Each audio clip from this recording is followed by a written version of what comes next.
hyper skeptical because you think, well, no, don't trust any politician, which is understandable. But that's how they fucking get you, okay? That's how they get you. The same goes for even political commentators, okay? You have to sometimes try to identify where this kind of hatred is coming from and why it's happening, okay? A lot of people fancy themselves to be morally pure, right? So when they hear something that sounds kind of bad, they immediately are like, well, you know what? I'm washing my hands of this guy. Fuck this guy. And it happens all the time in my experience. I jokingly, I was doing an interview earlier today and I talked about this. It's like, I've been doing a political run for the last decade of my life because I'm a socialist, anti-imperialist, anti-Zionist political commentator in the United States of America. So there's opposition that is a mile long on someone like myself. And throughout it all, I've had to fight through that, okay? I've had to fucking fight through that unconditionally and just like keep my head down and keep pushing through all the fucking lies, keep pushing through all the bullshit, and always hope that you guys can be charitable, right? You guys can be a little charitable and hear me out and understand that like maybe a lot of the stuff that's coming as opposition is not real, right? It's bullshit. And that it's coming from people who have no moral compass whatsoever. The dynamic is simple. If you're in opposition to genocide, there are people who are in favor of this genocide that will do everything to try and humiliate you. Okay? That will do anything to try and humiliate you. Unc, does it squirt when you zap Kaya? I want to know for research purposes. Ask your mom. They know that their position is disgusting, right? They know they don't have the moral high ground.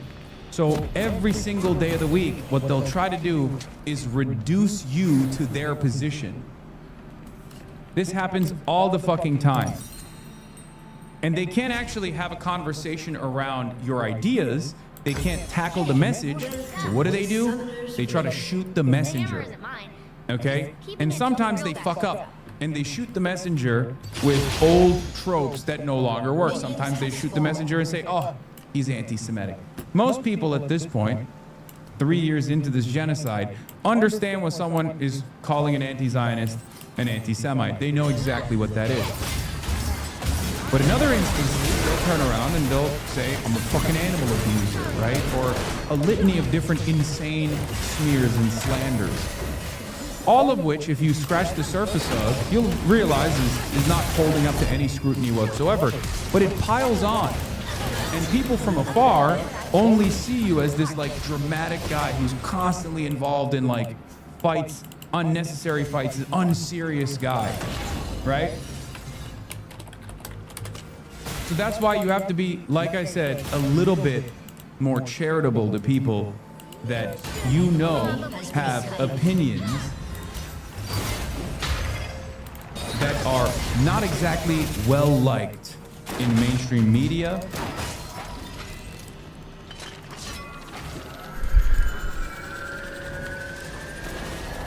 And positions that are seen as disruptive to the status quo. Okay?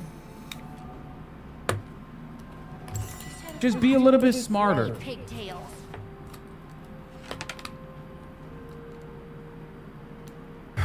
Don't fall for oppositional framing. Democrats love doing that, and leftists also love doing that. They love falling for oppositional framing, and your opposition knows better. Yeah, this is low even for the New York Times. Totally discredited sleazy tabloid face questions. Yes, from the most bad faith racist assholes on earth. So let's make that the primary framing of his candidacy. All right, sneakies. I know you're out there. The same first 9/11 responders and victims that you said deserved it? Yeah, Norcal Groiper. He's a fucking 9/11 first responder, idiot. After today, you can't fucking do the 9/11 shit to me, okay? I got a 9/11 first responder elected into Congress. Suck my fucking dick.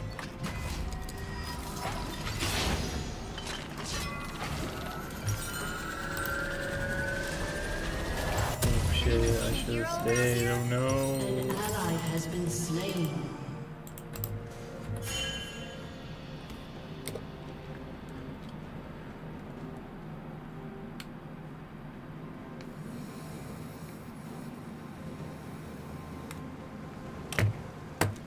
Do not make my hammer. What's your favorite Nazi doing?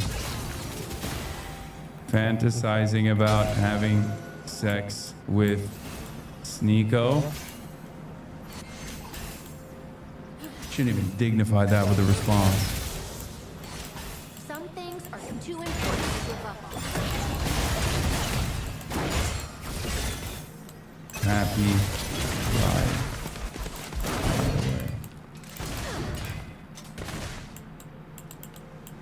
Stop responding to groypers and super far left weirdos on Twitch. You're too good for that. I'm not though.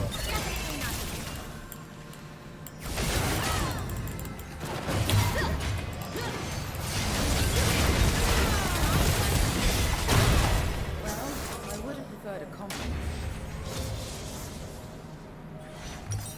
You're way too online. Okay, I won't do it. It's like there's no reason to fucking dignify that with a response. You're right. Being petty is okay during Pride. Shut down. This is an intervention. I'm wearing a suit. You're right. I should stop doing this stuff. This is not suit guy activities. You're right.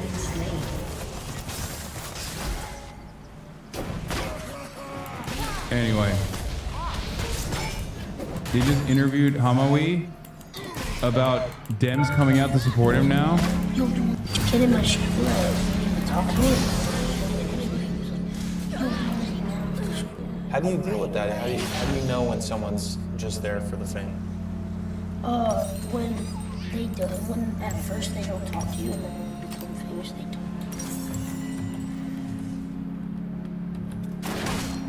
Who's your closest? Damn. I'm not good at staying down. Justice. You still rock with the Costco guys? When was the last time you saw them? Last year. Yeah, throwback. Dude, He doesn't have a real childhood, bro. Yeah, he is the most goated childhood of all time. Fuck you mean? You're getting guys elected now. I can't reply to everyone like that, but I'm going to reply to that chat with a picture of Nikocado avocados and mega long ass crack. Thank you, Emily.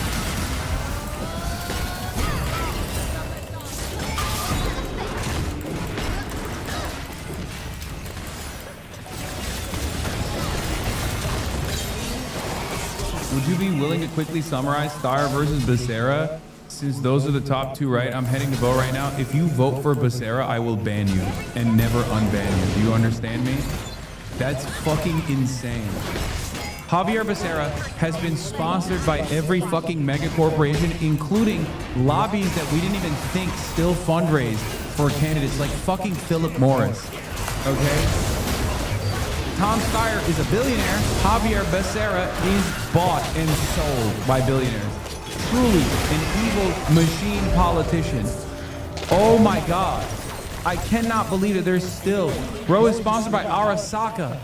Bro sponsored by Shinra. He's sponsored by Big Soda. Obama Soda. Soda. Yeah, Javier Becerra is basically a walking fucking billboard, dude. How Demacian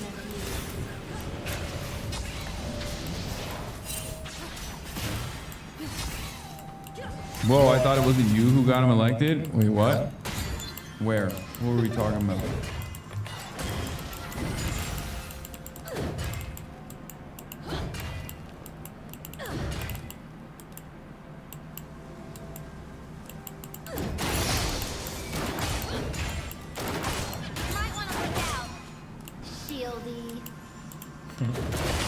New Jersey super doctor guy? No, I said help. Help. Help. Words. What do they mean? No, the tweet didn't say, I got him elected. The tweet said, help. Helped get elected. Helped. Helped. Should send them all the way back. Oh my god.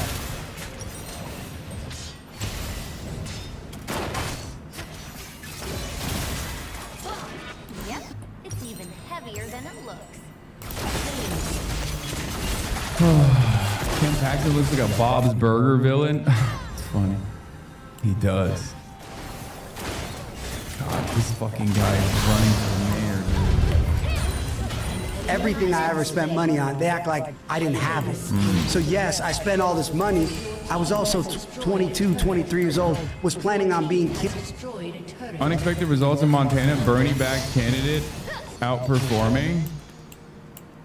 Check Kernacki. Where's Kernacki Cam? Hold on. Let me see if I can find Kernacki Cam. Shut down. Oh, Sam Forstag is? Yeah, he's not very, from what I understand, Sam Forstag is not necessarily the most progressive in that race, by the way, but that's for some reason who Bernard and AOC like. He's an interesting guy. He's not Medicare for all. He's not for Medicare for all, which kind of sucks, but it's fucking I mean, he's in Montana, so I guess what are you gonna do, right? What do you mean my hammer's too big?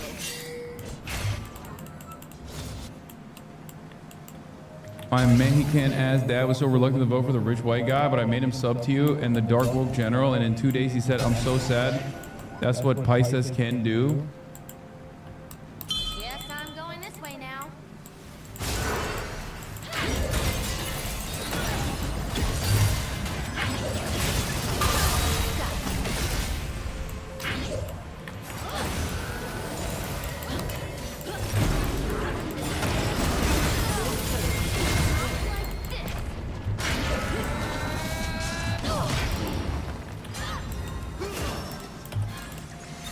Yeah, I live in Montana and the politics here aren't great in general. Yeah. An enemy has been slain. Of Trump's agreement banning the agency from investigating his family and his businesses for past tax issues remains on the table. Anytime the IRS settles with an individual taxpayer or another company as part of the settlement, it's standard, it's typical to get rid of past. Okay, I don't really care about this shit. All right, this is the Kim Kardashian, rich and famous, so I wasn't hoarding my money like this was my one run at the game.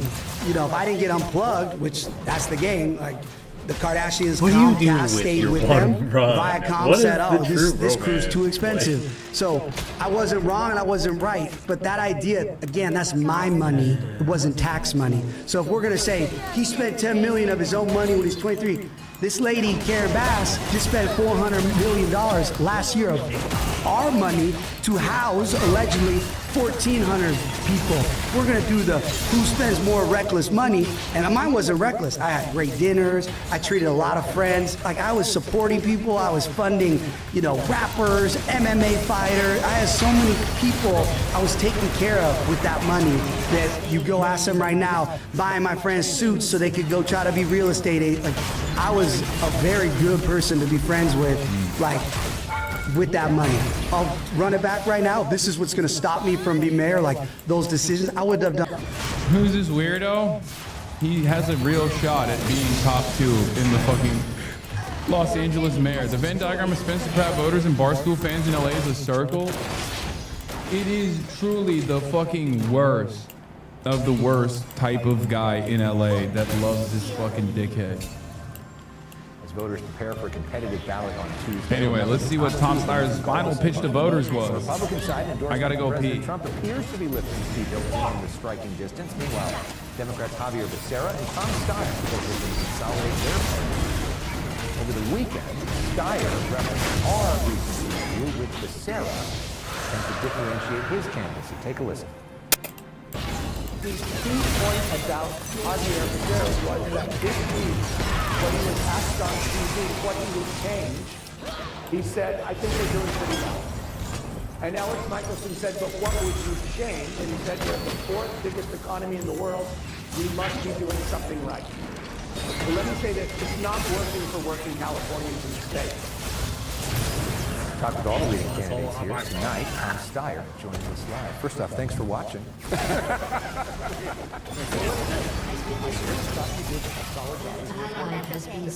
The basic question, why are you running? And his answer was, everything's fine. Well, the question was, what would you change?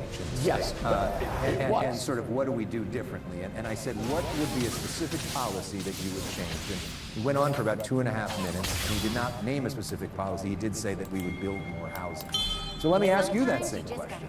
What is a specific policy that you would change if you get it? Well, Alex, you have a little bit of, can I go through a few? Yeah. I mean, I've said we will break the monopoly power of the electric monopolies and reduce electric costs by 25%, electricity costs by 25%. I've said we will push for single payer starting. I'm aware of, and we will deliver it, and we will get single payer. I have said we will, on day one, I will expect the election to close a corporate tax loophole that's worth over $20 billion to the state of California, money that we need to basically step up our education system, both to drug, but also to deliver health care, because we pull in the budget that's been caused by Donald Trump, which is giving people opportunity. I could keep going. I'm saying we're going to build 1 million houses. Not surprisingly, the rich Beverly Hills, Zio, Elisa are all supporting Spencer Pratt. Yeah, except Beverly Hills has a different mayor. So they can't even fucking vote for Spencer Pratt. This is what's so goddamn annoying about the Spencer Pratt conversation.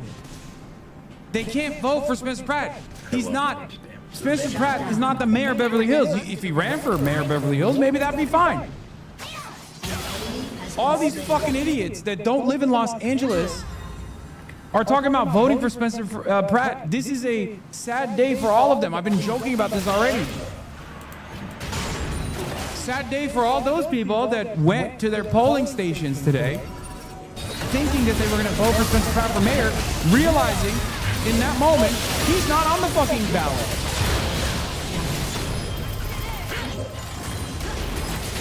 Very clearly the way they're going to do that. Look, California is unaffordable for most Californians.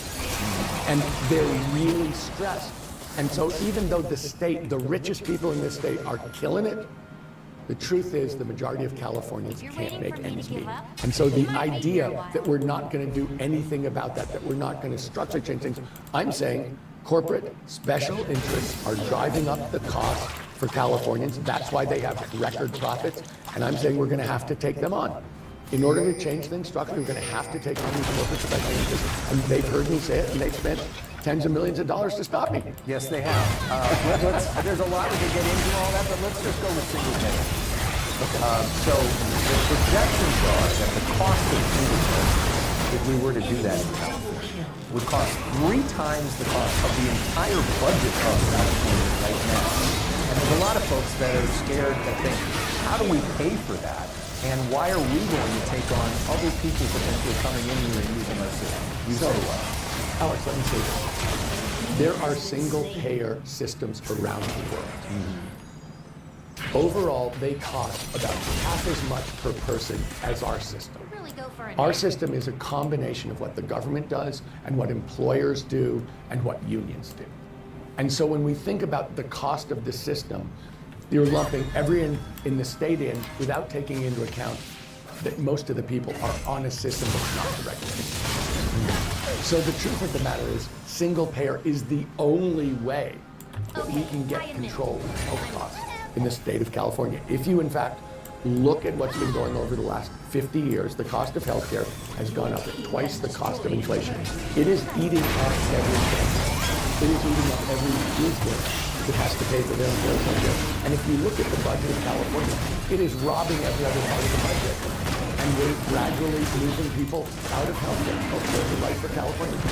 This is legitimately the only way we can deliver healthcare to California and be able to afford it. That's why I'm for it. I understand that getting it right will be a lot of work, but we don't have a choice. Because if you look at our budget, You know, if you look at, we were 38 out of 50 states in education. We used to be number one. Yeah. We don't even. He's a billionaire. You see what billionaires are doing for and to this country. He's not solid. Steer was hiding the fact that he was paying influencers money without disclosure. Twitchy girl. He's a billionaire. You see what billionaires are doing for this country. Why would you vote for this idiot? Are you listening to what he's saying? Are you a Becerra head?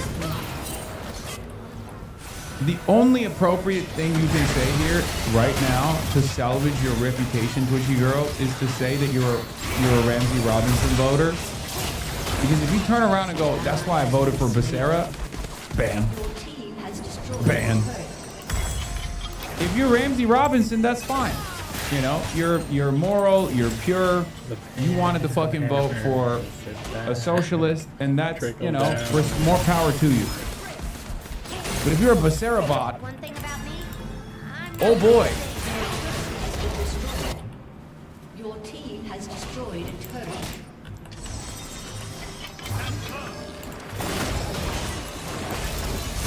I'm fine with skepticism towards billionaires. Perfectly valid. There's a reason why our revolution endorsed Tom Steyer, but Bernie never did. Tom Steyer's been a Bernie head for a very long time, too. Okay? No, wanted to vote for Porter, but she was not a front runner. I would love to vote for a socialist. Oh my God. Oh my God. You wanted to vote for Porter. You hate Tom Steyer. I don't think you voted for Chad Bianco or Hilton. Oh my God, you're a Becerra bot. Oh my God, you voted for Becerra. Oh my God. You have to run the numbers right now. You have to run the numbers right at this very moment. No, she said she wanted to vote for Porter, didn't, implying that there's only one person she could have voted for. Not understanding class consciousness outside of money bad as a toddler's level or understanding leftism. Great rage bait chatter, you're gonna give him a stroke. Oh my God, you voted for Javier Becerra. Oh my God.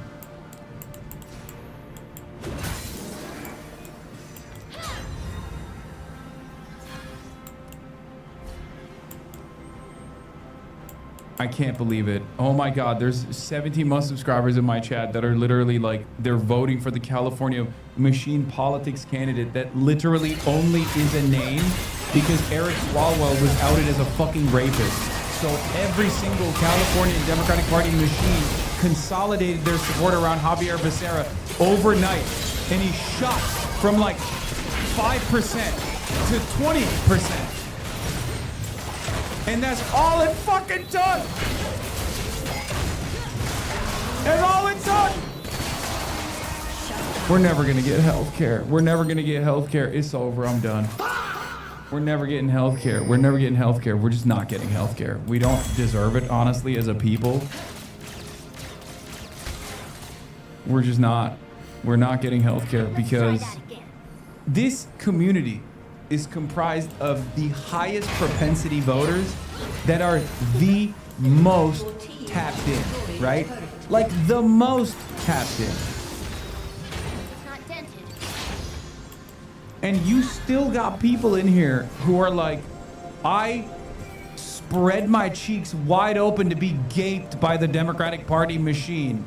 I saw 3 ads about T.O. Becerra and I thought to myself, please, please, I love this. Brother, California is a lost cause and you'll live establishment shithole. No, I was talking to David Dane about this. It's not a lost cause.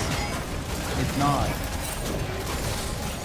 It's a big state. There's a lot of people that aren't paying attention. They're not paying attention. It just happens when our politics are not in service of our people. And for the longest time, they've never been in service of our people. The areas where you have deep blue districts that are the safest districts, where people are just not serving their constituents, it causes a lot of voter apathy. And it causes people to just like, you know, vote for whoever the fuck the television man is telling you.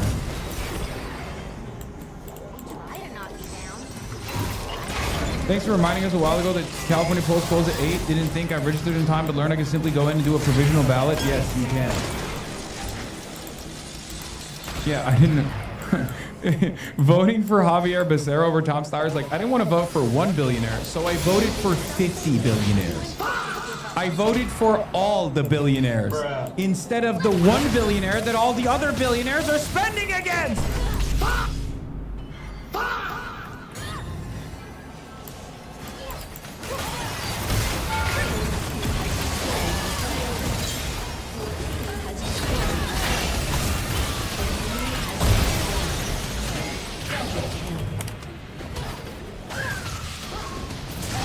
You've described most Thread users. I know, I saw. I peeked into Threads the other day. Sometimes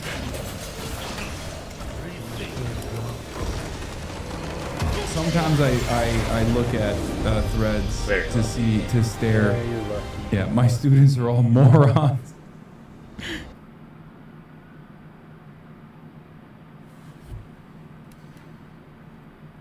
You're hitting your loopy unk phase of the night? Okay, don't be parasocial.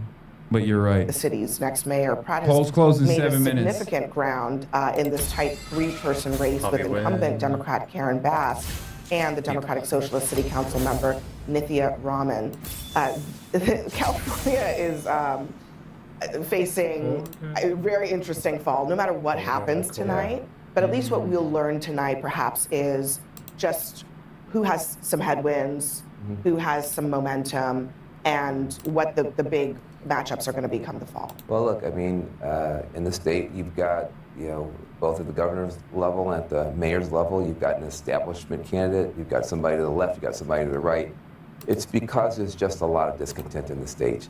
I think Karen Bass has gotten a bad rap because of the Palisades fire. That was a fire hurricane. For the first time, our fire season and our wind season kissed. And we had a fire hurricane. We could not fly our air tankers. And so if she had been in town or not in town, you'd have the same outcome. That said, there's a lot of problems that people are upset about. If a reality TV star winds up going head-to-head with Karen Bass, given how unpopular the reality TV star president is, Donald Trump, it just gives you a sense of, yeah, exactly. It just gives you a sense of the level of discontent. I think Karen Bass ultimately survives, but it's a wake-up call for the Democratic Party establishment in the state of California that we've got two kind of wild personality types that are probably gonna drag us in. Fucking clocked it. Look, if I don't vote for a frontrunner, Republicans will win. I know better. It's better of the two evils. See, I clocked it. When she said, I would never vote for Tom Steyer, he's a billionaire, which is why I voted for every other billionaire in the country. I voted for the human billboard version of every billionaire. The jellyfish are now incompatible. No, I'm not going to ban them. Oh, is this a... Nah, that wasn't a live. Dang it. All right, filters. Live. I'm not. Yes. But please be smarter. Otter cam. Goofballs probably in bed. To Democrat activists all over the country when they see Newsom. I think they see him as steady. I will say this about Tom Steyer. He's got every Latino I know on his payroll. He is just spreading money. He's now like $200 million. Well, it's now like $600 million trying to Bro, get I swear to God, if Tom Steyer was Michael Bloomberg, like if he was a Michael Bloomberg style candidate, they'd be like, what do you mean? He is the most prestigious person. He's an incredible business owner. He is fantastic. He's brilliant. I love him. I want him to have my children. I want him to be the next governor.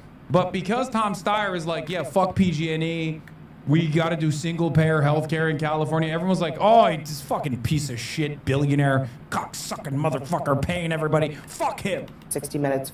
Literally. It's like all you need to do to draw maximum enmity from mainstream news is even if you're a fucking billionaire, even if you're untouchable, even if you're basically a demigod in American society, in capitalist society, you've made $1 billion. Okay? You've made $1 billion. That means you are a god to these people. Okay? These people only respect money. They only respect power. When you're a billionaire, there's like a couple thousand of them. Okay? Normally, every single commentator would be like, I love you, I respect you, can I please can I please get a little bit of your shine? You're a jobs creator. But when you turn around and you're like, actually, I think the situation is fucked up. We need to do free healthcare in the state. Everyone's like, ha, look at this fucking wealthy asshole doing a vanity candidacy. Fuck him. Fuck him. How dare he? It's like, come on, brother. Come on, brother.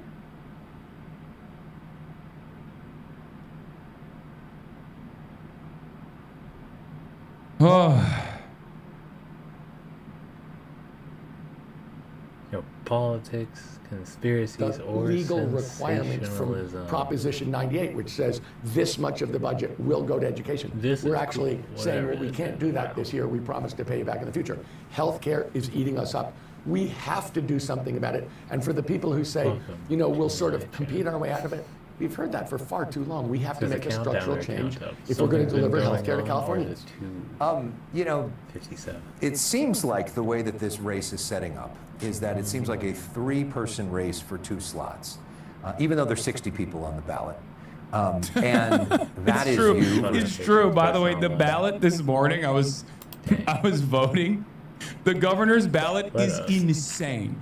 It is genuinely the most insane ballot I've ever laid eyes on. Yes, 60 candidates on there, and Butch Ware is not one of them. Which is why when people were like, oh my God, why aren't you fucking advocating for Butch Ware? I was like, there's 60 fucking candidates. 60! I think. There's a guy named Country in Town, I Love God, or whatever the fuck. God for Country Demont. There's a guy whose name is Barack Obama. Barack Denzel Obama Shaw. And Butch Ware didn't make it to the fucking ballot. And there's still motherfuckers in here going, why won't you advocate for Butch Ware?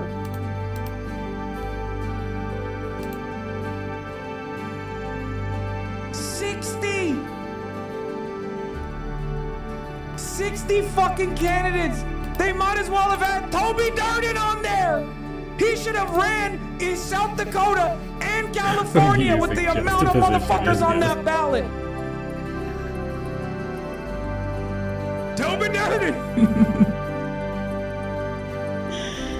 Oh my God. Oh my God. Look at this. What are we doing? This is too much democracy.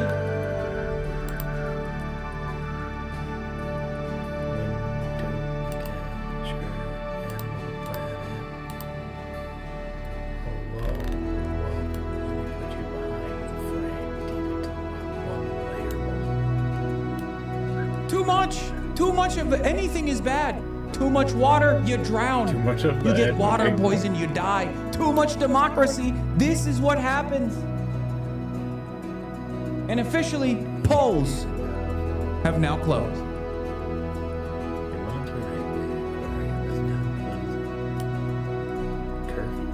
Ladies and gentlemen, California polls have closed. We got a lot of candidates. A lot riding on the wonderful neoliberal shithole of California, one of the most beautiful places on the planet, where you can go to the top of a mountain and ski, and in only a couple hours go to the goddamn beach and surf. One of the most beautiful places on the planet, genuinely, okay? Genuinely. I love this state, but god damn it, is this state's politics so unbelievably fucked. Neoliberal hell. We have defeated political dynasties in New York, where the Democratic machine could not withstand a people-backed candidacy with Zohran Mamdani, and hopefully with Daria Liza and the rest of the DSA slate, with Claire Valdez, and many more victories to come. In Philadelphia, we went to the bluest district in the goddamn country and fought back against the Philly Democratic Party machine and defeated it with Chris Rabb. Same in New Jersey, but in California, my home state, where I reside, ladies and gentlemen, we have problems in this state.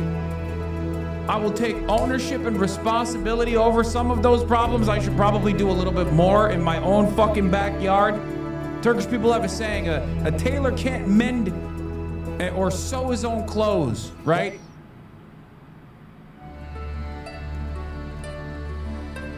That's how I feel sometimes in the state of California. I go all around the world, all around this fucking country, and I try to solve other people's problems, but I can't solve my own backyard's issues. This state is the blue stranglehold, okay? This is the blue vanguard state. This is where the Democratic Party's machine is so goddamn powerful that you can put dog shit ass candidates back to back to back for the governor's race without even thinking about it. And then the top contender is outed as a mass rapist, sexual harasser, sexual assaulter. And then overnight, they'll bring up a new candidate out of fucking nowhere. A goddamn loser like Javier Becerra. And the people are fucking cattle. The CA for California stands for cattle. But hopefully we'll see. We'll see if California can also change. That's what we're gonna find out tonight. Yeah, this is the state where you can't even get 1+ year Hasanabi subscribers to vote for the guy who's against the machine, against machine politics. In Arabic, it's a carpenter's door is always rickety. That's pretty neat. You guys have a similar idiom. Cattle fucking Fornia.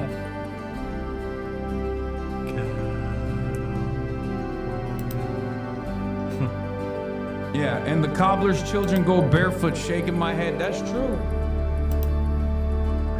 Polls closed and they called it for butch wear. Suck it, bitch.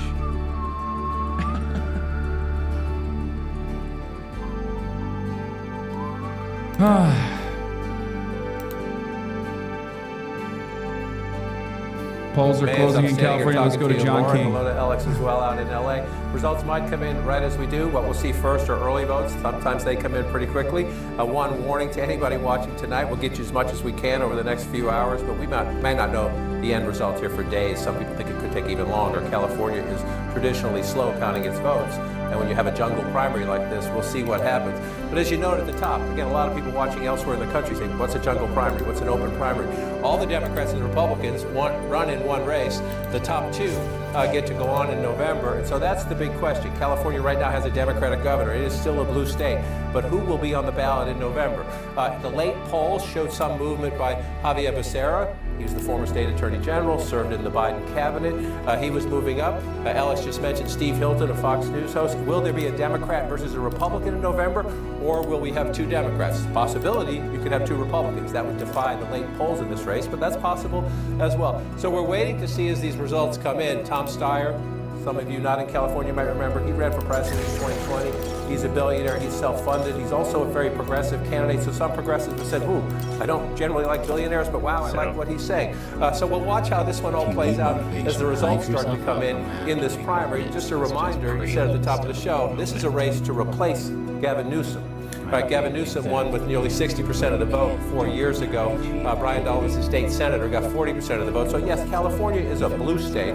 But one question, Laura, as we go through this cycle is there's a lot of frustration with politics in both parties. You're seeing it in this gubernatorial open primary. You're seeing it in the mayor's race in Los Angeles. We're seeing it all across the country on primary nights and in my travels. So do Democrats get a little thumped in California because they're in charge? Just like the biggest midterm dynamic is for people here in Washington, do Republicans get thumped in House and Senate races because they're in charge? So California's pretty interesting. Well, take me to San Francisco, because I'm watching that seat that's up for grabs because Nancy Pelosi's at one time. Right, Nancy Pelosi's seat. Let's come into San Francisco. Let's come on out here. There we go. And we come up here. This is the Pelosi seat here. We got to come up to the open primary here. Let's come down here and get it. There we go.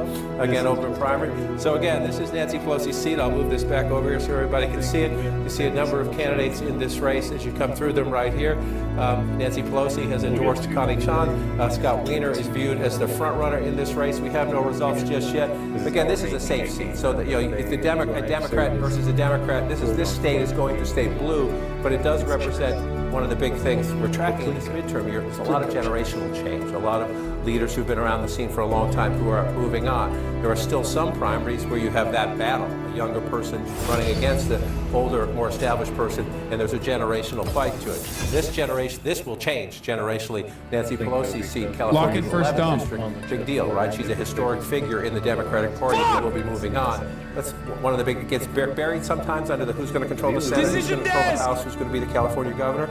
But that will be a big piece of the history when 2026 is written. It will indeed. John King, please stand by. I want to go down to CNN's Kyung Law, who is outside Spencer Pratt's headquarters. Kyung, I mean, his campaign, it's been loud, it's been unconventional, it's gone viral at times. How is the campaign feeling as it's waiting to see if that viral online energy translates to actual... Oh, good God Almighty. Oh, no. Well, the campaign isn't exactly talking right now. And let me kind of walk you through why. I mean, I've covered a lot of campaigns, Laura, but not anything like this. You see this dark curtain here? This dark curtain is basically all in front of Don Antonio's Mexican restaurant, and the reason why is because instead of having a traditional watch party, they have decided to essentially have only invited guests. They've kicked out members of the public as well as the press. So what do you see here? The press is left on the sidewalk. It's turned into a bit of a circus atmosphere. And I mean, I've talked to some of his supporters who are floating around talking to the press, and they feel very excited. They think that he's going to make it into the November ballot. But right now, as far as what the campaign is doing, again, very unconventional. Fuck it, I'm moving to New York, bro. This shit sucks. Talking to press. All we know is that they're having a party, there's some good music, but they're not really talking right now. So as far as his supporters, Laura, I can tell you that they do feel that he has tapped into something, that he is talking about the issues that really frustrate some of the voters, from affordability I fucking hate this goddamn city, dude. Holy shit. I love this city, but I also fucking hate it, okay? I love my city, but I fucking despise it to the goddamn bone. Oh my God. Oh my God. Yes, Central Committee's right. It says, listen, I'll say it. Anyone who votes for this guy probably should get some mandatory custodial health care. No, literally. Literally, what are we doing? It's a joke, right? This is a joke, right? We can't have this many fucking cattle. If I look around and I find out, fucking find out that there are like tens of thousands of people that voted for Spencer Pratt, I don't know how to exist in this space.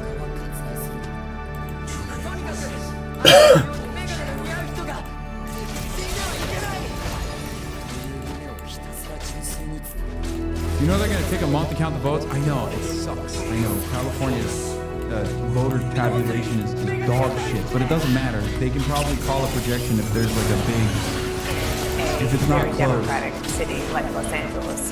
That certainly speaks to that. Look, this is another example, certainly a different flavor right now, of somebody who is tapping into the frustrations of name your place, name your town, name your state, wherever, of people who don't feel like they are Chad Bianco is also above Tom Steyer? What elected the leaders fuck? where they live, and are frustrated by the cost of living. In this case, it's very specific, the very difficult time that they're having in rebuilding after the fires in Los Angeles, and the cost. LA hot take. In 2022, Rick Caruso came out at election night with a 5-point lead on Karen Bass and ended up losing by 7 points. The early vote in LA is 14 points more Republican, more male, and older Dems were voting later. An early number of 40% of Spencer Pratt is possible, but that number is not durable. It plummets with the later ballots. If I see 40 in early numbers, I will Brian kill me. I'm Brian Kilby. If 40% early voters or not, if I see 40% for Spencer Pratt at any point, I might just die. I might just combust. I might just spontaneously combust.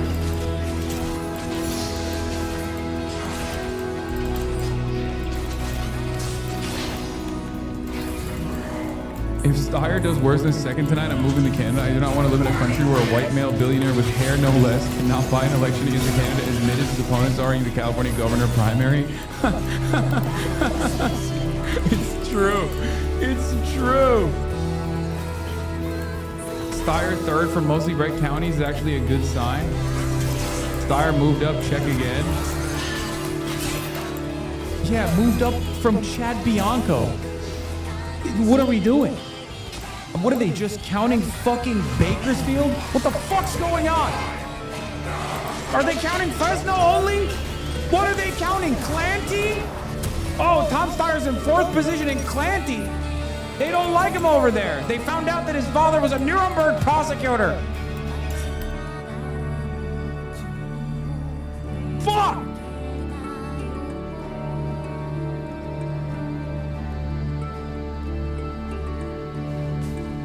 Where are these votes coming from? Like being in LA, definitely when I'm watching those tacos. But listen. I know. California always counts the rural votes from smaller locations early. I know. It's still fucking frustrating. God, this state's election is always so ass. So let me just say that when you have one party rule in a state, whether it be Texas or whether it be California, people focus on the one party. They can't blame their problems Combined Republican vote is running higher there. You said higher so far in in Kings County, higher elsewhere than it did in 2024. We'll see if that holds. That's an interesting thing we're seeing in these results. Becerra with an advantage over Steyer there, not quite as pronounced. Everyone subscribe right now to the Partner Broadcasting Service, People's Broadcasting Service. Subscribe to fund my transition away from Los Angeles to New York City. Bianco, Becerra with an advantage over Steyer, a little bit more slight right there. This looks like Placer County we're getting. This is pretty big. You're talking about the Sacramento suburbs. I know it extends all the way there, like close to like Tahoe and the Nevada line, but most of the population's right there in the Sacramento suburbs here. It's a pretty big piece of real estate. Hilton leading it here on the Republican candidate, 37%. Yeah, kind of tripling Bianco's number right there, and Becerra outpacing Steyer. So Becerra outpacing Steyer pretty much everywhere we're looking. You know, you get up here. This is very remote. Small. Northern California right here. This is an interesting test, sort of Republican sentiment here, because you are in sort of core rural, very small in the scheme of things. Interesting though to see Bianco leading Hilton right there. Zoom out. What does that do to the statewide vote? We've got 6% in right now. Hilton is leading statewide, but what that's added up to for Becerra right off the bat is a 40,000 vote advantage over Steyer, with Bianco sitting all the way back there at 14%. So Hilton running double Bianco's numbers. And again, I think the polling was suggesting something along those lines here. And Hilton, again, he was trying to get that Bianco number. He wants that Bianco number as low as he can. He wants to monopolize. Panic. No. And Becerra, though, I think that's notable given the areas that we're talking about. I think, these are the two biggest sources of vote that we've gotten so far here. San Bernardino County, and again, this is going to be like 5% of all the vote cast statewide tonight is going to come out of San Bernardino County. About 5% is going to come out of Santa Clara County. Those are the two biggest counties that have reported so far. We took you through some of the others that are also significant, but again, you can see it here in San Bernardino County. Hilton, he would like more separation with Bianco, but again, there's Becerra with an advantage over Steyer. Everywhere we've looked so far in that Democrat-on-Democrat contest, Becerra's had the advantage over Steyer. You could even look here. These are smaller counties here. Becerra with the advantage. Merced County, this is a bigger one here. And again, Hilton running in first. Becerra, though, with the advantage over Steyer. So we're seeing this in one county after another. Hilton, Bianco, Becerra, Steyer. Steyer's got to start finishing ahead of Becerra in some of these counties. Now, again, Santa Clara, I think if you're Steyer, the worst piece of news you got so far is right there, because that's supposed to be your territory. It's going to have to change from around there. Explain, this is a Harris plus 40 county, right? I mean, Gavin Newsom won this by 42. Oh, the San Francisco Bay Area is overwhelmingly Democratic. The city of San Francisco itself, which is coterminous with we got Sacramento. Okay, so this is, sorry about that. Let's go right back in. Again, Sacramento County's huge. This is another 5%er, okay, in terms of the statewide vote. And look at that now, it's Democratic here. The Democrats should be doing well, but look at Becerra, 29%, Hilton the Republican, 28%. Look at the separation there between Becerra and Steyer. I think that's the most significant we've seen so far. And then Chad Bianco running back there at 10%. Boy, if you're Becerra, between what you've seen so far, right here I'm sorry about that. Bro, right here. This is not just a disastrous outcome for Tom Steyer so far. This is a disastrous outcome for Javier Becerra. Okay? Do you understand how fucking insane this is? I mean, Sacramento going... Sacramento should not be split between fucking Becerra and the Republican, dude. What the fuck?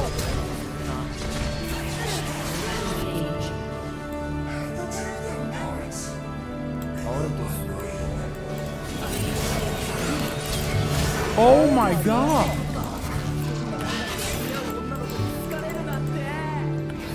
Oh my God. You can't pay more around other elections of country instead of focusing on LA? Dude, it is so unbelievably We good. thought of as being advantage Becerra. In fact, some of it's coming from places that we thought Well, it'd be the might be opposite. Steyer. Might be Steyer. Okay. Steve, I'm going to pause you for 1 second to sneak in the world's quickest commercial break as I see you looking at Monterey County. It's literally blink and you will miss it. We're going to have so much more on the other side of it. Steve's got the board. We've got the results. Do not go anywhere. Don't move. We'll be right back. I'm dying. Monterey, Becerra 28, Steyer 26, Hilton 23. First decent result for Steyer.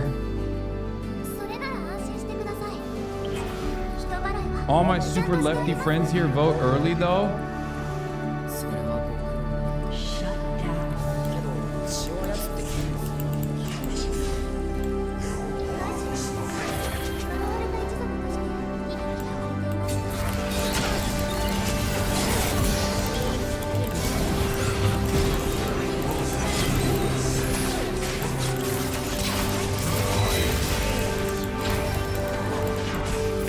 Too late for me to vote? Yes, dude. 18 minutes ago, the fucking polls closed. And now it's British occupied California.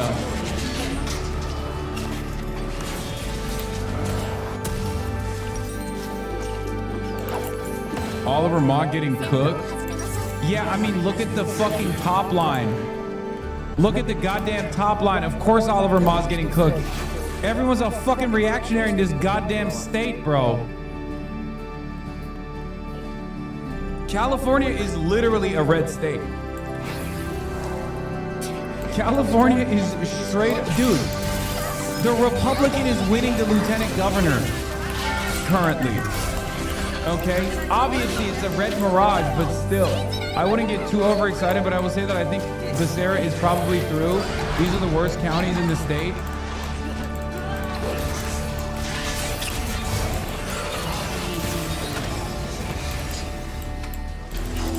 You're joking, right? You were supposed to vote for Oliver Ma. I thought you said Fiona Ma. You're kidding. You're kidding.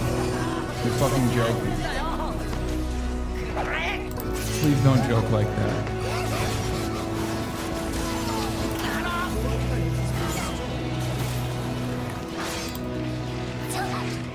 Oh my God. Oh my God. It is so busted, bro. God, this state. Brother, they are reporting on the reddest counties in the state. Can you lock in? I know, but even then, bro, it's California. And they're showing like Sacramento and shit. County, obviously, in a big, giant county here just south of LA. We got half the vote. This is that vote by mail that had come by election day here in Orange County. You can see here, Steve Hilton, the Republican candidate, one of the Republican candidates at 34%. Orange County. There's Javier Becerra. We expected he might do better in Southern California than Steyer. And again, it's another county here where Becerra is outpacing Steyer. Steyer is doing bad because of guerrillions of write-ins for where that weren't counted yet. Clearly separated themselves from any other Democratic candidate in this race. And then there's Chad Bianco, the other Republican here, running at 11%.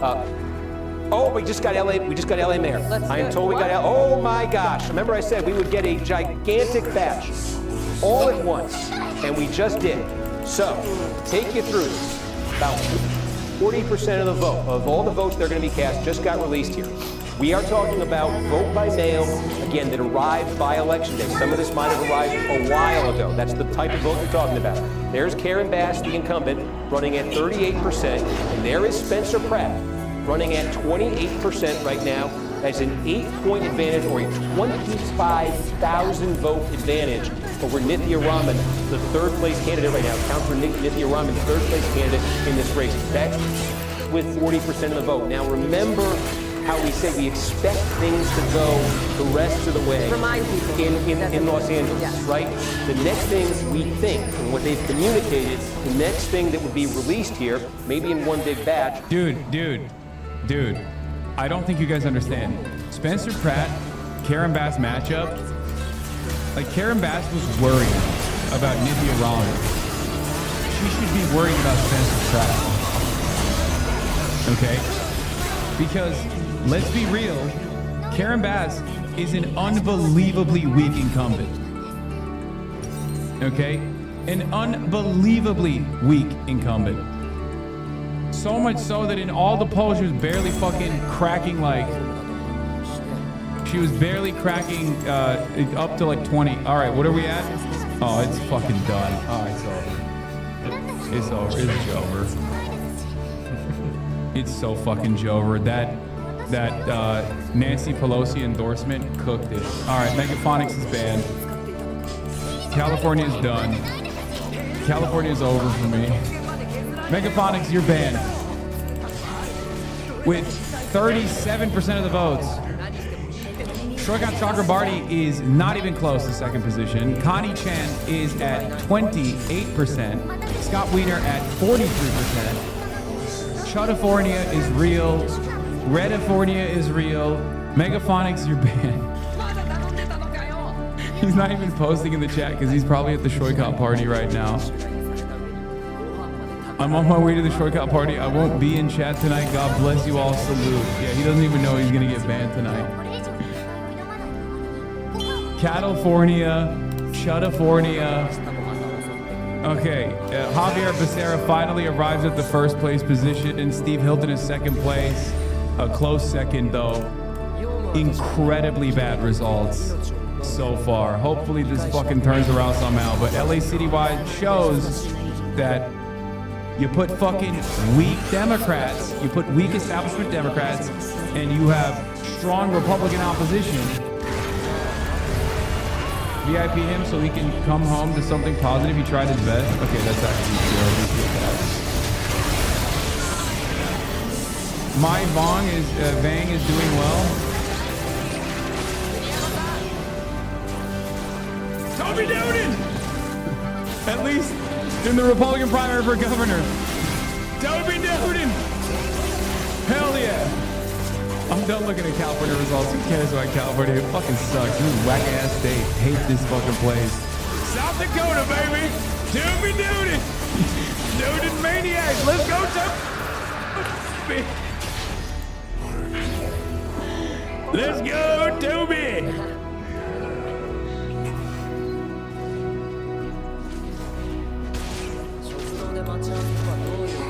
I mean, look, I'm gonna be honest with you. What this shows me is for the LA mayoral race, what this shows me is Los Angelinos want someone to kill homeless people. Like they want to vote for someone who will just shoot homeless people in the face.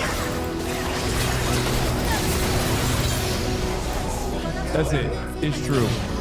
They straight up were like, I mean, 28% of Californians were like, I would like to vote for the homeless murderer. Oh my god.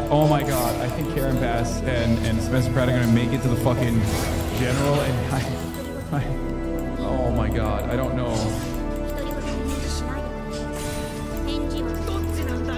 You should move to South Dakota and turn in blue. We already had entirely blue representation led by an Arab American for a decade plus in the 70s. Toby Durden celebrating pride on TikTok. Good morning on election day here in South Dakota. My name is Larry Roden. When you're at the booth today, I hope you remember that me, Larry, I love Donald Trump's top.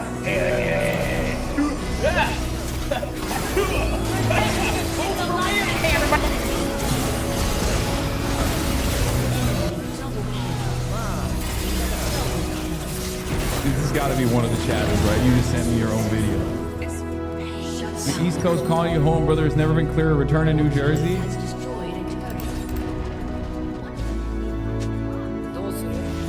Coke, mail-in ballots are going to be so good for establishment Dems and Republicans. How you know Ramsey Robinson was never viable? He has less votes than the rapist who dropped out. Yeah. Oh my God. Thank you for saying Turbo Durden's name funny. The chat clowning on him is so awesome. Keep it up, chat. Nodders. Good news. Sioux Falls, largest city in South Dakota, might be getting a pretty good mayor. Bonus, Toby. He's so red. Turbo Durden! Santa Barbara got the Steyer fever.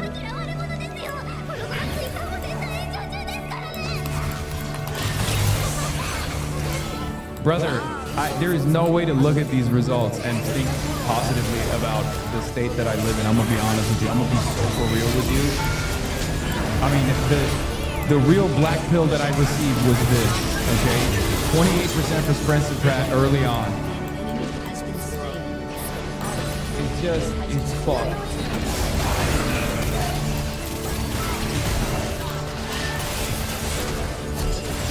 The climate started, okay, keep the faith. Nah, it's could. It's fucking totally could. Oh my God. What a straight up naked disapproval of progressive politics in the fucking state, in the city. Like, straight up California. We're fucked. To be fair, we didn't have a lot of great candidates. Let's be real. There's not a lot of great candidates. I mean, there are some. There are some, but not. I need you to stop crashing out, please.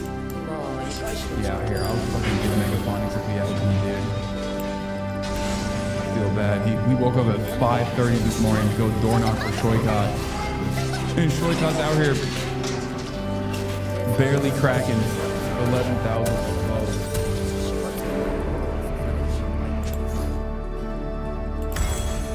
We needed better progressive candidates. I mean, Shoykot was a great progressive candidate. I'll stand by that.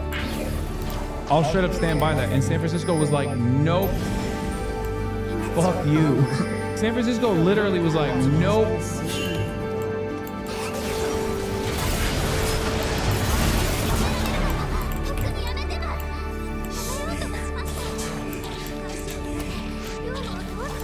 San Francisco, I'm beginning to understand why San Francisco is the way it is. Straight up. Kenneth Maya blew out Zach. Yeah, I mean, yes. Thank God. Holy shit. One of the greatest. San Fran let these hated his ass. I tried them out. I know.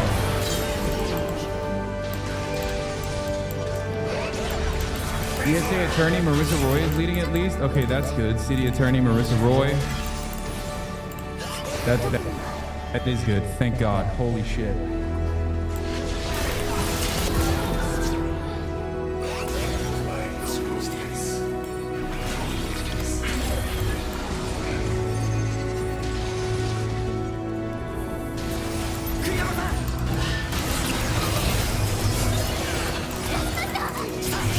I mean, San Francisco is fucked, not because they did not like Shoykot anyway. It's fucked because Scott Wiener is at 43%. Like, that is insanely fucked.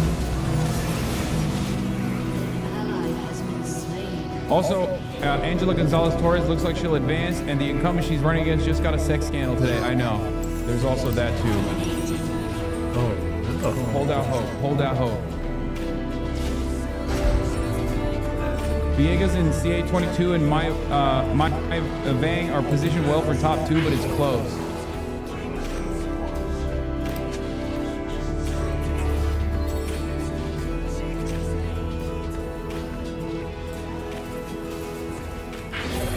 We literally gave 10K to unseat team president. Shoykot Burton bridges to the left. How can anyone be surprised? I don't ever want to talk about San Francisco ever again for the rest of my life, okay? Unironically, a Chud, California, which sets us left up for a nice backlash win. You got it, dude. You got it. Scott Wiener's your next fucking 40-year, multi-decade Nancy Pelosi. Have fun with that. Guy who literally lied about saying, Israel did do a genocide. Hey, good luck. I mean, it is what it is. It didn't work, you know?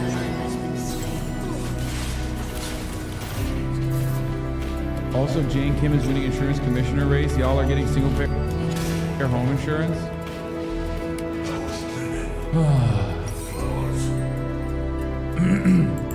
Self-funded campaigns hobble building a volunteer base, in my honest opinion.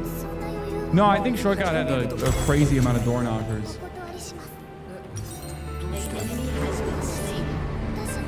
You gotta show up for Angela. She's your last chance to save LA and California. No, for sure. I'll be there for her. It is legitimately funny that Pittsburgh and Philly are far more progressive than San Fran and LA. Yeah. Yeah, you know what it is? I know what it is. Fucking car-reliant infrastructure. The more cars you have, the more chuddy the fucking city is. That's it. No public transit. No fucking people living close to one another. No close quarters to one another. No public transit at all. Massive wealth disparity. It's just fucking rich liberals who just want homo-fascism in the country. That's it. They want gay fascism. They want gay techno-fascism. Peter Thiel is the perfect candidate for San Francisco.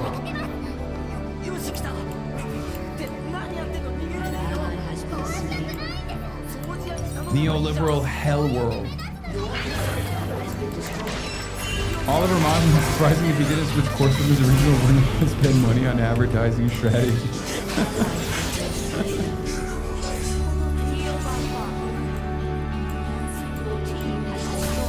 Oh my god. They're so isolated and hate homeless people? Yeah.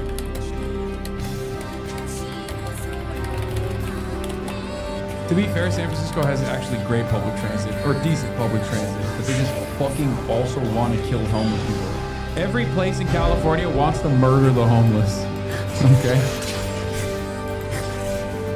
It sucks, but straight up.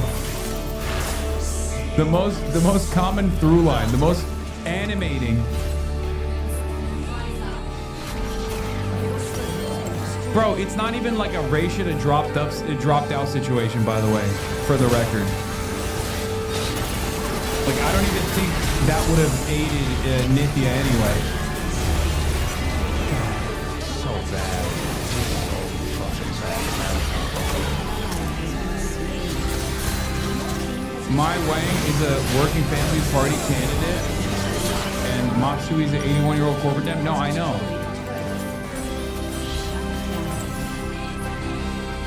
Nithya shouldn't have run. I mean, it doesn't matter. It doesn't mean that Ray was gonna fucking magically do anything in this race. I think you guys are being a little delusional. Has been destroyed. Your turret has been destroyed.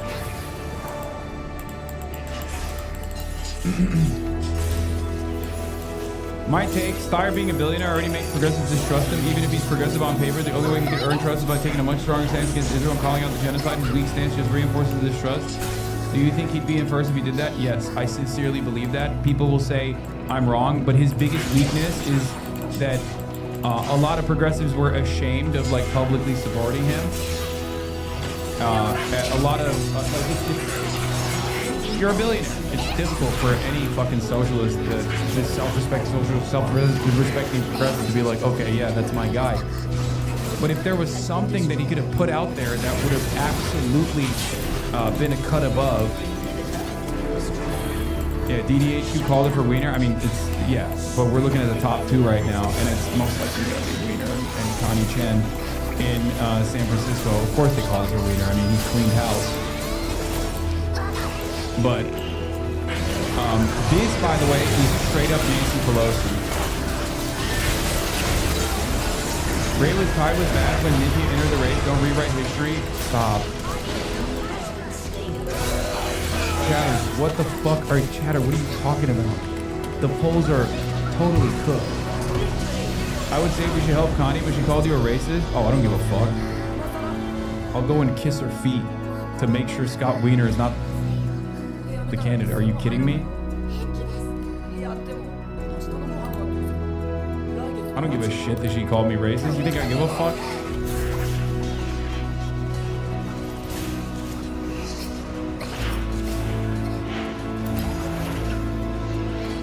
Scott Wiener is literally the worst. He is, like, I don't care about the YIMBY-NIMBY distinction. I know a lot of San Francisco leftists, they care about this the most. What I care about is the fact that Scott Wiener straight up said Israel committed a genocide, and I know for a fact he doesn't believe it, and he just wanted the win, and that's why he said it. After spending years and years defending Israel, going to Israel, flying away to Israel, it's just, he is the absolute worst type of machine politician, okay? Who we playing? As someone outside of California, can you explain why you have so much prominence or popularity? Who? Steve fucking Hilton getting 166K in LA. Holy fuck, what's wrong with your city? So much. So much is wrong. Yeah, I don't know. I think we've just had a good thing going for far too long, living in one of the most beautiful states on the fucking planet. So we just are actively voting to ruin everything. Is it too early to wish Katie Porter a way to go to hell? I mean, again, it doesn't even fucking matter. She's got no motion. Like, except for Toby Durden. Like this stuff is ridiculous, right? It's ridiculous to fucking be like, oh, well, like Katie Porter would not be, Porter would not be, you know, a real mover or a shaker.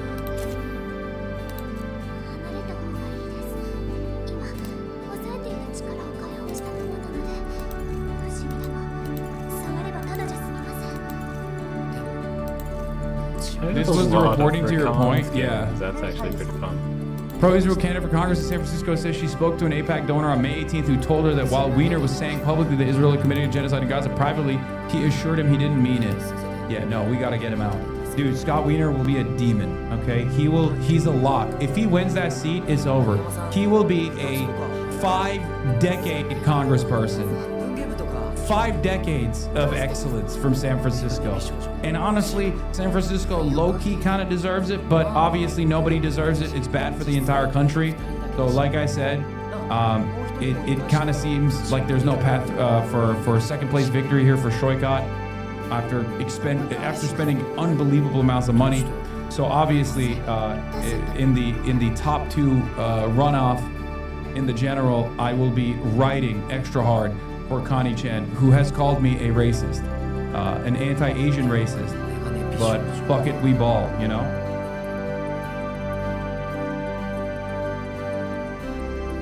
Oh, Wiener, that's who I was asking about prominence, popularity.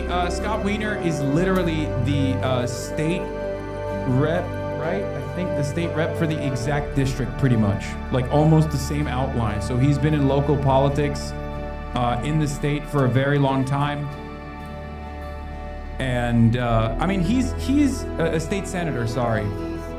He's a state senator, pretty much the same outline for the almost exact same outline for the district, the congressional district. He is exactly the kind of, you know, YIMBY, pro-LGBTQ YIMBY guy that people like. Is Connie Chan pro-Israel? No. She's not. I mean, she's nowhere near as anti-Zionist as Shoykot is. I think she's more malleable. But in comparison to Scott Wiener, she is basically Hamas, okay?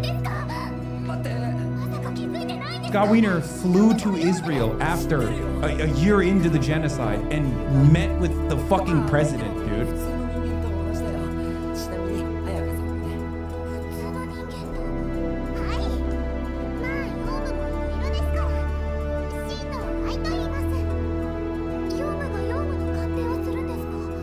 The reason why I like Shoykot is because, yeah, he had the most comprehensive platform. And the most radical platform that I had encountered from any of the candidates that I had actually talked to. But ultimately, in my experience, in my analysis, if I don't actually align with the local DSA, there's always, if there's friction and the local DSA, if it's not like a local DSA-backed candidate, then it's not gonna work. And Connie wasn't necessarily the DSA-backed candidate either, even though there were a lot of San Francisco DSA people that liked her, but they didn't endorse her. But she was the institutional left candidate because the institutional left did not trust Troikot, unfortunately.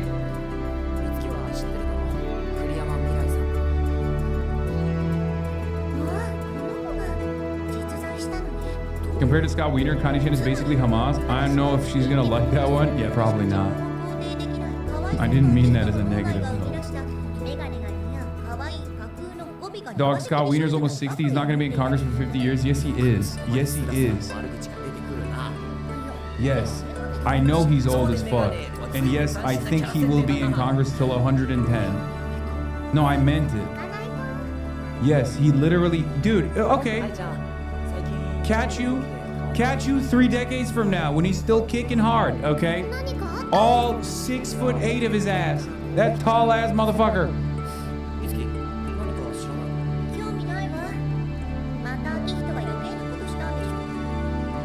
Every other leftist group said to vote for her. Literally 5 different voter guides. Yes, I know.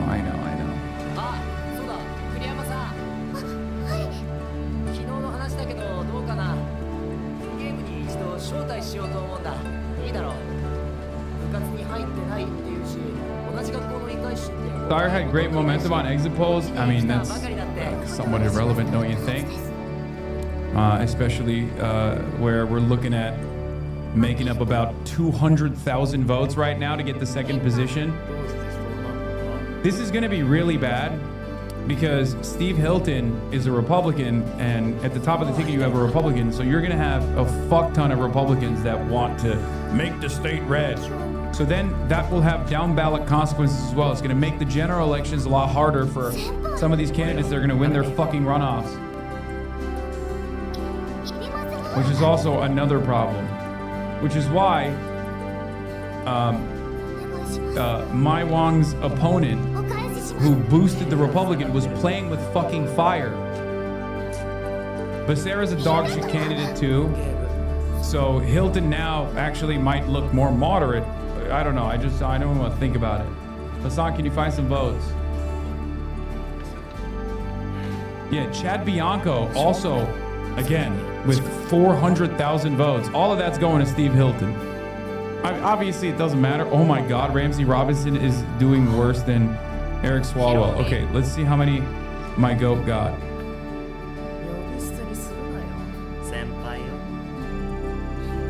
Living for God, Demont, 837 votes.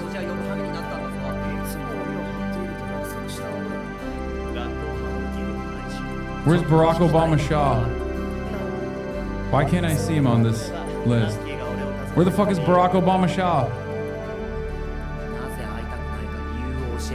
Fuck you, take that back right now? I mean, what do you mean take what back? Oh my God, Barack Obama Shah with 7,000 votes.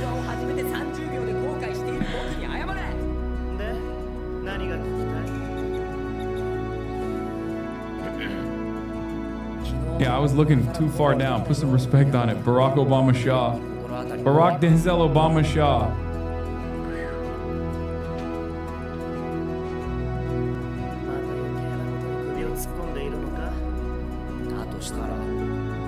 Yeah.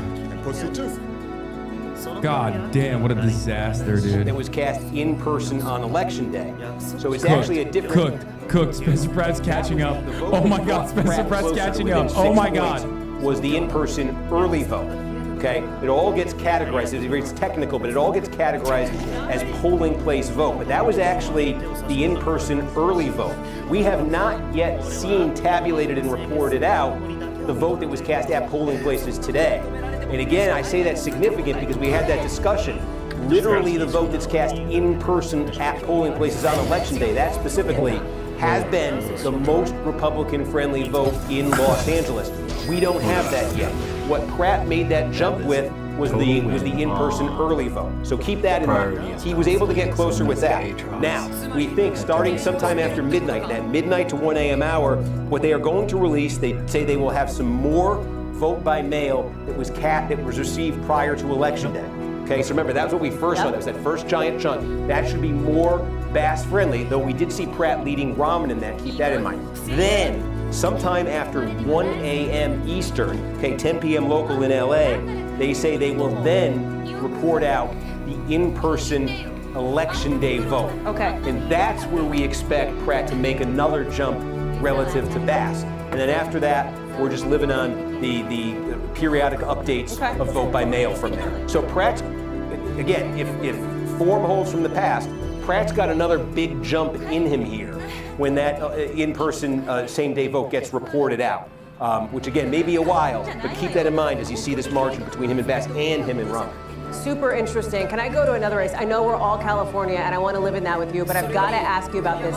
What appears to be an unexpected situation that has developed in the state of Iowa, in that Republican primary there. Let me bring this up. Randy Feenstra, Zach Lane. Can you go to Iowa, Steve, here? We have said that this is too close to call. Remember, Randy Feenstra, Trump-backed candidate, up against Zach Lane, who has some support from sort of the Maha groups in and around Iowa. He's a farmer. It appears as though Feenstra has conceded. Now, we haven't called the race. It appears Feenstra has conceded in a video that's been posted, called Lane, and conceded this race up against a popular Democratic governor in Iowa. This is interesting, Steve. Yeah, and remember, what happened here, we can show you, is we were talking about this, if you remember before California, we said Davenport, Scott County, this was sort of the last gasp for Feenstra. He needed a big margin there, probably something around 1,500, 2,000. He's a blowout lane here. Less than 500 votes, a 456 vote plurality for him there. That was his last gasp. That was the only kind of big remaining piece of real estate. Didn't get nearly what he needed. You see, there's just a very small county here that's outstanding. So just based on this vote, you know, it's significant. That's a significant margin with no county that's unaccounted for right here. And again, with that 35% rule. So this is a Trump-backed. Now, that's right. Keep this in mind. This is a Trump-backed candidate. At the time of that Trump endorsement, there had been more than 10,000 early votes that had already been cast. So did the Trump endorsement come too late? When a margin is this close, and his endorsement didn't come till the Friday after the election, while the early voting period was underway, is that the difference here? Steve, are you able to see geographically, is this a little bit of not enough anywhere for Randy Feenstra? Is there somewhere where Zach Lane performs particularly well? I mean, that might tell us a little bit of that story. Here, this is Feenstra's congressional district. This should be pink, wall to wall. It's not, you know. This is a... Steve Hilton is in the lead.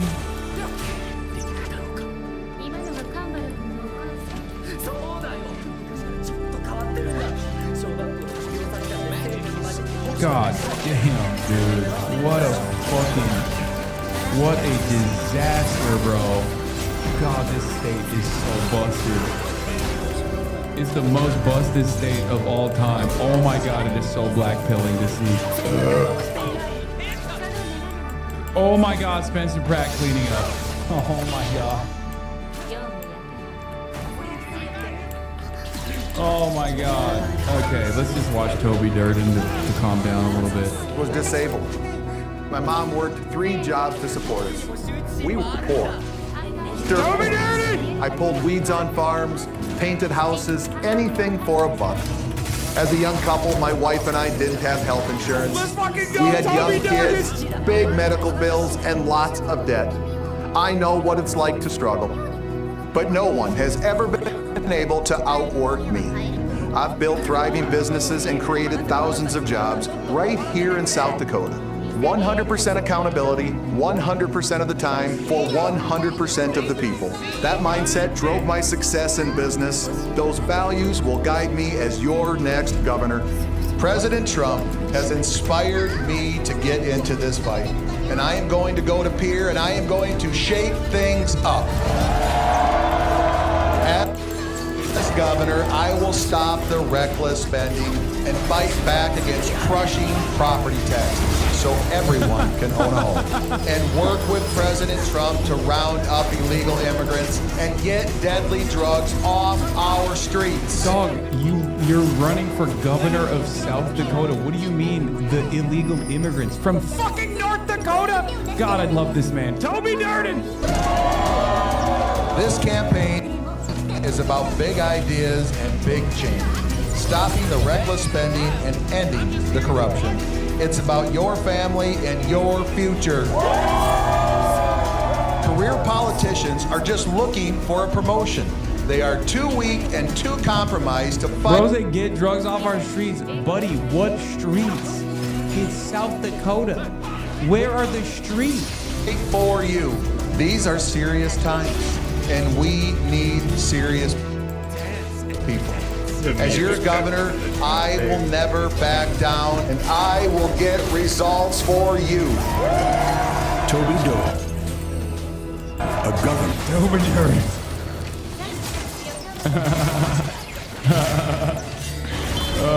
Anytime I get mad, Toby Durden makes me happy again. I'm reminded.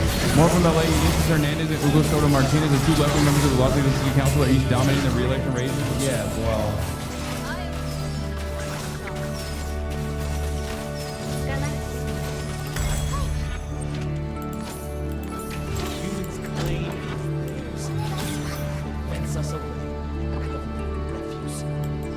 Steyer needs a large shift in the late mail, but that remains very possible. His vote share at confidence interval city still clearly overlaps with Hilton's, meaning there's still meaningful uncertainty in the race. We have to do a January 6th for Katie Porter. I will do a January 6th for Toby Durden.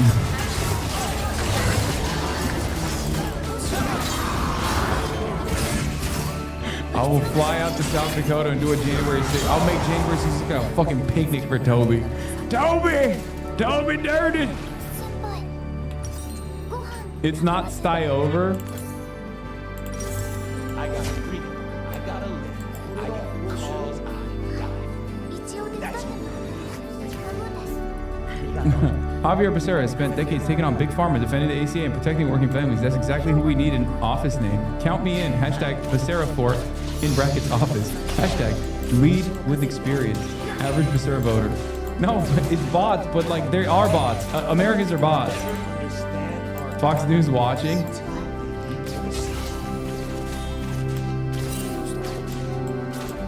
Becerra in second now.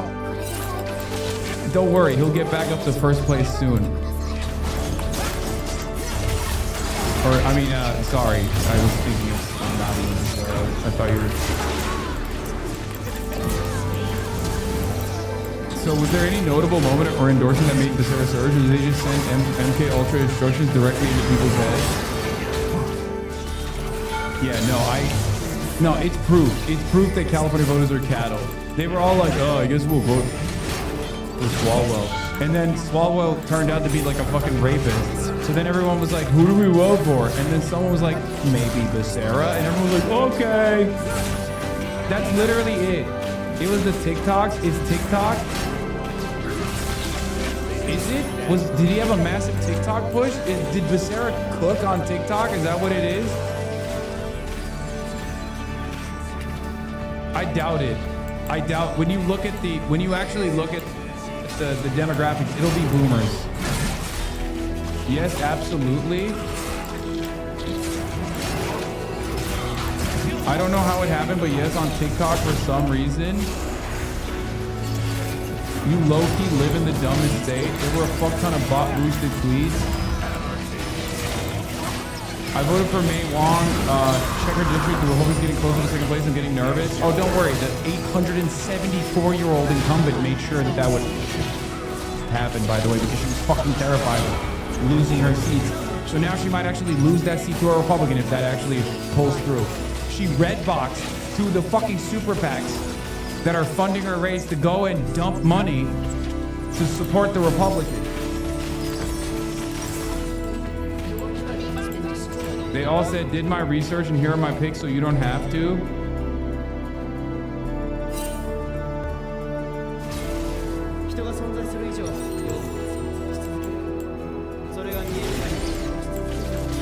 Yeah, no, it's low youth turnout. It's you guys are wrong. You're just seeing a lot of TikTok shit, but it's you'll see at the end. You'll see that there's probably very low youth turnout, and that's the reason why this vote went the way that it did. Yeah, youth turnout is like 5%, bro. They don't give a fuck.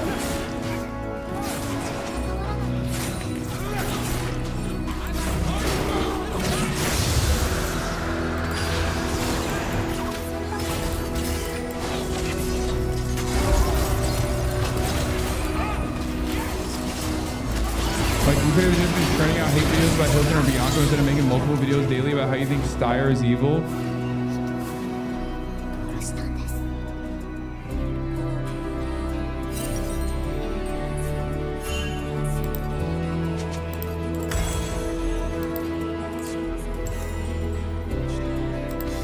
I think you can't defeat the schizos. That's what it is, right? Like if someone is just like schizophrenically obsessed with one candidate, whether because they're paid for it, paid by that candidate, and they can just like genuinely spend every waking moment trying to disparage the other candidate, it doesn't matter. Sorry about Steyer, brother. No, I mean, it's fine. It's not, dude, I didn't endorse Tom Steyer. I didn't endorse anyone in the mayoral race either. I told you what you could do as a defensive vote, but there's a reason why I didn't endorse Tom Steyer, and there's a reason why I didn't endorse Nithya Raman. Because the reality of the matter is, I had my own personal hang-ups. But having said that, I would have much preferred Nithya Raman to be in the top 2 as opposed to fucking Spencer Pratt, and I would have much preferred Tom Steyer to be in the top 2. I would have much rather preferred Tom Steyer over Becerra as well.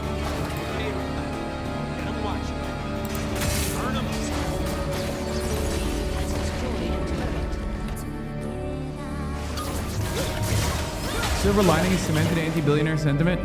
No, dude. No, but these people are cattle. You don't understand. These people are fucking cattle. If a billionaire came in and was like, I'm a moderate Democrat, and then all of the same forces that back Becerra back that moderate Democrat, they would literally love him. They would be like, oh my God, what? He's like FDR.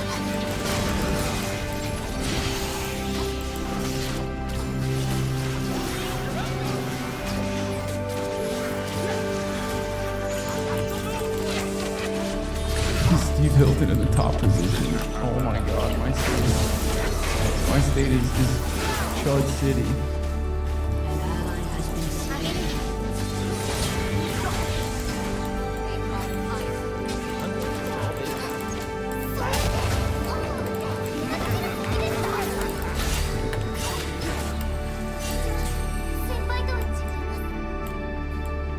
It's the same thing with Kamala. To get engagement from the youth vote / your audience, they needed to show authenticity by calling out the genocide that would have led the youth turnout. I mean, it's not. I'm not a make it or break it kind of guy. You guys are crazy. I think it's the state and the city is way more chuddy.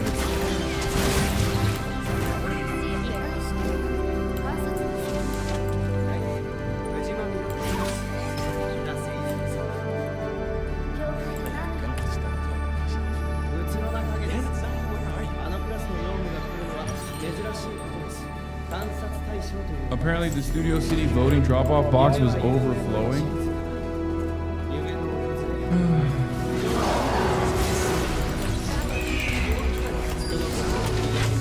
Not to beat up on this girl more than the comments already have, but this is a great example of how hating billionaires is not the same as class consciousness. Yeah.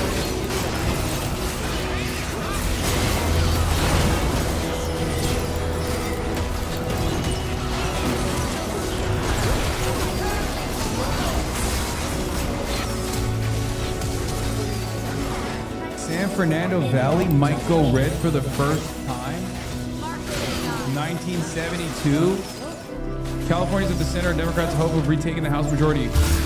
Bro, what the fuck?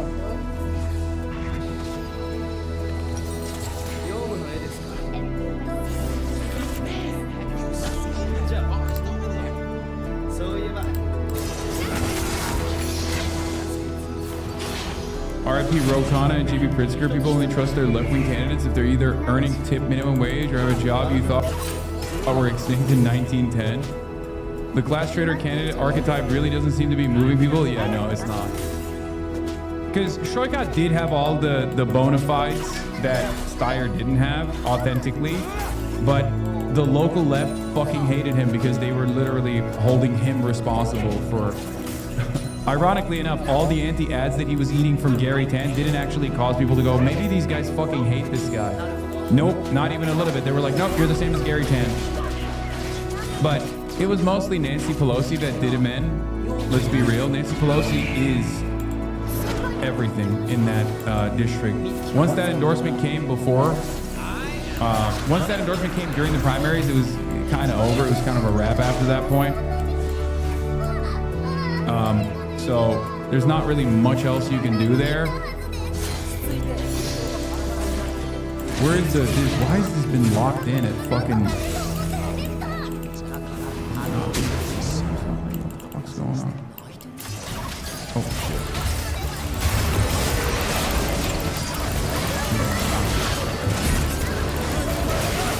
These people choosing sides they're gonna pick, and white California has chosen sides of them. Why did the local Lev not support Shark? I don't want to get into it again. It doesn't matter.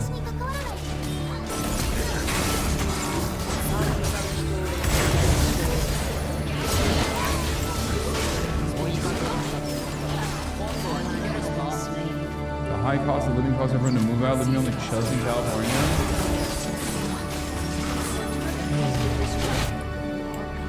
How did LA get a top 2 system? Is dog should compare the ranked choice? I know.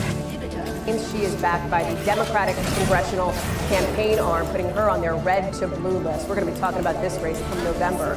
There's also the California 40th District as well. This is what has become a nasty member-on-member primary on the Republican side with young Kim and Ken Calvert. Ken Calvert will be one of the winners.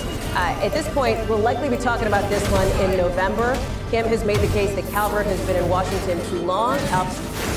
Calvert has made the case that Kim is simply not MAGA enough for this district. One to watch.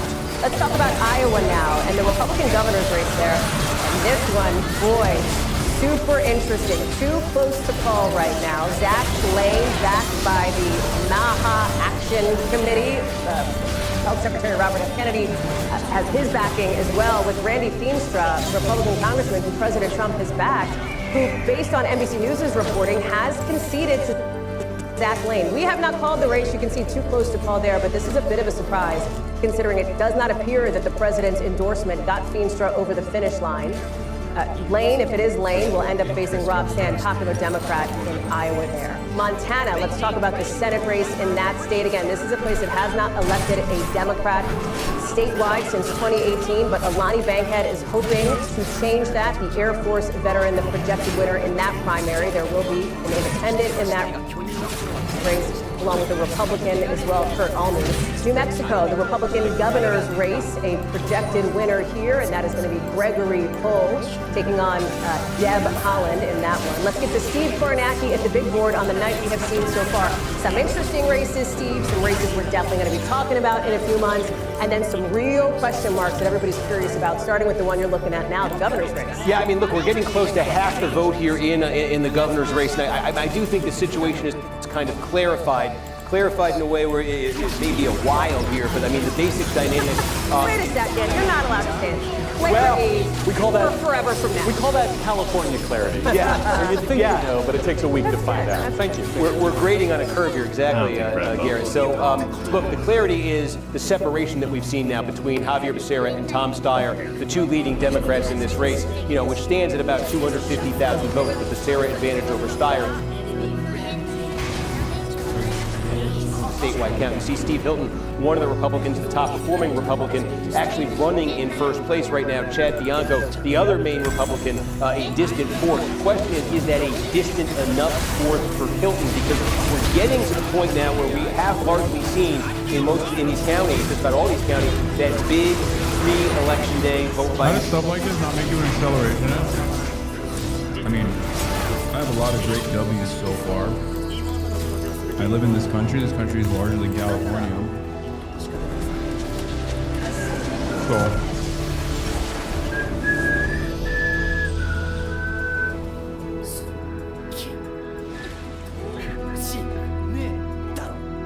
we redistricted for this shit, bro. Yeah, and they're gonna cook, and Republicans are gonna cook. The top of the ticket is weak.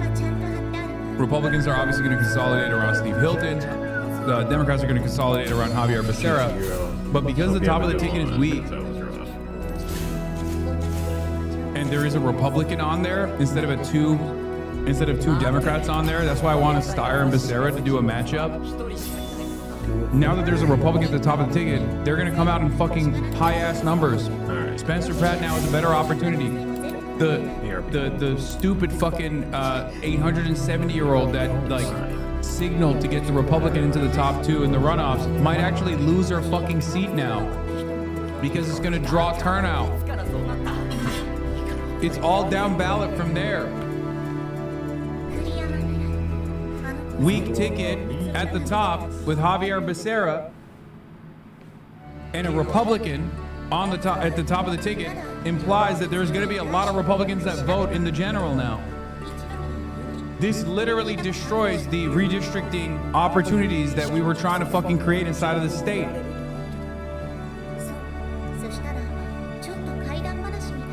Do you understand?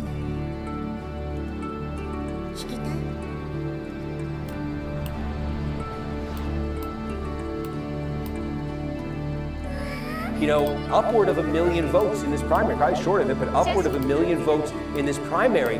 How much of that, you know, could Hilton have used? Now again, he very well could make it here into this runoff. But I just, when you see this gap, I would flag it here because, you know, Steyer right now, it's not so much about, when I say some clarity, I don't think it's as much now about Becerra versus Steyer. I think it's about both of them versus Hilton in those late arriving vote by mail. Can I ask you, you described it as you feel like, you know, as looking at the numbers here, Steve Hilton might be in a decent spot with the separation. Where does he need to perform to upgrade the decent to comfortable? Yeah, I think it's less where he needs to perform right now and more to just tell me how democratic is that late arriving mail and how much of it is there. Because again, it's not so much a geographic question right now. It's just a question of the sort of the contour, the partisan composition of that late arriving vote by mail. And I think Republicans in California have come to have like nightmares about this stuff because there have been so many Republican candidates in California that have been sunk in the slow. It would have been Porter versus Becerra until Steyer tried to buy the progressive spot. Give it to me. Give me the crack right now. Give me the crack you're smoking on right now because I want to live in your reality and not the reality that we currently exist in. Give me that fucking crack. Hand it over. I'm doing crack cocaine with you. Let's go. There's gotta be Katie Porter's Twitch account, right? The fuck are you on, dude? What are you talking about? Katie Porter is like in fucking Ramsey Robinson territory and you're over here being like, well, Katie Porter would have won.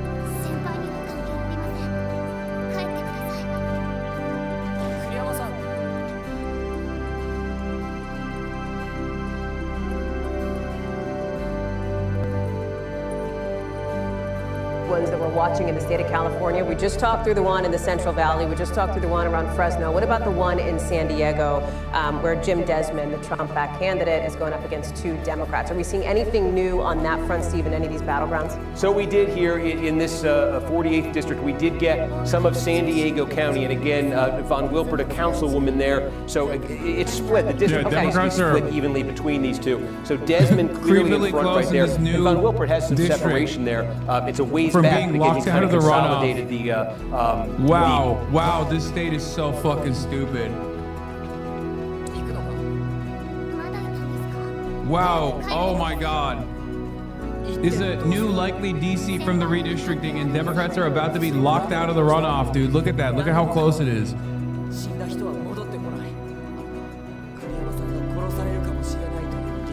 Wow. That's awesome. Y'all gotta do something in California because if a Republican gets governorship and take your 4th largest economy and turn it into the 400th largest economy. Yeah, Katie Porter at the Barack Obama Shaw party tonight. Like the Democrat coming out, it's like if it's Von Wilpert or Campanehar to do this. But again, it's a Harris 3 seat, but the road of the majority goes to places like that. It goes to places like Adam Gray's seat and some of these other we've been talking about. And look, David Valadao, he doesn't have 9 lives, he has 29 lives. It's incredible. It's been incredible. Terms, right. Exactly, and the only time he lost was in 2018. very, very narrowly to a guy named T.J. Cox, who was later indicted and went to, just actually reported to prison about a week ago. So he won't be running. But Valadeo is somebody who has 9 lives in this district, and so they need a very strong candidate. And the NRCC is very excited to see Villegas, who's the more progressive AOC, Bernie Sanders-backed candidate, over Baines. Valadeo is the last Republican who voted to impeach stole that Trump from in me. the House. I wanted to say We were all there, man. It still counts. You gotta finish the sentence, though. The more important thing with Valadeo is that he voted for the Big Beautiful Bill, which had drastic cuts to Medicare, biggest cuts in our nation's history. And that district is the most dependent on Medicaid of any of the districts in the country. So Democrats are feeling really good about it. The other thing I noticed too, if you look at turnout is higher for Democrats than it is for Republican in Valadeo's district. So he's incredibly vulnerable. I think that is one that Democrats and the DCCC feel very positive about and are going to keep dumping a lot of Just to finish that sentence, though, so if you talk about Villegas, you talk about David Valadeo, the only currently sitting member of Congress who is running for re-election, correct, current House member, who voted to impeach President Trump after January 6th. And we've been President Trump largely silent about it. Yep. Right? Not gone after him. You know, there's a number. You know, there's a long line of members of Congress who are no longer members of Congress or are on their way out of Congress because of the decisions they made shortly after January 6th. For whatever reason, Valadeo has escaped the wrath of Donald Trump and could potentially still be in Congress after all of this, depending on how this race goes. Some of you may have noticed our eagle-eyed viewers of the M&Ms have emerged onto the TV. We're going to take a very quick break to eat them, and we'll be right back, fueled up on the other side. Stay with us. Oh my God. So 10 hours, the oldest on his back to just support these candidates by the pushback, man. I appreciate it. Night started off incredible with a massive W, and it's ending with disastrous outcomes for my state. I really, really, really did not want Steve Hilton to be in the top. I did not want a Republican to be in the top 2 runoff, because it's going to do tremendous numbers for Republican turnout, and it's going to have down ballot consequences, which is going to fuck the redistricting efforts. And there are literally districts where the incumbents tried to actively rat fuck the young progressive left flank candidates by promoting Republicans, and they might have actually ruined their chances of winning that district again. I'm telling you right now, if Mai Wong does not make it in the Matsui district, all of her efforts, the next boycott drop is at 9:45 p.m. Okay, we'll see what happens, but it's very tough for this to turn into anything positive from that point on. It's Vang. You keep saying Wong. I'm sorry. Vang.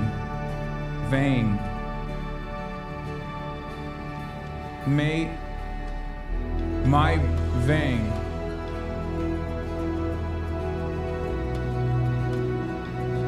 What are the implications for a Republican in the governor's seat in California? It's awful. He's a fucking pro-Trump. Ice in every corner.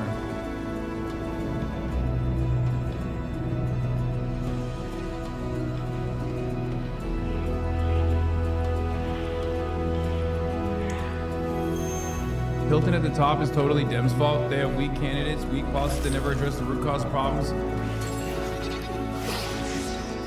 I mean, it don't matter. It's...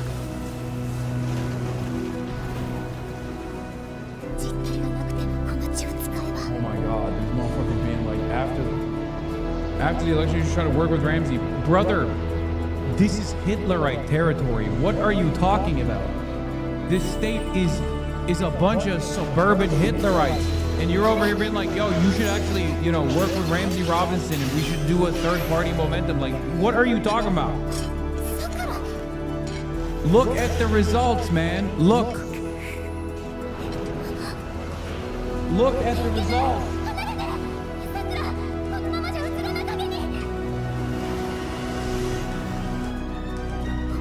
This state doesn't even want Democratic Socialists, let alone PSL candidates.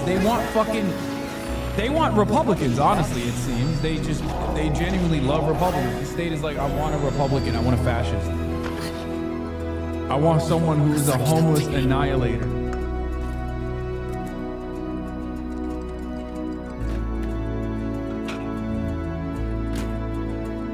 Might be cope, but he knows his stuff. I'm already seeing a lot of analysis of the Los Angeles early numbers are tough. Those are close to final. Again, analyze away, but do take recent history into account and hints on how the count will still evolve. In the first batch's count of votes counted in 2020 California primary, Rick Caruso led Karen Bass 42-37. The final result of the primary had Bass ahead 43-36. In the November election, the first batch had Caruso up 51-49. Bass won 55-45. Yeah, but not to blackbeat you more, but do you think Becerra's worse than Kamala? I don't fucking know. I think they're all the same.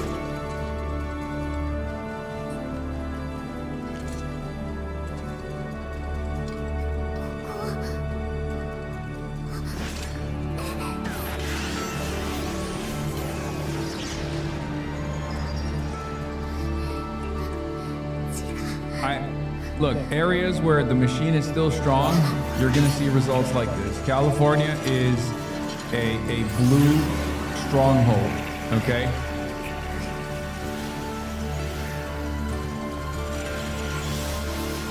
That's just what it is.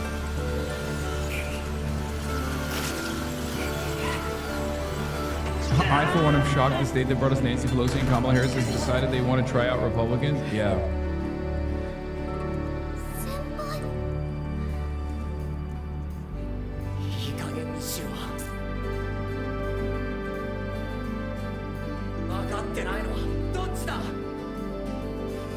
What was the app you kept telling people at polls to download? The app. It's not an app, chatter. It was a DSA LA voter guide. It's not an app, it's just a PDF.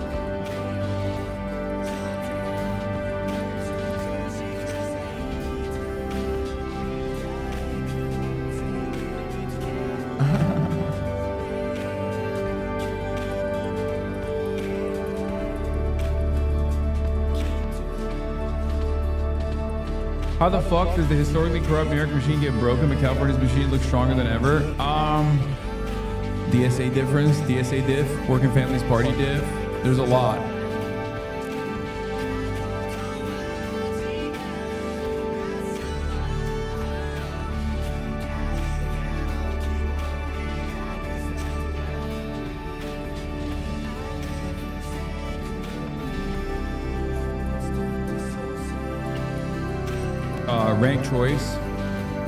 Rank choice is big.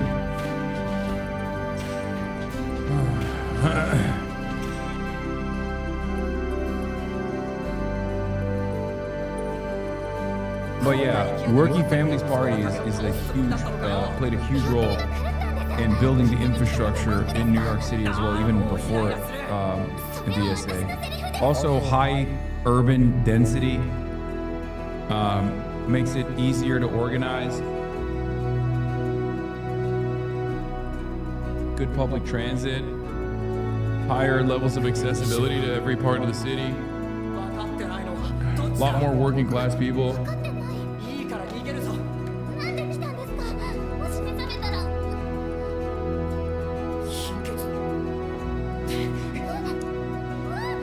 Also, I know they call it California, but California's dead ass not progressive. We have some of the most educated and also some of the most shit-lived voters of all time. Oh yeah. No, for sure. No, definitely. California is, I mean, I've said this. I have said this. Californians, like, they LARP as progressive. They're not. That they may not include local press, legacy media, national newspapers, or reporters. Like, why are they fucking standing outside of Pratt headquarters? Like, they're so cuffed that they want to get a taste of what's going on inside? Is that what it is? Non-traditional campaign. And it will be very interesting to see, does that work in the city of Los Angeles? Because that will tell us quite a bit about how campaigning, at least in the local level, will move forward. Absolutely, King Young Law. Thank you so much. Alex? let's bring in our next political panel. CNN senior political analyst Ron Brownstein is here, conservative commentator Alicia Krause, and founding partner at Puck News, and host Good Luck America, Peter Hamby. What a group we have here tonight. Let's talk, Ron, about the mayor's race, which is getting national attention. The numbers that you're seeing so far from Spencer Pratt, do you think that it's enough to get him into the top two?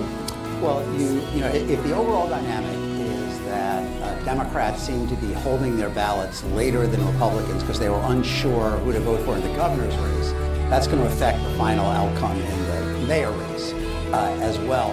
Look, you're the incumbent. 65% of voters are basically picking someone else. Maybe it'll go down to around 60. That is not a tremendous vote of confidence for Bass.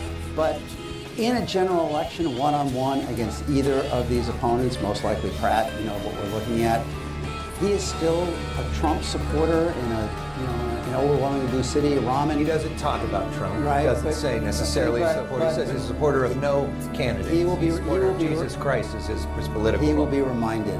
Voters will be reminded if it is him. And then of course Raman, you know, I mean, there is an audience for that, as we've seen in multiple municipalities around the country. But at a time when, socialist. but at a time when so many urban voters are kind of expressing a recoil against this order, you know, kind of a left insurgency in LA doesn't seem like it's going to go the distance either. So you've got Bass kind of like Becerra as a mainstream older Democrat who doesn't generate a tremendous amount of enthusiasm but is facing opponents who have ceilings of their own. Alicia, you support Spencer Pratt? You like him? Absolutely. What do you make of this movement? And also, what do you make of the decision tonight to exclude the cameras, exclude the press on a night when the world is looking at this event and looking at him? And it's the start, potentially, of a new campaign for the general election if he makes the top two. I can't speak to it because I wasn't a part of the decision making for that. I don't know that I would have advised that. I would have said give the press a scrum, you know, let them be off to the side, focus on the voters and the supporters first. But also the faux tears, I think the average LA mom like myself is going to be like, kind of who cares? He's been really good about going into your Raman's district where, you know, she is okay apparently with homeless people sleeping everywhere, whether they're 50 feet from a school or 500 feet from a school. In Sherman Oaks, all over the valley, all over South LA, that he's gone to do barbecues and engage with voters and have Q&A. I think he's had really great performances in the debates and the interviews that he's done, that the average person now can go to Instagram and TikTok and get to know who Spencer Pratt is. They don't, no offense, they don't need to be watching Fox News, CNN, or MS Now in order to be able to see that. Peter, when you were with us on The Story Is, you brought up the fact that clearly this is an internet phenomenon.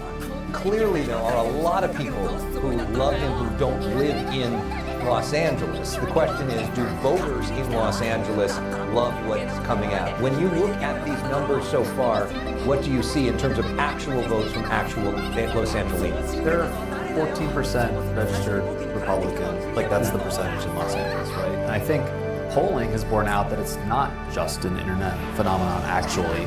It's not just Republicans, and yes, you run in this city without party affiliation next to your name, and Spencer Pratt says he's running for Democrats.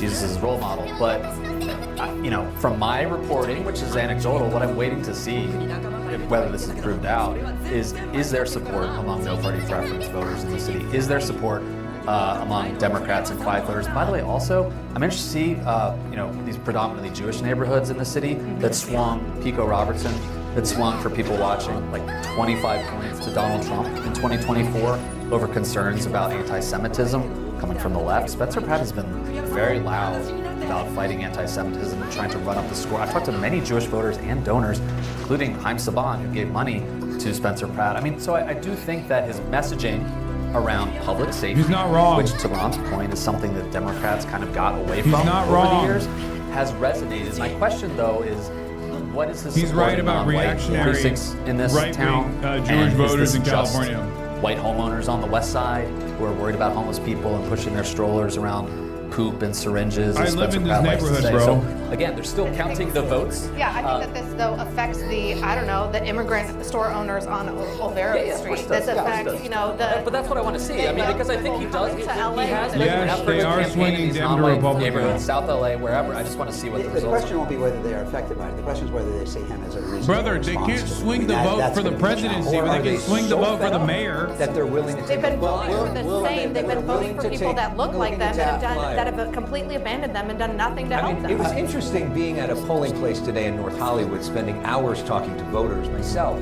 how there were a lot of... Every single person on my block, I'm willing to bet, voted for Spencer Pratt. Every single one. Every single person in my neighborhood most likely voted for Spencer Pratt. Like, it's not even a question. What is this? Is he Richest conceding? state in the richest country in the history of the world.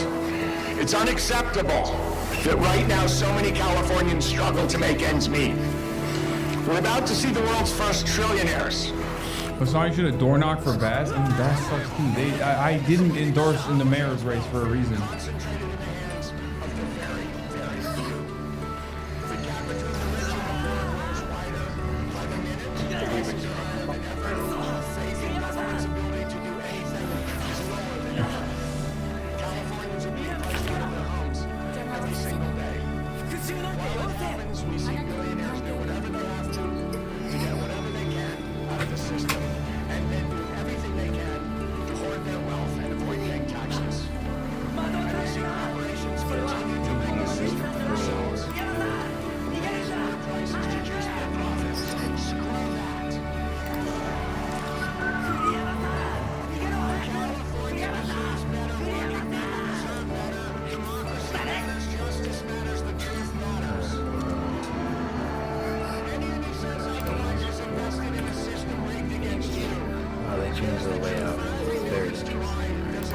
Why do you think winning is what matters in bourgeois elections? You're brilliant.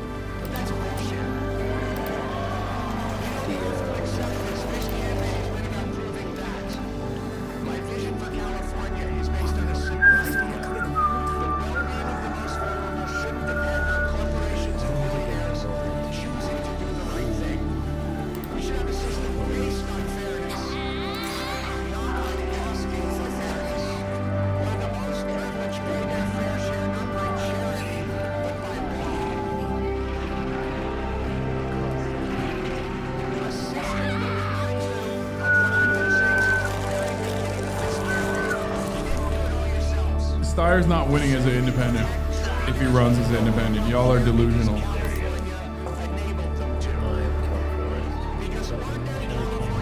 Party loyalty will transcend that. There's no shot he wins as an independent. Y'all are fucking insane.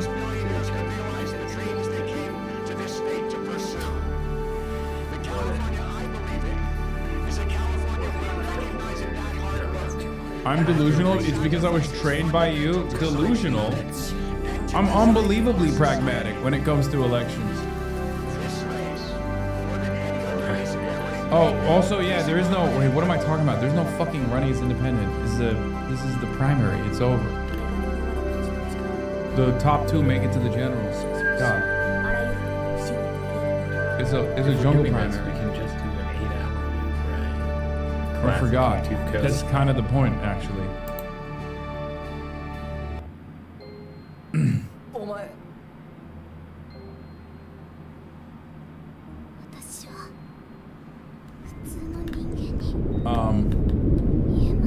Why does he sound like he's Skyping from the moon? I feel bad. If we write in Bush where in November, he can still win. Okay, Borlo. Of course, the attacks have begun. How in the hell is a defense witness in 1980? Please. Oh my god. Hello. Piece of shit. Background company. You know what? Do I want to cater to somebody that's stay like... red for the general? Sorry, don't know a ton. Just curious. No, California's not going to be red. Like... But... Why is this a no-go? California's not going to turn red.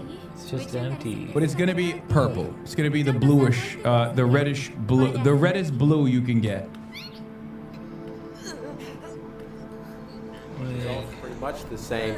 Steve Hilton on top, a 36,668 vote lead over Javier Becerra. He's the top Democrat right now at 26%. Tom Steyer, who you were just listening to, is at 20% if you round that up. He is not conceding. And there's a lot of votes to be counted. So there's no guarantee that he will not make the top two. It's the top two who make it. But an observation, Laura. Dems are also likely to get locked out of CA40 now, by the way, which is only an R+1 and was very viable. He says to keep him down. Yeah, these here. are. We'll see if he ends up down there. Very. I think the turnout is pretty shit, right? Am I crazy? Maybe I'm wrong. But yeah, Ken Calvert going up against Young Kim. They're locked out of Californians. The California Democratic Party is going to be locked out of the 40th Congressional District primary. Here's one of the problems here, okay? This is what happens when you run a weak leader at the top of the ballot. If the top of the ballot is, if there's 700 different candidates, I mean, if there's literally 60 candidates and everyone's like, who the fuck do I vote for? And the only person that they consolidate behind is like whoever the machine tells them to vote for, and that happens to be Javier Becerra at the last moment when the original runner-up was Eric Swalwell. Okay. This has down-ballot consequences. Republicans, well, they love voting. They love voting for a Republican. So Trump told them to go out and fucking vote. California 40 is not viable, my friend. It's R+1. California Democrats are the most mediocre Democrats in the country, sit on immense wealth and a population that gives them supermajorities and basically accomplish nothing except massive dysfunction. Well, when Zaid cooks, he cooks. I agree with Zaid here, 100%. It's nasty. Check logs, local here. Kim Verrett was wildly antagonistic to OCDSA. She was a Zio, so it made sense. She went after us with our principles. Kim Verrett was a mad Zionist. Do not cheer for her. I mean, I'm not even fucking cheering for... Dude, I don't think you guys understand. Every California race is cooked. Pretty much, with like 3 exceptions or 4 exceptions. It's all dog shit here. There is nothing good. There is nothing. I mean, look at our fucking inevitable contenders on the Democratic Party side. Karen Bass versus Spencer fucking Pratt in the general, and then it's going to be Javier Becerra versus Steve Hilton. Oliver Ma, baby? Brother, Oliver Ma is not getting anything, unfortunately.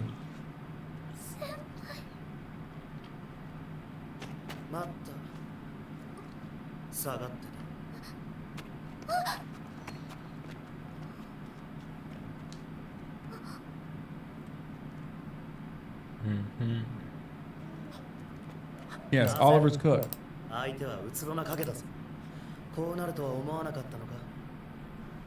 Why is it so big? Yeah, it's not like, the thing is, dude, we're fucking crying over not me, but like there are people in here that are sad, understandable, over Tom Steyer and Nithya Raman, okay? Neither of these candidates were like, Tom Steyer was pretty fucking left, to be fair. But it's not like Nithya Raman was like this fucking, hardcore socialist or anything like that.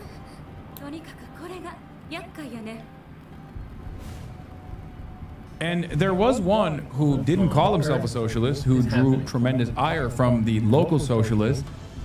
Kenneth Mejia won, I'm pretty sure, which is great.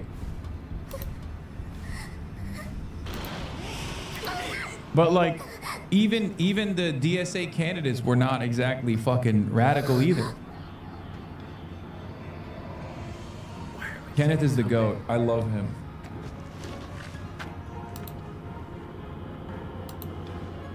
Pussy-ish Angel, the real issue that was not addressed. Like 2 months ago, Becerra wasn't even top 5, like so astroturfed, and it's not like Raman and Steyer were that leftist to begin with. California politics is ass, yeah. No, Nick Fuentes' rant on you yesterday was funny, I admit. Okay, why is... Okay. Again, cattle.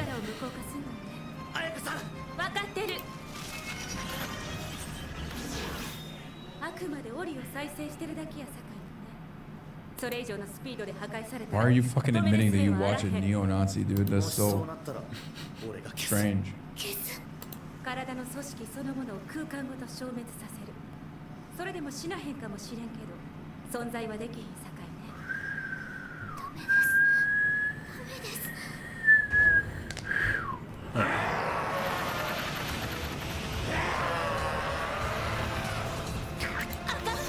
Yeah. Star was pretty fucking left, but the issue with him is that the voters spoke loud and it's clear, and this is what they need from the Democratic Party. Competence is cool. Having experience is hot.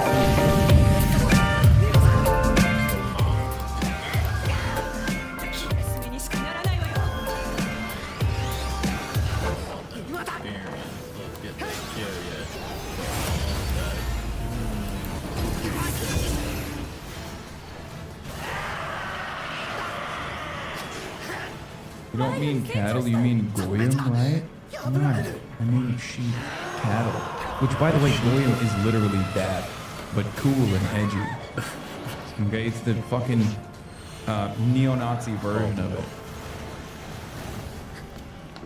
It means the same shit, dumbass. Just means you're a fucking sheep. You're a stupid person.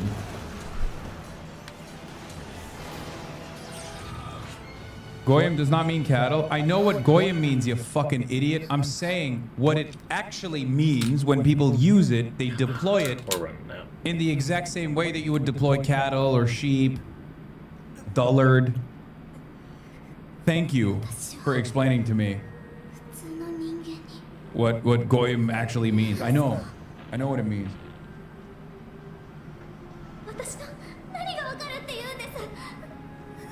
何も分かってないのは栗山さんの方だ。それは僕も同じだよ。 Move to the East Coast is the only series you say, okay, everyone needs to calm the fuck down, okay? I'm not going anywhere.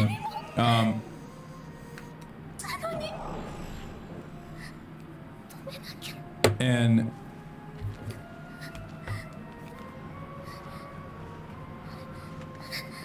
I think we just need to double down. What we need to do is double down and fix the DSA system here. And fix the infrastructure here. It'll take time, but I think it's doable. My Vang losing to, I'm gonna blow my shit clean off.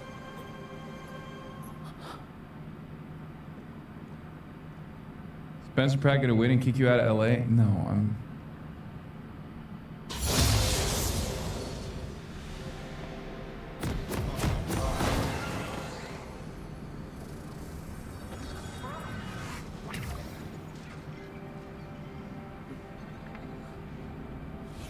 KFC double down, maybe Becerra can help you get a sponsor? Yeah, I'm a Becerra head.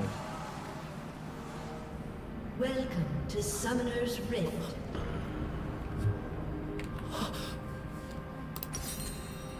Minions have spawned. Zaya! Zaya! What was I supposed to do? Hot competent summer won overwhelmingly at the ballot box. I genuinely think I have less respect for people who vote for this guy than the San Francisco tech people that tried to make Matt Mahana thing.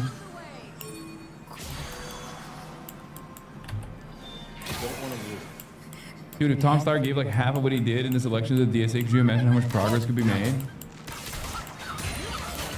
No, we're looking at Red Mirage though. Dems voted very late of indecision on the governor's race. Yeah, but the fact that there was indecision on the governor's race is enough, is like incompetence enough. I'm so mad at the fucking dumbass Democratic Party here. They suck so much dick and ass, dude. I mean, yeah, we do low-key deserve the fucking incompetent shit libs that run in every fucking election and then sit on a comfortable fucking safe blue district for the rest of their goddamn lives. Biggest state in the fucking nation, dude. It's a disaster. It's a goddamn disaster, bro. It's so crazy.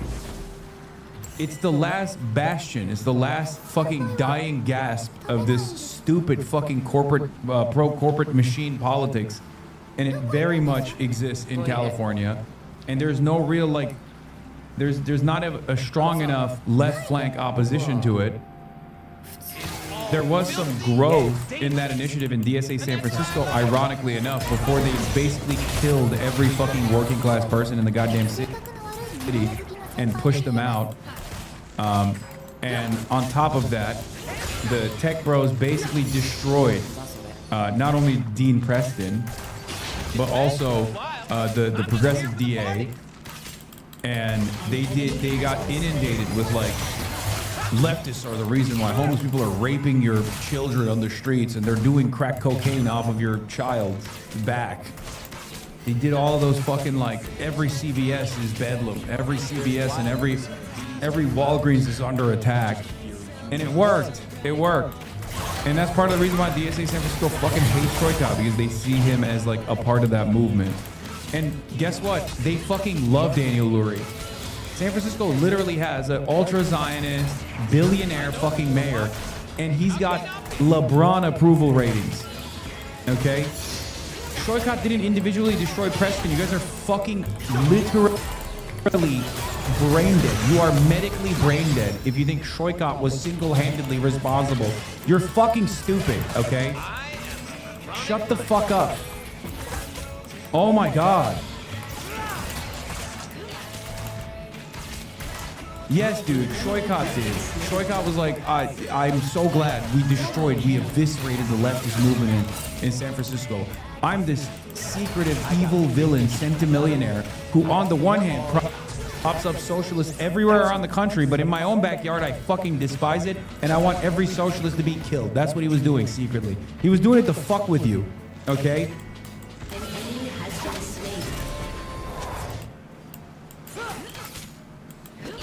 Losers don't get the right history. Shoykot is at fault. I mean, no, it just didn't work. What do you mean? He dumped so much money.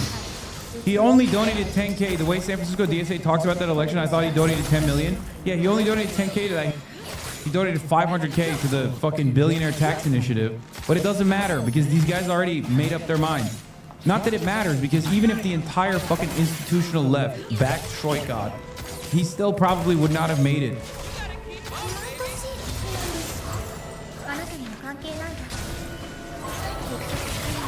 Yeah, people didn't want him. What are you gonna do?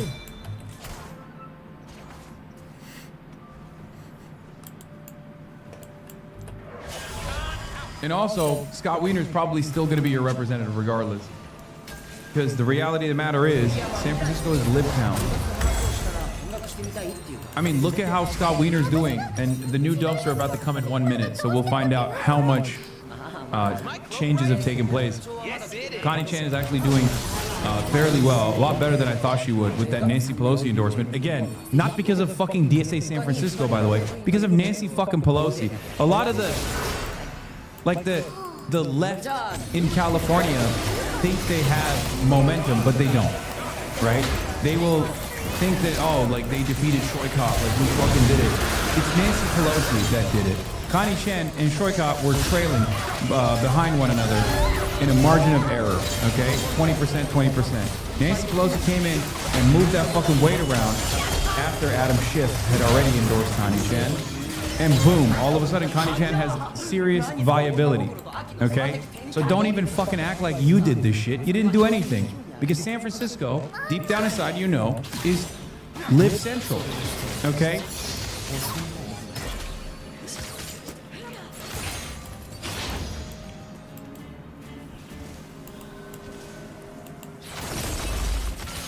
Yeah, oh yeah, Ethan Agarwal is so funny. Couldn't even crack the top 2, man. What a disaster for this guy. What a disaster for this guy. The tech bros also kind of suck at like trying to make candidates happen. Matt Mahan is eating shit. Ethan Agarwal is eating shit against Ro Khanna.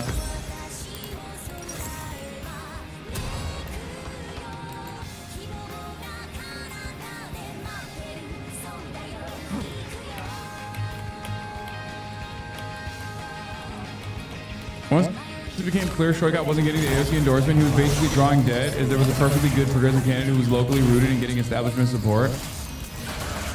All the candidates that went on Hassan Piker, Diddy Piker, Dog Striker, stream lost handily. All that matters to a little zoomer like me, girl who's gonna be okay. Buddy, you're a couple days out from ending it all. I don't think you're gonna be all right. Like, this guy is literally a fucking bot.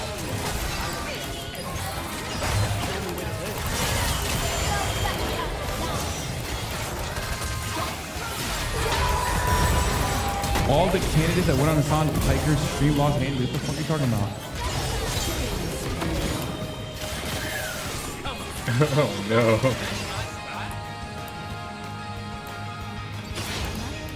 Nithya and Ray could have co-endorsed in a ranked choice system. Ray should have dropped out and endorsed her. Same thing happened. No, it wouldn't have done anything. You guys are fucking wrong. It wouldn't have done anything. What are you talking about? Ray's at like 3%.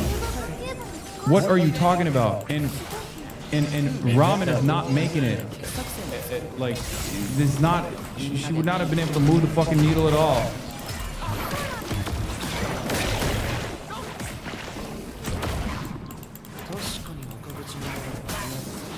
Fun. I need some fun. LA wants Pratt. It's over.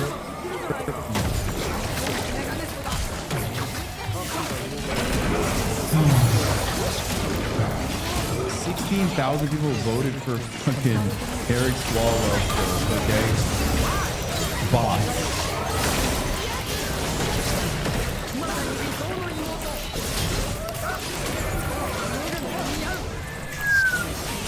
Alright, where's the fucking new dumps? With the new dumps that came in, Scott Wiener is still at 42%, Connie Chan at 28%, Shoikat at 14%. I think we are still having trouble because voters do not distinguish between an establishment progressive and an insurgent progressive. They see someone like Warren and someone like Zoran as fundamentally the same. We need to help them understand the difference. That's not even a problem in California, I don't think.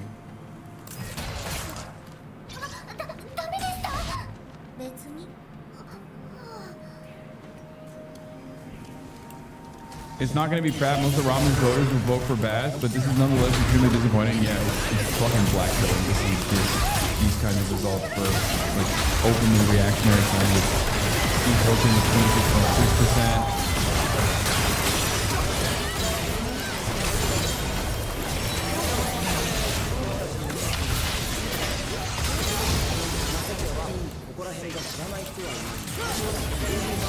26.6%. Now you partially own any Wiener successes. What? People hate Tech Bros, Thayer, Rothman, Troikot. Analysis bad. Need more bad analysis to understand. That's called an ass whooping. Now you partially own any Wiener successes. What? What the fuck are you saying?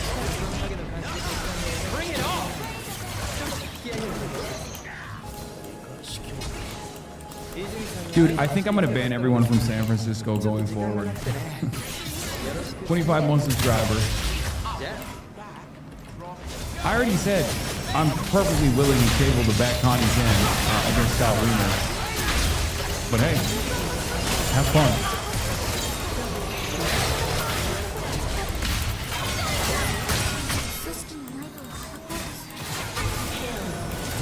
Fake demon. Demon banned the Becerra voter? Yeah, because Becerra is going to be our new governor.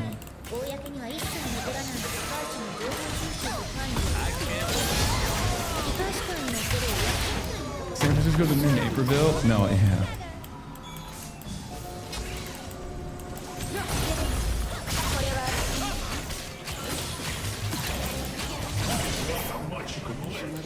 Karen Bass, a Republican D-list celebrities, an insane outcome only possible in a jungle primary. Yes, but also the fact that it's even happening is devastating. Like, it's just, it's insane, dude. This is insane. Like, Spencer Pratt getting this close is insane. 47% of the votes in.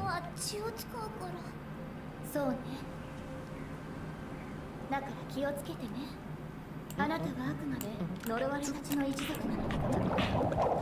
you were a bunch of ham-fisted interlopers. I had no idea San Francisco was like that. All right, fuck it. I'm pulling out. I don't care about what happens in San Francisco. All right, Scott Wiener wins. And Scott Wiener wins. Connie Chen already has Nancy Pelosi's endorsement. That is the most powerful politician in San Francisco. Have fun with that race.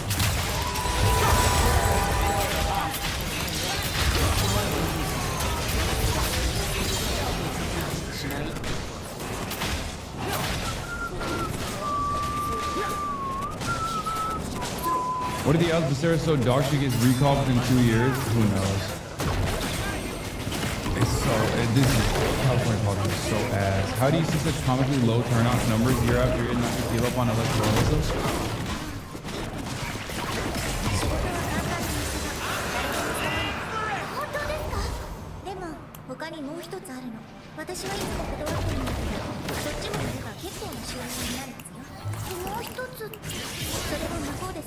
It's the Latino vote that Becerra swooped up. I was canvassing in East LA before Becerra had a chance to win and people were progressive. Once he came in and a lot of my peeps fell in line, that proves the Latinos vote in Idball.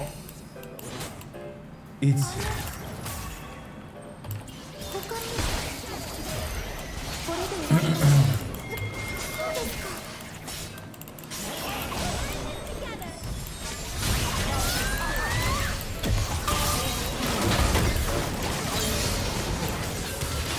Legit, what can I even say to people when they tell me they don't care about politics? I mean, most people don't.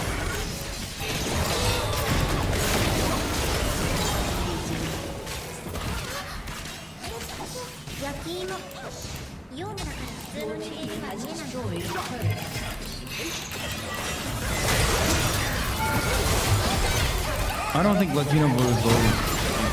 I mean, we'll see. We'll see what the demographic breakdown looks like. I do think that it's the Becerra thing is just like Democrats consolidate support. They say that's the guy, and people just go and vote.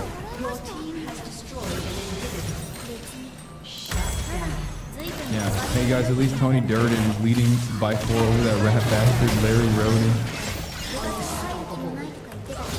Porter should have stepped out and endorsed the style. This is fuck. What are you guys talking about? That wouldn't have done anything. Like, Katie Porter is a 4%, dude, a 5%. And also, there's no guarantee that Katie Porter was going to actually, Katie Porter voters were going to go vote for Steyer anyway.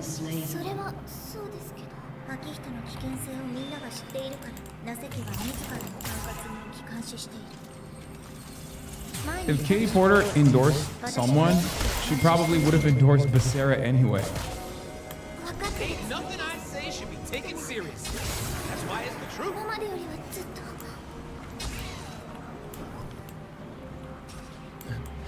Anyway, I'm tired.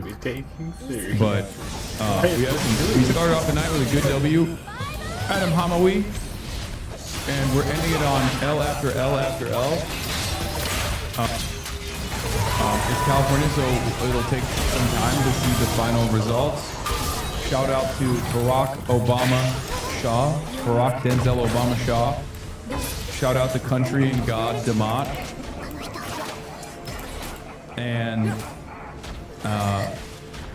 all the other people. California is so busted. California is so cooked. What are you gonna do? Big country, big state.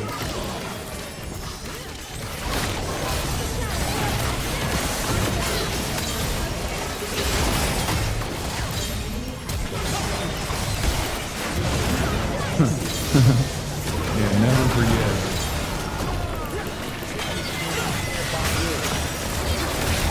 Javier, the sheriff, tell us the education service. I nominate Javier Baccaria. We got a lot of work in California, okay? We got a lot of work here, too. We got a lot to do.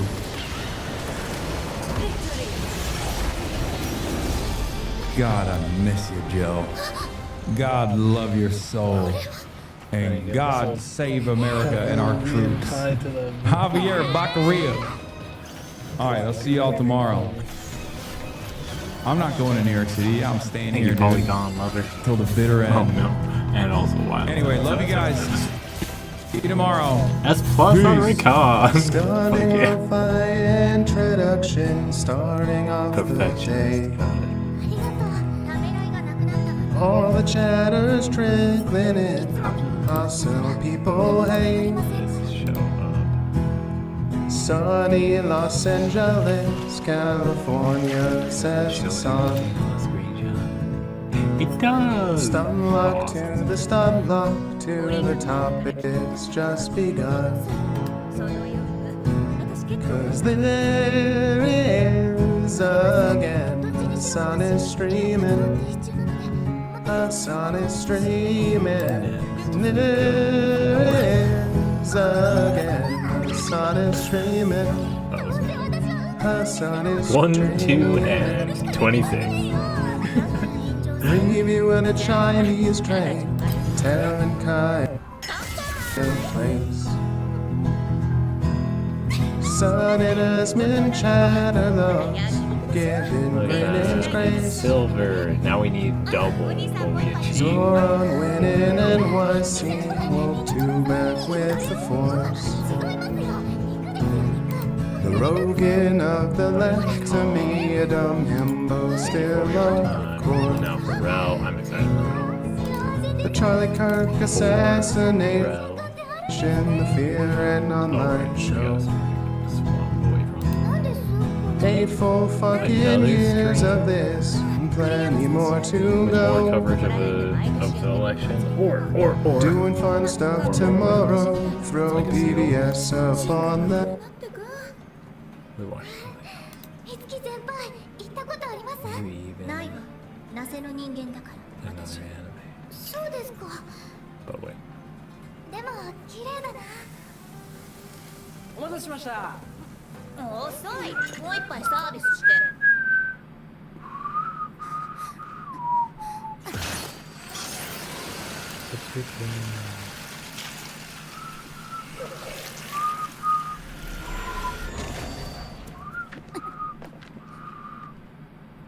Yeah, the city council meeting was only 29. Oh, it's still going. Wait.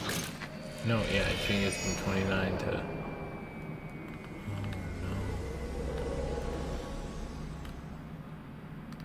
Why was the city council meeting only 30 minutes?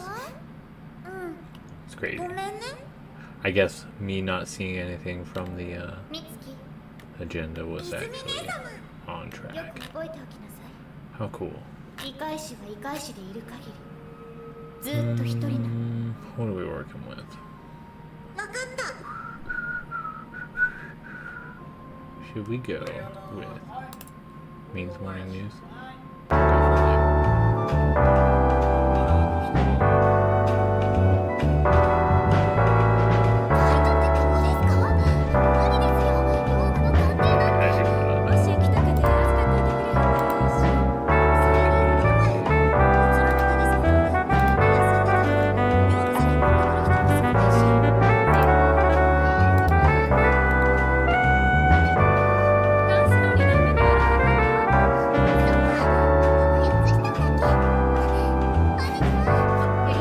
Tibetan healing sounds to destroy unconscious blockage. Sorry, I brought in that inflection.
君ときもセットやろ。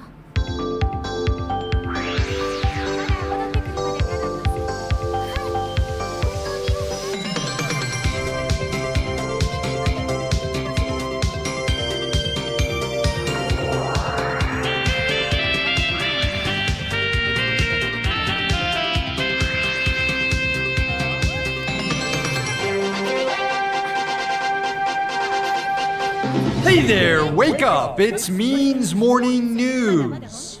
Just after 11 a.m. on the East Coast, I'm Sam Sachs. Here's the news. If you're looking for the olds, check out last week's shows.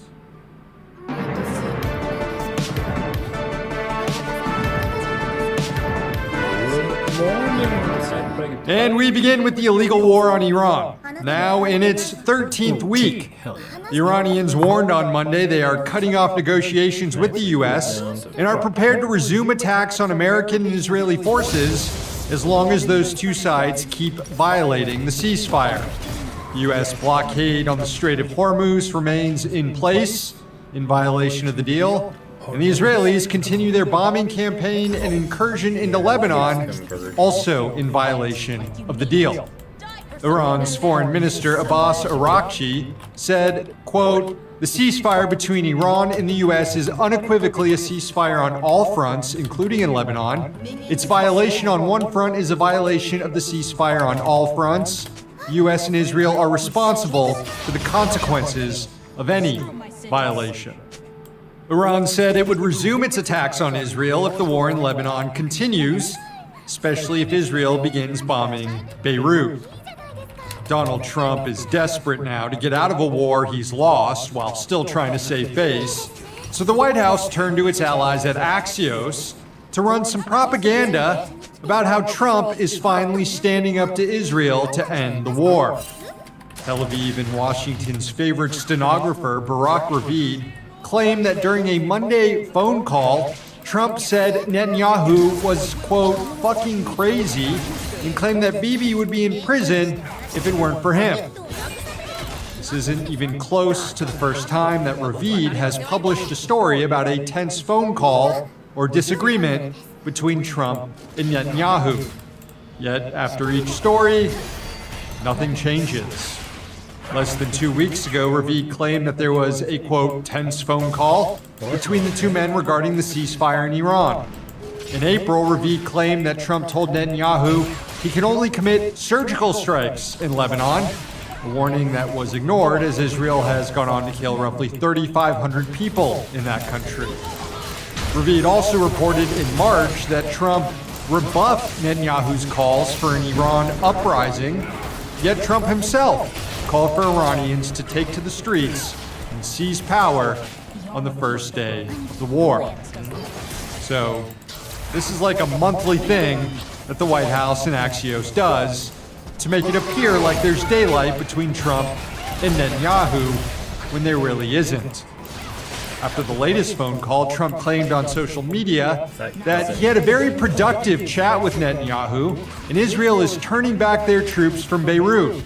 He also claimed he made a deal with Hezbollah and that both sides will stop attacking each other. Netanyahu came out with a much different message, though. He said that Israel will move on Beirut if Hezbollah does not cease its attacks. And, quote, "This stance of ours remains unchanged. In parallel, the IDF will continue to operate as planned in southern Lebanon." And Netanyahu wasn't lying. Israel launched more deadly attacks into Lebanon on Tuesday. But surely another Barak Ravid scoop about an angry phone call will do the trick, right? Meanwhile, in New York City over the weekend, Israeli war criminals were allowed to walk in a parade down Fifth Avenue with several Democratic politicians marching alongside. What a disgrace. Israeli Finance Minister Bezalel Smotrich participated in the annual Israel Day parade.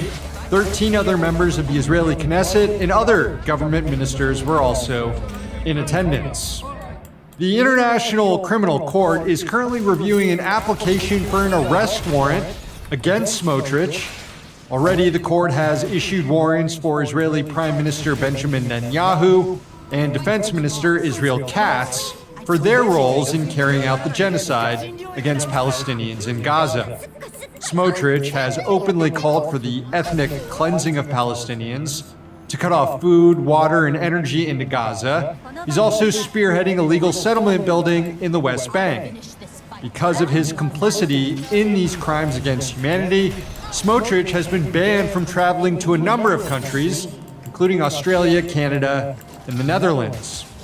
According to Middle East Eye, Smotrich could be charged with forced displacement as a crime against humanity and war crime, the transfer of Israel's own population as a war crime, and persecution and apartheid as crimes against humanity.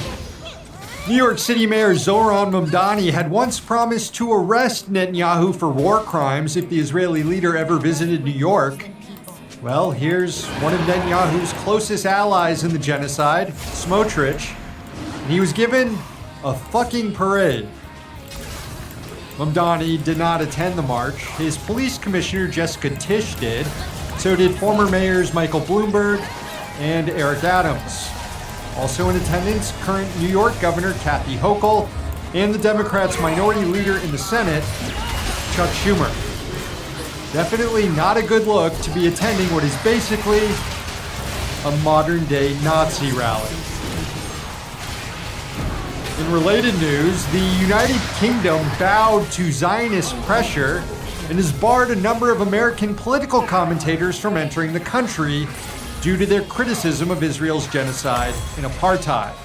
Both Cenk Uygur and Hassan Piker said they were prohibited from traveling to the UK and had to cancel plans to attend the South by Southwest London event. The UK Home Office said in a statement that the two's, quote, presence in the UK may not be conducive to the public good. Well, I can think of a lot of things in the UK not conducive to the public good. J.K. Rowling, Nigel Farage, mushy pea sandwiches, but not criticism of Israel. Yet here's the British Labour Party doing the bidding of the far-right extremist government in Israel. The former leader of Labour, Jeremy Corbyn, responded to it all on Twitter, writing, quote, banning Cenk Uygur and Hassan Piker from entering the UK is an absurd and cowardly decision from an increasingly authoritarian government. Let us call this what it is, an attack on the freedom to criticize Israel, as well as the UK government's own complicity in genocide. Corbyn himself was pushed out of the Labour Party due to bad faith manufactured claims of anti-Semitism by the same people who are today cheering on a massacre of children in Gaza. And finally, this month SpaceX will go public, giving investors a chance to buy into Elon Musk's rocket, satellite, and AI company. But people should be wary because rules are being changed right now to benefit insiders at the company and create volatility for new buyers. A number of major stock indexes, including the NASDAQ and S&P 500, are waiving requirements that would have previously kept SpaceX off their listings. These are requirements that have been around for 2 decades to protect investors and ensure that volatile and junk stocks that aren't proven don't end up on an index and then in someone's portfolio or 401k. A lot of these regulations trace back to the dot-com crash. They included rules that a company has to be publicly traded for a year before its inclusion on the index, that a company has to show a number of straight quarters of profitability before being included on an index, that a company has to offer a certain percentage of available stock at its IPO, and that its insiders have to be tied up for some time so that they don't immediately sell off after the offering and bring the stock down. SpaceX's IPO is breaking all these rules. And it's being allowed to do so because it's got a gigantic valuation of around $1.5 trillion, the biggest ever. There's a lot of doubt over that figure, given recent reported losses and the company's exposure to a rapidly inflating AI bubble.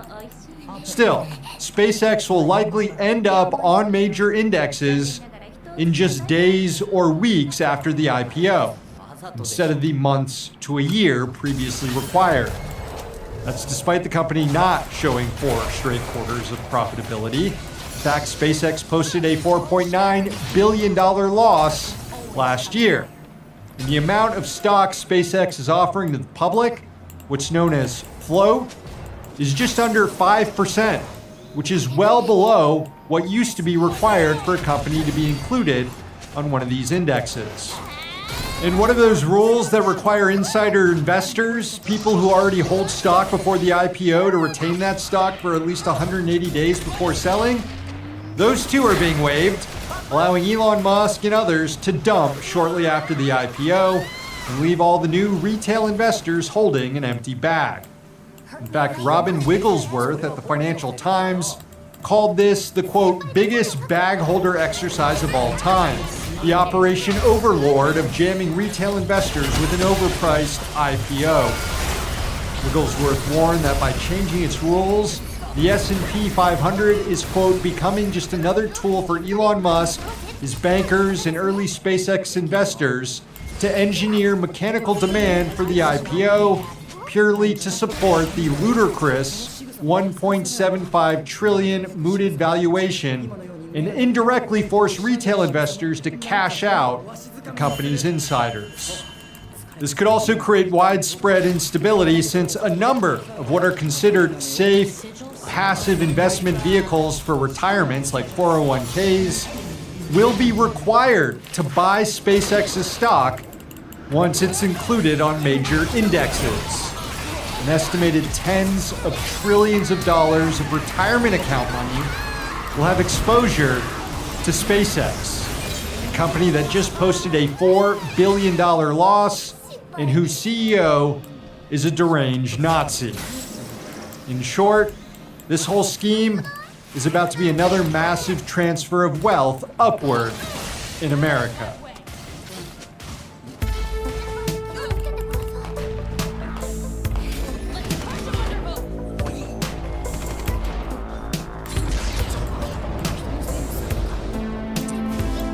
Last month, secret audio recordings were published detailing a shadow network in Latin America scheming against left-wing governments. What else is new, right? And yes, this time too it involves the United States. It also involves a former head of state / convicted drug trafficker, the libertarian president of Argentina, and the apartheid government of Israel. It's known as Honduras Gate. We've touched on it briefly on this show, but for much more on the story now, I'm going to turn it over to the crew at MMN. Here's correspondent Pamela Ledesma.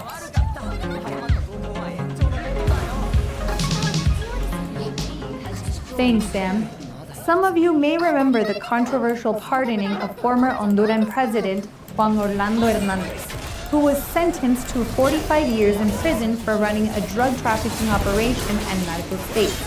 Back in 2025, despite mass demonstrations opposing the move, Donald Trump pardoned Hernandez's crimes as part of his administration's broader work of supporting and installing business-friendly right-wing leaders across the Western Hemisphere. And also what was likely part of an alleged bribery scheme.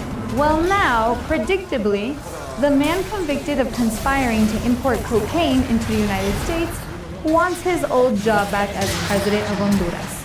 And he has the backing of an iconic duo, Donald Trump and Benjamin Netanyahu.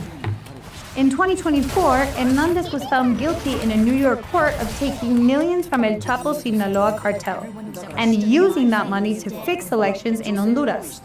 This was after his tenure as president, where he enacted policies like a total prohibition on abortions, banning same-sex marriage, and mandating prayer at the beginning of each day in schools and within the army.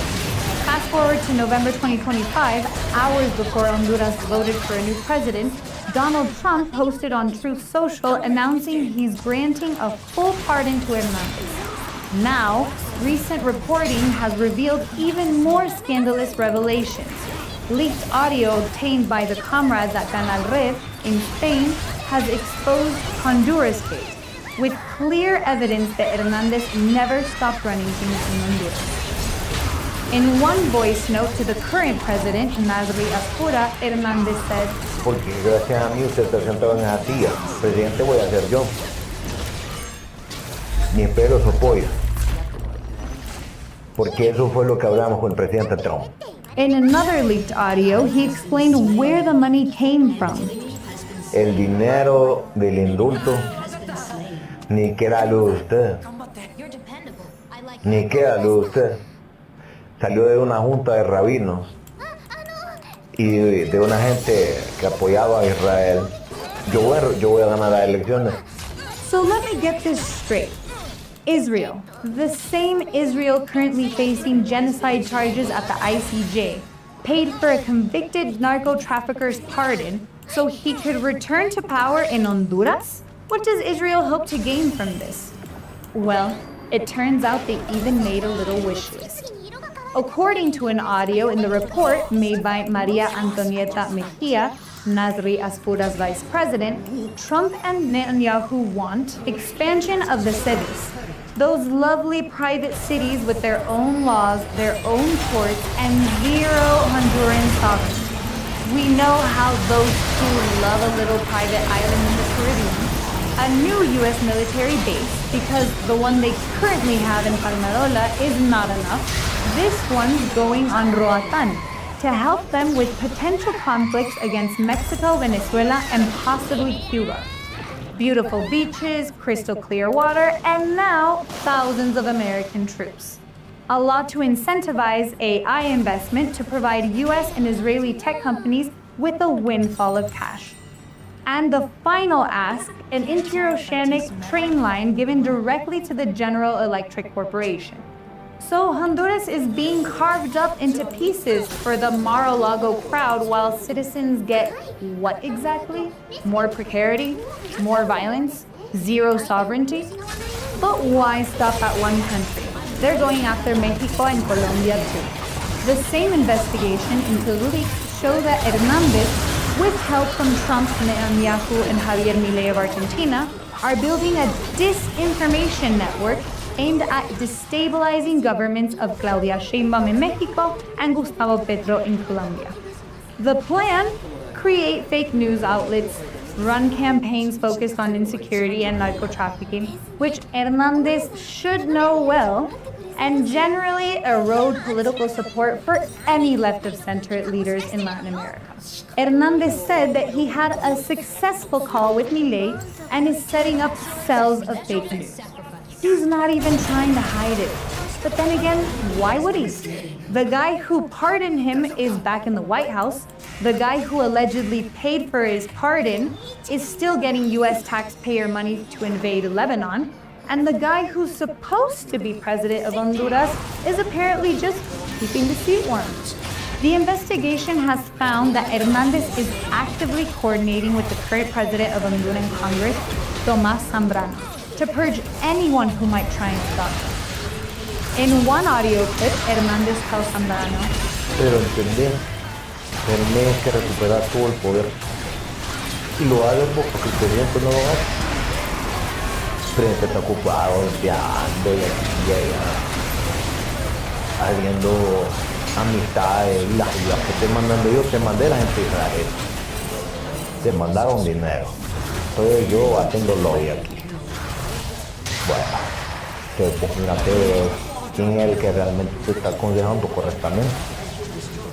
Él no es político, papá. Él es popular, pero no es político. In the past month, 4 magistrates from the Electoral Tribunal were removed. The president of the Supreme Court was forced to resign. And the Attorney General, Joel Zelaya, the same Zelaya that opened a criminal case against Aspura and sought the arrest of Hernandez, all of them had one thing in common. They questioned the 2025 election results. In the last elections, Aspura was running against 2 main opponents, second-place finisher Salvador Nasrallah of the center-right Liberal Party, and third-place finisher Ricky Moncada of the left-wing Libres Party. Moncada accused the U.S. for interfering in their elections, especially after Trump had threatened to cut aid to the country 48 hours before their last election, if they didn't vote the right way and support Ascura. Posting on his Truth Social account, if he doesn't win, the United States will not be throwing good money after bad, because a wrong leader can only bring catastrophic results to a country, no matter which country it is. The threats are explicit from Hernandez as well. In another leaked audio, Hernandez tells Zambrano he's willing to do whatever it takes to hold on to power. Si hay que matar a la gente para nosotros poder estar tranquilos, se va a hacer. Si hay que regresar a la represión para controlar el país, se va a hacer. Hay que hacer todo lo que tengamos en las manos posibles para no volver a soltar el poder. Y hay que acelerar que todo lo que va a pasar, muertes, asesinatos, secuestros, viene por parte de los comunistas. So, a convicted narco-trafficker, hardened with Israeli money by Trump, is running Honduras from behind the scenes. The current president is a placeholder. Congress is just falling in line. And the end goal seems to be to turn Honduras into a permanent U.S.-Israeli colony, and then just export that model to the rest of Latin America. While Israel and the U.S. do everything in their power to destabilize the Middle East, they're also making sure they lock down the entire Western Hemisphere under U.S. hegemony. We'll keep you updated as this story develops. Reporting for MMN, my name is Pamela Ledesma. Back to you, Sam.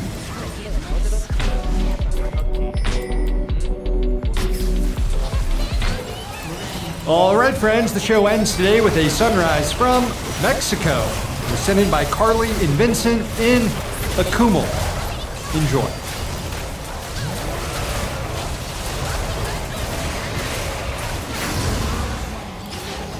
Thanks, Carly. Thank you, Vincent. That's the show. Thank you for watching, and thanks to the team behind the scenes. Find more MMN at means.tv. We also have YouTube and podcast channels, and you can find us on Twitter, Instagram, and Blue Sky. One day, capitalism will fall. Until then, we'll be right here. See you tomorrow.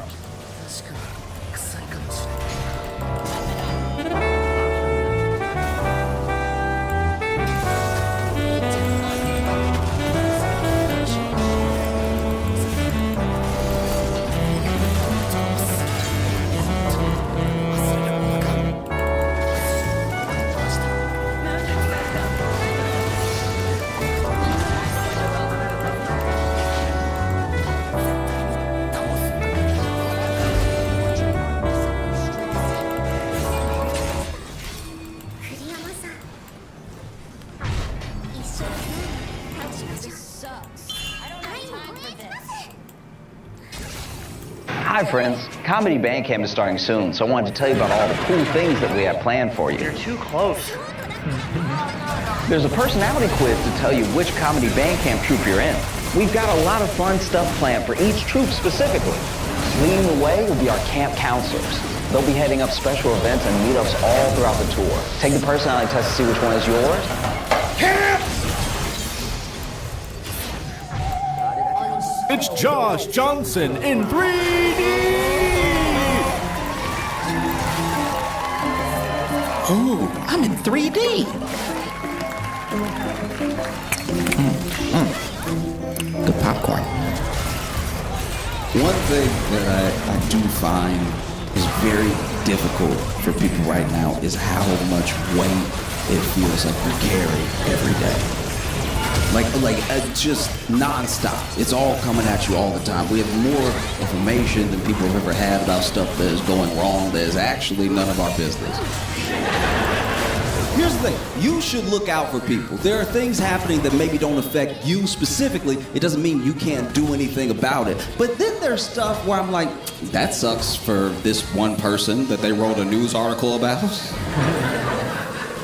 Do you know what I mean? Like, you'll be getting all sorts of bad, you'll be getting other people's bad news that you can't do anything about and doesn't affect you at all, won't change your life at all. You will get a news notification from like People magazine about which celebrity's yacht sank.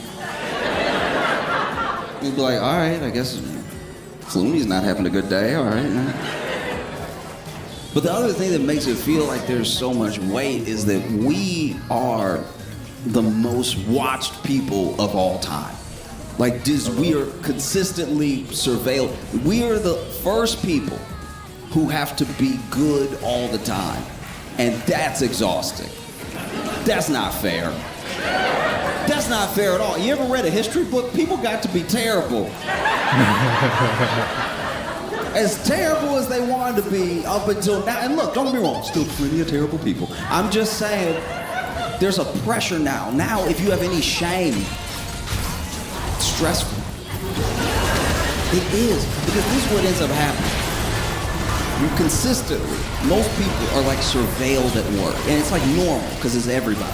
There's people right now working a job where they track how often the mouse moves to make sure you're at your computer. There's even technology they're working on that they want to track your eyes while you're working on your laptop. That's incredibly stressful. Do you know how distracted I get at work? I'd be fired immediately. And then on top of that, you have to be a good person outside. You have to be walking around doing your errands, a good person, because at any moment somebody might put a phone in your face and ruin your life. Then, on top of that, you have all this pressure that we all have on us from these expectations of a life that nobody is living. So you gotta be like the perfect spouse, perfect partner, perfect parent, perfect sibling, everything, or else there's gonna be some post about you. And it's too much. Our grandparents didn't have to go through this. Our grandparents could be terrible at least one thing. You could have a guy who was like the best mechanic in the world, just like honest, you know, trying to help you with other problems that might occur with the car and everything. And then he'd go home and beat his kids. But he was a very good mechanic. And that's what we remember. Even at the funeral, they're like, he changed oil fast. Like, never mind generational trauma. They'd be like, no, he always gave you a fair price too. He was a good dude. Everyone else at the funeral's like, I beg to differ, but okay. Oh. Or, you know, you'd have a situation when I was a kid, there was this one dude in my neighborhood that everybody just kind of took care of. Everybody just helped him out. It took me until I was 20 thinking about it, looking back to realize this man never had a job. And everybody would just help him out. They were like, he's bad at working. He was terrible. Every job he had, he got fired almost immediately. He would get fired so fast you could hardly say he worked there.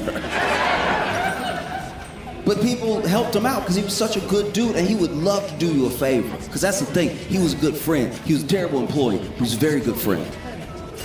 Horrible employee. I can't stress this enough. Even the work he would give himself the job of doing you a favor and ruin that as well. There was one time, this dude, as a favor, went ahead and mowed the lawn that was across my grandma's house. And this man, this lawn looked like a leopard by the time he was done. I've never seen a lawn this busted because not only were there whole patches of tall grass left, but he had dug up some dirt, like he had cut a bald spot in the lawn. I don't even know how you do that. Like, I don't even know, because I couldn't tell if the lawnmower stopped working or if he just left. Because I've mowed lawns before. You walk in a straight line and then you turn around. And then, this man was over here being creative. He was just taking left turns that didn't exist. That's crazy. And it's hard because that guy had a good life because he knew his limits. I'm a bad employee. Don't hire me. I'll apply, just to give it a shot, but like don't. Look, if you care about your business, you need to keep me far away from it, dog.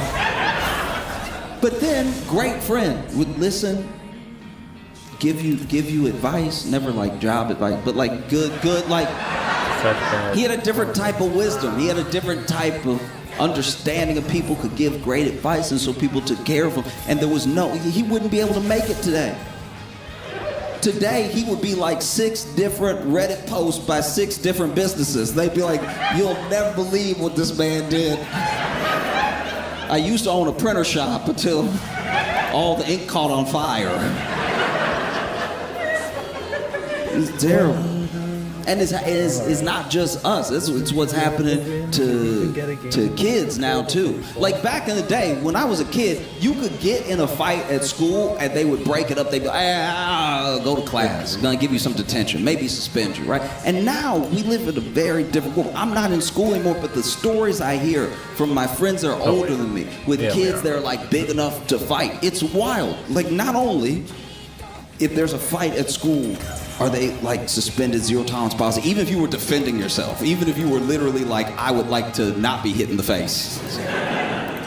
Get suspended, they might call CPS on you. They might call somebody up to be like, hey, do you need to be evaluated? Just like all this pressure. And that's on top of what we expect kids to learn versus like what the lesson is. So then you're already trying to do your best to like navigate as a kid where you need to be versus where you are. Meanwhile, colleges are actually like lowering standards just so somebody will pay to go. Like this, it is great. Like there used to be some real pressure to get into college, and now colleges are like, hey, you want to major in buttoning your shirt? We can make that happen, all right? If you got 40 grand, you can major in whatever you want. Write whatever you want on a certificate. Write diploma, I mean. Write whatever you want. And so you got kids with all that pressure. That's no wonder the kids get online, go to a video game lobby, and they're some of the worst people in the history of humanity. Yeah, like I think that a video game lobby is slightly misunderstood. Like obviously, if somebody's saying terrible things, they could be a terrible person. That's fair. But also, maybe they're terrible 10 minutes at a time. Maybe this is the only place left you can go with some anonymity to say horrific stuff and then log off and be like, like that. I'm just throwing it out there. I'm not saying that's what's happening. I think plenty of people in video game lobbies are actually terrible people. But I also think that, you know, sometimes you're 14 and you get on there, it's the only place you can be like, oh, and then log out. You get to shoot, get to kill, and go, oh, and then you get off, and then. Because a lot of kids are ruthless. I remember in high school, there was this kid that would always get picked on. Like I got picked on some, but he really got it, and I would always take up for him because I was like, y'all have no self-preservation at all. He clearly a shooter. It's one thing to pick on me. What am I gonna do? No, but that kid, I was like, y'all, stop. Y'all quit playing with him, all right? There was one time he got bullied. There was like 4 or 5 kids and stuff like that. And then the bell rang, and so then they walked off because it was the end of lunch. And I walked right up after him. I was like, I am so sorry about that. Just remember who apologized to you.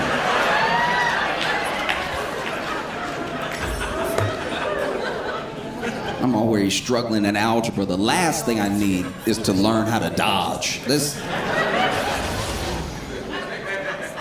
Do you know what I mean? Because everyone had a kid at their school that you were like, if it was gonna be anybody, you know what I mean?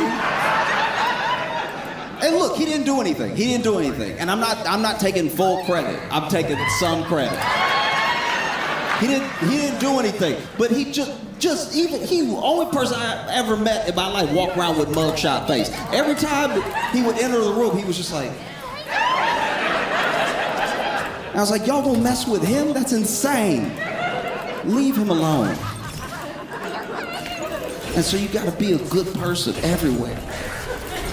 Everywhere, all the time. It's exhausting. No wonder we feel like we're about to crack.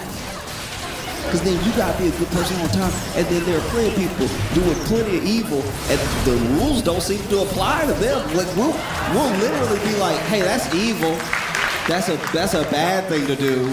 That's very wrong. And they're like, I know. And it's like just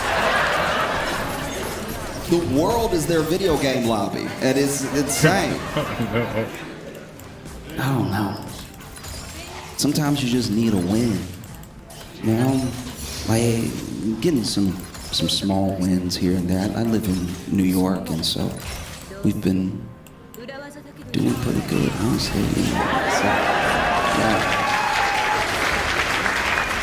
We have been, you know, you got a lot going on in New York that could make you feel like you're losing.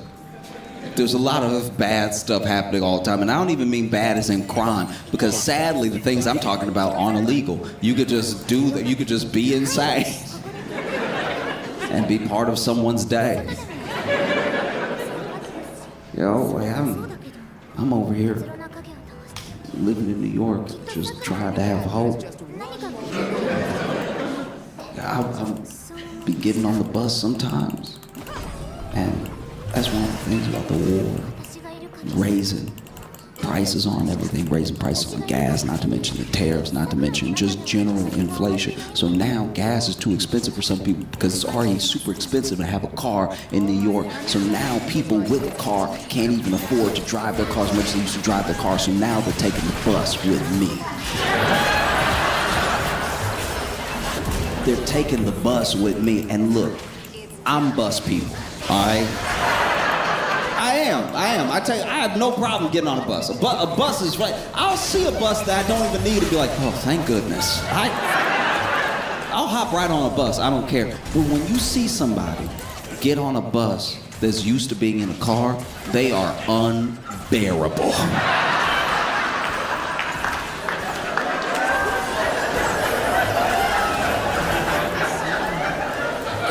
I don't hate a lot of things.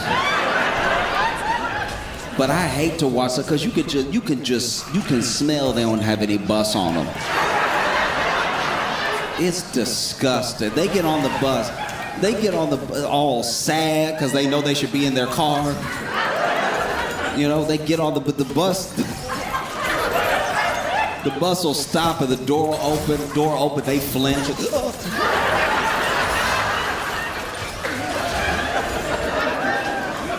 It's offensive to bus people, the way they're acting when they get on the bus. Because then the bus door opens, they're over here flinching, and then they look around, and they go to get on, and you can tell when somebody's not bus people, because when they get on the bus, for no reason at all, not to stabilize themselves, just because they feel like they're entering a new world, they will hold the door while they get on this. What is that? Step up. It's a step. Step up. What are you doing? They will hold the doors that are already open and then step up with 1 foot like they going to Hogwarts. Like just. And then they step into the bus like it's the first day of poverty or something. Like it's just. We're waiting on you. You know what I mean? Like all the bus people already stepped up, paid the fare, sat down. They're the only ones over here being delicate with it.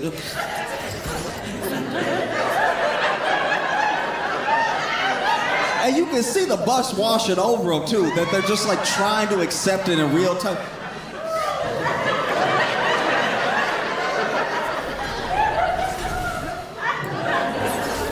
And then they pay the fare, and then they look around at all of us like we bite. Like we just ride the bus. They turn from paying the toes.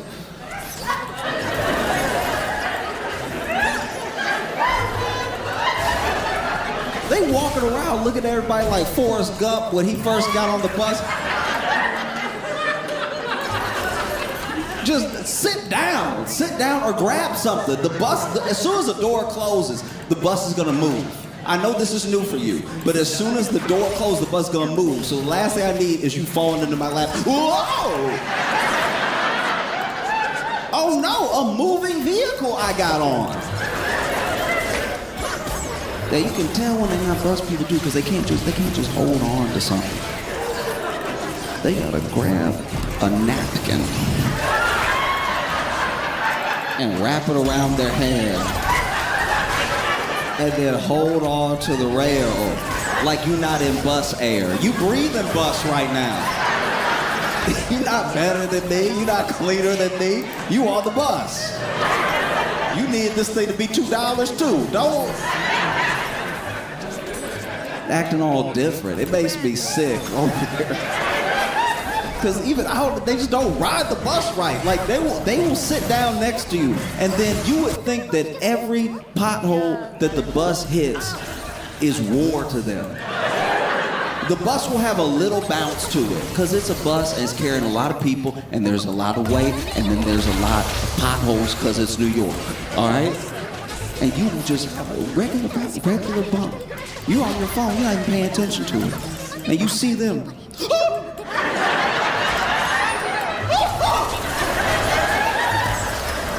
Where do you think this bus goes to? Do you think it's the bus to hell? Why are you jumping? Shell-shocked. It's insane. And then even when they hold the rail, they don't hold it right. They don't hold it with any confidence because they barely try and touch it. This is for you. This is to support you. This is so you don't go flying. And then they over here. Which means their legs never look right while they're riding the bus over here.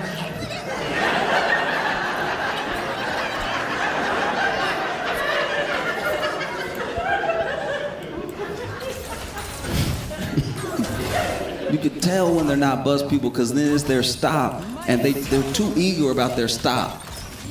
The whole time, they're thinking about their stop.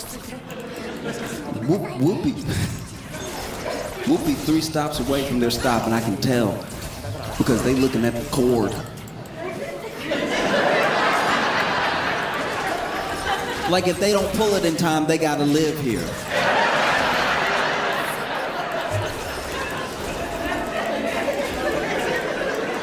And then they do like a Tarzan leap jump from that to the cord, pull the cord. The bus stops and they look at everybody. As if to say goodbye for now. Then they get off, want to take their time. Excuse me. Just go, it's the bus. I figured someone would bump into me today because I'm not in the car. So you could just go. Can't stand it when people not bus people because then they remind you you're not in the car. You know what I mean? Like, I don't have a car. And so I'm just sitting here sweating on the bus. And every once in a while, somebody will open one of those windows, which it can cool the bus down. Fair enough. But the person who opens the window is a hero. Because those window seals, like the thick, that's some of the dirtiest metal you will ever touch in your life. Somebody catching something just so that we can all breathe.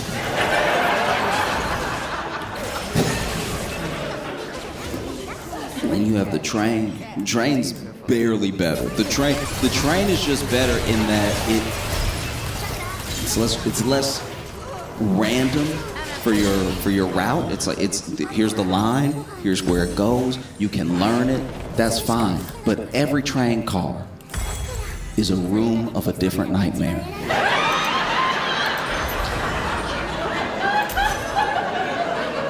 It's a room of a different nightmare. It feel like Five Nights at Freddy's or something like that. Because you be getting on a train and then it's locked. It's locked for as long as it takes to get to the next stop. So it's really just a challenge. Can you survive this for 46 seconds? You know, like you'll get on a train and nobody warns anybody about anything. So then you'll get in a car that a bunch of people getting out of, and you just think that means there's gonna be room. And then you get in there, and as soon as the doors close, you see why everybody switched cars. And it's just one man at the edge of the train car over here.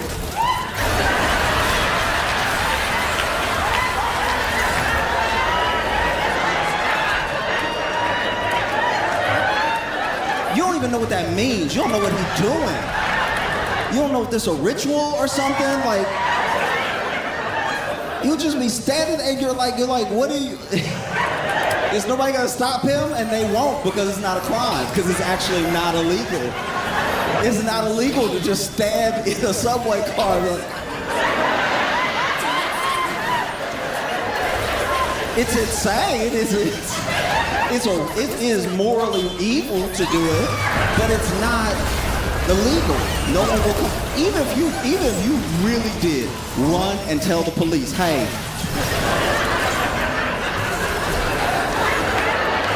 Because that's also what New York does to you. It messes up your point. Because now you can't even point like a regular person, like, hey, it's over there. Because even your hand doesn't know what it is. You're just like, in that general direction. If you call the police in New York, it turns you back into like 5 years old where you were just tattling. You're like, hey, over there is somebody doing something. I don't know what it is. But go check it out. And no one wants to help you less than the NYPD that has been stationed at the subway. Those people, first of all, if you can find a police officer, they're not doing their job because that means you caught them. I've seen it. I've seen people run and grab a cop who was just in the subway and you see him go. Because he don't want to deal with it either. Like he's also a human, so he's like, that's weird. I don't know what to do now. Because now the cop get in the train car, and then this dude had to stop.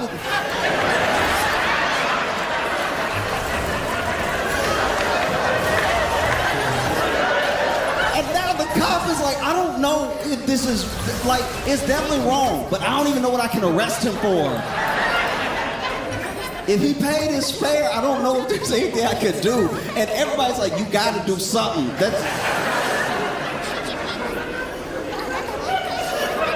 No, it's exhausting. You be trying to do people favors in New York. This thing has happened to me twice now. It happened when I was in an elevator, and one time it happened when I was on a train. Sometimes you try to do a good deed. Sometimes you try to just help somebody out because, hey, we're all people and we're all doing our best for the most part. Sometimes you make someone else part of your day. And you hope that this helpful thing that you do, you don't even need to thank you. You're not a hero. You're just trying to help out. And maybe the doors are about to close. I was in an elevator. Doors about to close. I saw someone. He was clearly walking towards the elevator. So what did I do? Bam. Stopped. Stop the door. Stop the door because look, we had made eye contact. And I don't even know if I can call this one a good deed so much as a passable deed because we had already made eye contact. So if I did let it close, that would be wild. That would be crazy to be looking at them.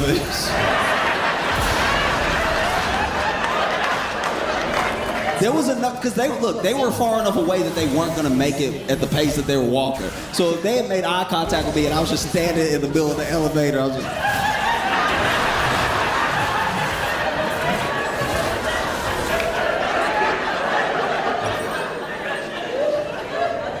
And so then I held the door. When I held the door, they realized, oh wow, someone is doing something for me. You could see it in their eyes. They lit up a little bit. They didn't quite say thank you yet, but they gave me the eyebrows of acknowledgement. They saw what I was trying to do for them. Oh. And then I appreciate that they put it into gear. All right? They stepped it up. They went double time. They didn't run, but they gave it a brisk walk. They were pretty far away. Like they were down the hallway. They really would not have made it without me. I'm not trying to toot my own horn, but like and it wasn't until I realized that they were actually walking as fast as they could and that I had held the door how far away they were. Because then they, like, I'm not an impatient person, but there was time for me to be like 1, 1,000, 2, 1,000, 3, 1,000, 4, 1,000, 5, 1,000. And so then they're getting a little closer. and they're even going to say thank you. And then as they say thank, as they get out the T and the H and the A, they trip.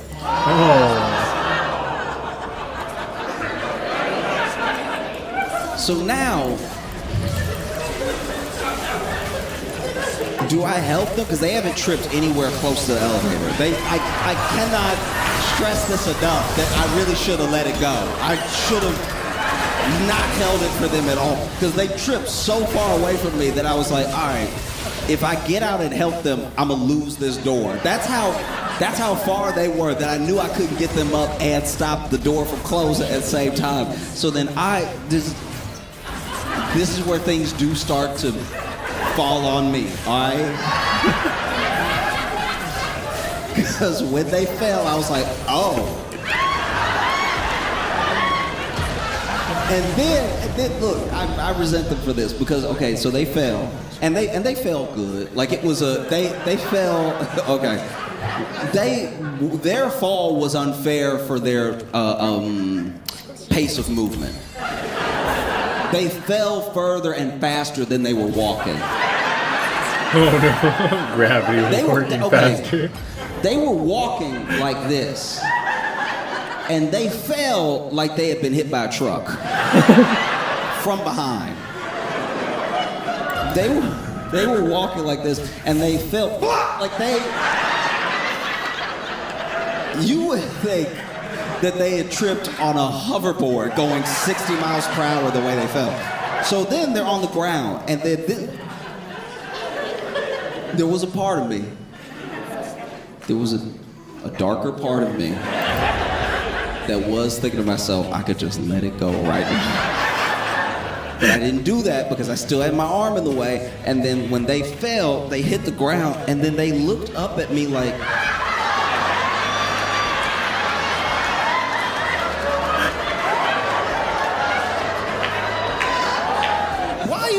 like I tripped you. I held the door for, like I'm trying to do something good, and they looked up at me like I slid their cereal bowl off the table. And then this is I did lose it in my head only. I did lose it when they did this because they had fallen, and then they hit the ground and gave it a nice, you know, whatever. Looked up at me.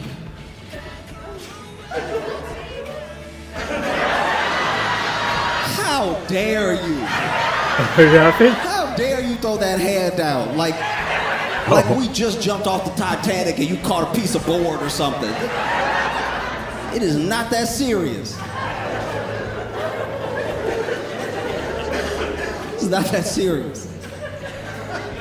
And I'm not proud of what I did next.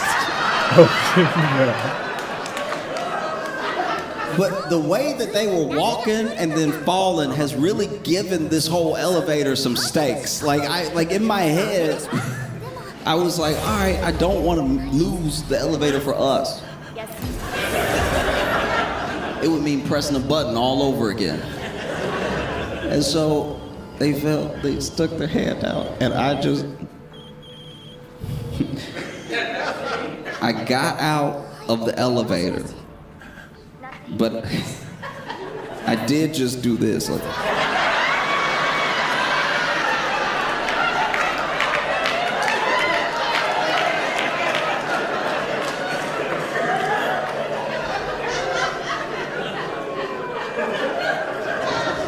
and I guess it didn't occur to either one of us that there's no real danger here. It's genuinely not that serious for either one of us. But instead of them just getting up, they crawled to my hand. Like we were at war together. And when they started crawling, I was like, ooh, because once again, I cannot stress how far away they were. They were not close to me at all.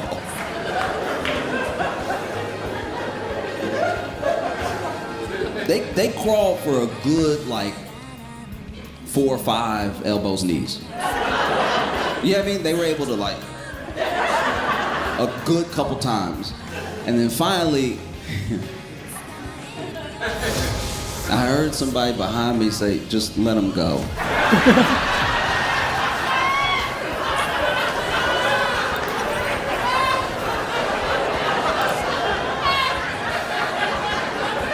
I did forget to mention there was someone else on the elevator the entire time.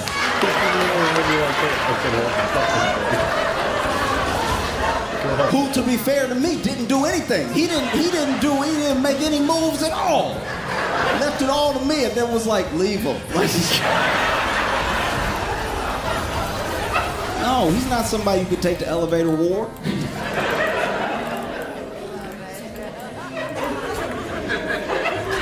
No, parts of New York are tough for no reason. And so it's nice. It's nice when you have a couple wins. A couple good things happen, you know? Like, Donnie is out here really changing the game. You know what Mom Donnie feels like to me? Is work from home. You remember work from home before the pandemic, when you would be like, hey, look, I know it's a Friday, but I have a flight to catch. I have my brother's wedding. I was wondering if I could maybe do some of my work from home, and that way I could make my flight easily, because right now it's gonna be pretty tight from when we get out to me getting to the airport. I swear I can have everything done. I've already planned it out. I made sure that we get everything by Friday at 5. If you could just do me this solid. And then our bosses would be like, work from home? Work from... They would act like you asked them for a kidney. Work from home? What do you think this is? This is a business. Work from home? How will we even know if you're working?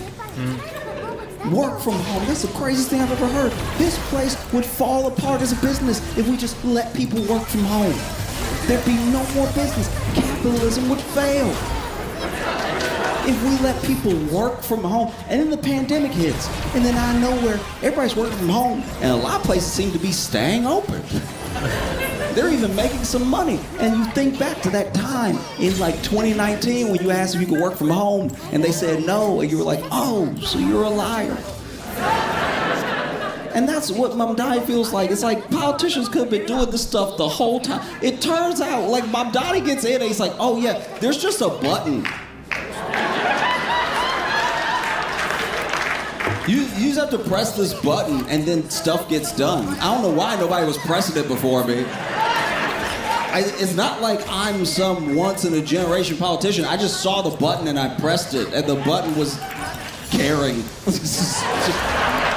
It's like you press the do something button. If you press the care button, then something will happen. I don't know why nobody was doing this before.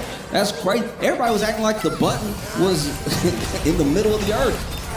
You would ask them for something that they promised you. They promised they would do this thing, and they'd be like, hey, look, we're gonna get the kids school lunch, all right? Under my leadership, every kid's gonna have school lunch. And then they would get in the office, you'd have to party, yay, school lunch is coming. And they'd be like, you're right, school lunch is coming. And then like 6 months into their term, you'd be like, hey, about that school lunch. And then the politician would be like, oh, okay, so you see, I tried, but it turns out children don't like to eat. Like, you just... Your studies found. You'd be like, there's no way that's true. What are you talking about? Man, honestly, it's so long. Donnie got in there and is just doing the stuff he said he would do. This is how you can tell that we have been beat to a pulp as constituents. That, like, we look at, like, here's the thing. Mom Donnie doing good should be the standard. I'm not taking anything away from him. I'm just saying, like, anybody who promises to do something that is good for you should then be doing that thing that's good for you, which is literally why you elect them. They shouldn't be gaslighting you like 8 months later. And we're so used to that him doing the things he said he would do, we're blown away by. We are like a woman on her first good day. Do you know what I mean? We're like, so, wow, you...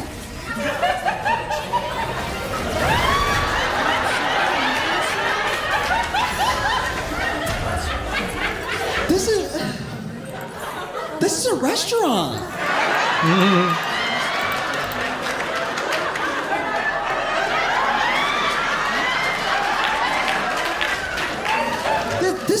This is a restaurant with food. Wow. Yeah, I asked if you wanted to go on a date. Yeah, I know, but still, like, I thought, wow, they have napkins here. And they're like, what happened to you before I got here? I asked you if you wanted to go on a date, and you said yes. It's like, yeah, but I thought you were gonna like kill me or something. This is incredible. It's like,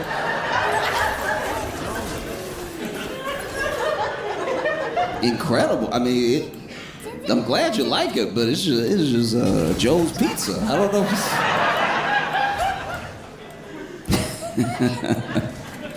Yeah.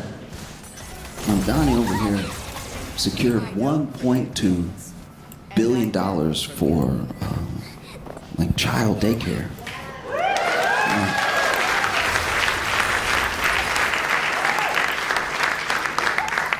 And I don't know, I don't have a kid, so I don't know how like child daycare and I don't know how any of that works. I know that people are already being stretched thin enough to try to afford everything. I imagine that this is gonna help a lot of people, and it makes it so that I don't have to watch them. Yeah, I mean, like, I watched a 2-year-old for 6 minutes one time.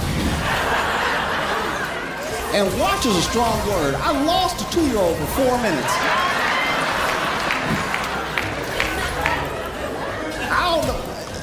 I don't know how 2-year-olds are made of something different. There's a point in our life where we aren't regular people.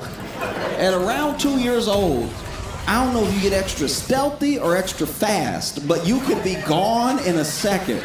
I was in the home, by the way. It's not like I lost him at the park or something. I was in the room with him. And then they were like, I'm gonna run to the bathroom. Can you watch him for a second? I was like, sure, I can watch him, no problem, I can watch. And then the 2-year-old is also deceptive because they look like they could be easily watched. Because the 2-year-old will be there.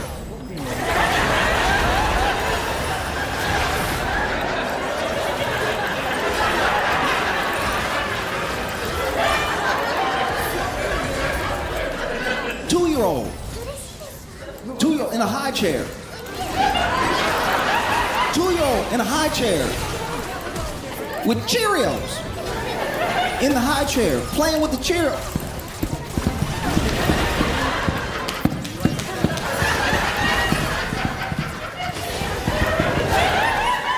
Can you watch him for a second? Yeah, I can watch him. He'll probably look like he in like waste jail anyway. Like you got him locked up. I don't know why you even asked me to watch. Look like the high chair gonna watch him. Like I'll watch him, no problem. And then they were like, okay, great. And they said great. They said great like the parent of a 2-year-old. They said it like great. It's like said like they had just run 6 miles. And so then they went upstairs, and then I was alone with the kid. I was turning my head, and he's still here.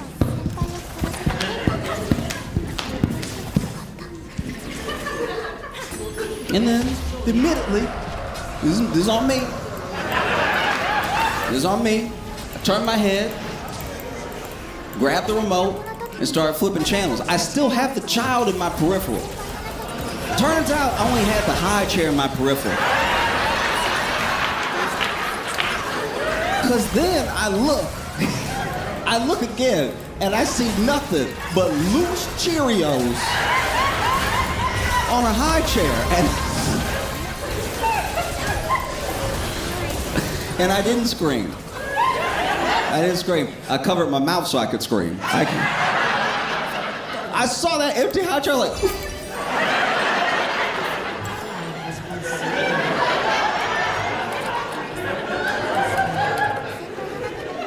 In my head, I was like, what? How? How? There have been few times in history where something so miraculous happened that people stood and genuinely marveled. One of those times was when Harry Houdini escaped a straitjacket underwater and then appeared back in the crowd that was watching him. Incredible stuff. Incredible. Harry Houdini was in a straitjacket underwater. I don't care what you tell me. He had chains wrapped around him and locks on those chains. I don't care if you tell me, oh, he had the key in his mouth and blah, blah. Okay, let's wrap you in a straitjacket with chains and locks and throw you in the water and then put the key in your mouth and see what happens. I hate when people do that with magic where they're like, they find the thing and they're like, oh, well, that's how, it's like, no, you still don't know how he did this. Tell me how helpful a key is underwater, upside down, with chains and locks wrapped around you and everything. And this man is back in the crowd, just watching, being all cheeky about it. What are y'all looking at? People genuinely marveled. They couldn't believe it. And I wasn't there. That was before I was ever born. But I witnessed something similar.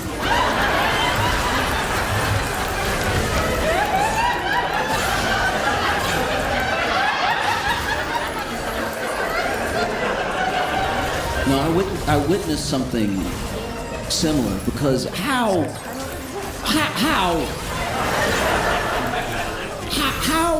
as a baby, 2 years old, in a high chair, so basically a skyscraper.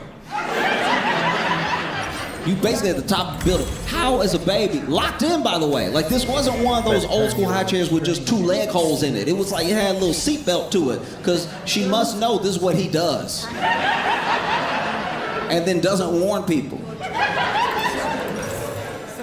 Baby, locked in. How? Gets it off.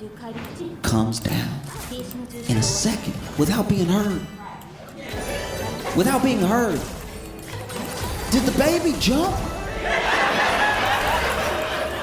Did the baby jump and stick the landing? Did the baby? This is a high chair, so it's table height for a 2-year-old. Did the baby parkour?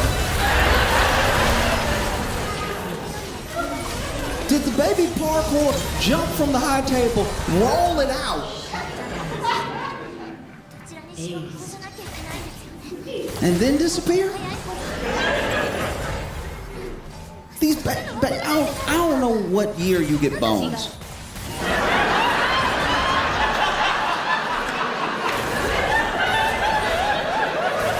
No, don't look, because when you come out fresh, you don't have bones like that.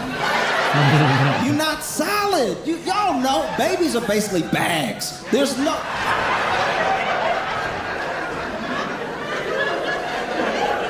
Y'all know what I'm talking about. So then, this baby is just that flexible. Baby gets out of the high chair, and I'm looking around, because there should at least be, in this room that we're in, the shape of a baby somewhere. Do you know what I mean? I should at least see 2 little legs like crawling under the couch or something. I don't see anything. I don't see anything to the point where I felt like it's happened to a few people. It's happened to Julianne Moore. It's happened to Sam Worthington. I felt like I was in one of those movies where they're like, there was never a kid.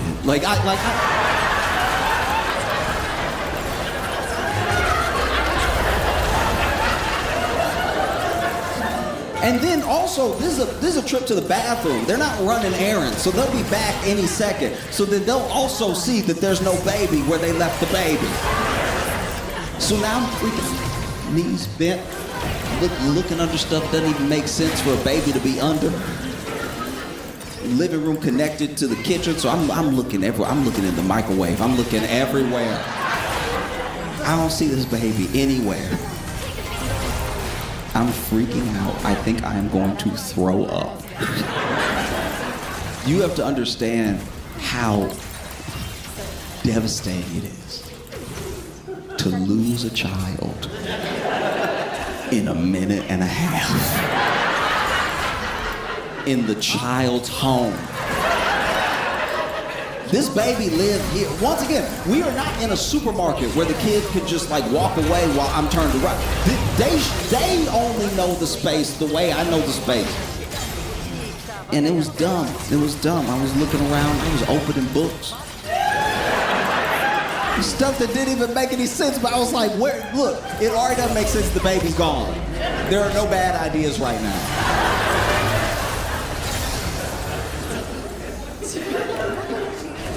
Just when I'm about to come clean, just when I'm about to like go upstairs and knock on the bathroom door and be like, hey,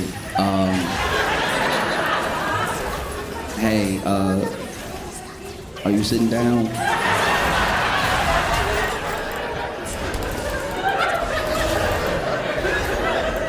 Because I have some bad news.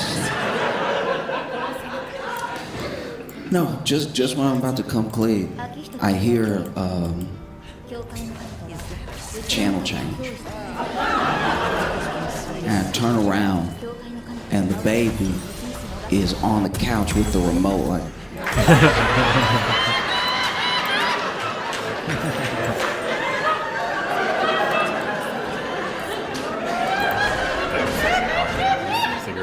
I don't know how the baby got on the couch. This is a tall couch. This is one of those recliner couches, so the couch is like substantially high.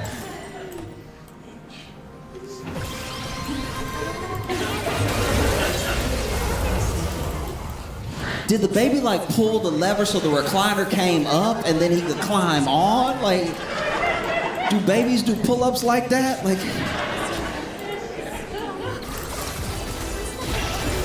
and then Mom came down and was like, oh, look at you, you know. Love your kid, excited to see your kid again, even though it's been 6 minutes. She's like, oh, look at you, you put him here? And I was like, yeah, you know, I thought like, I don't know, I thought little man might want to watch something, so I, you know, hand him the remote, you know, give him some independence.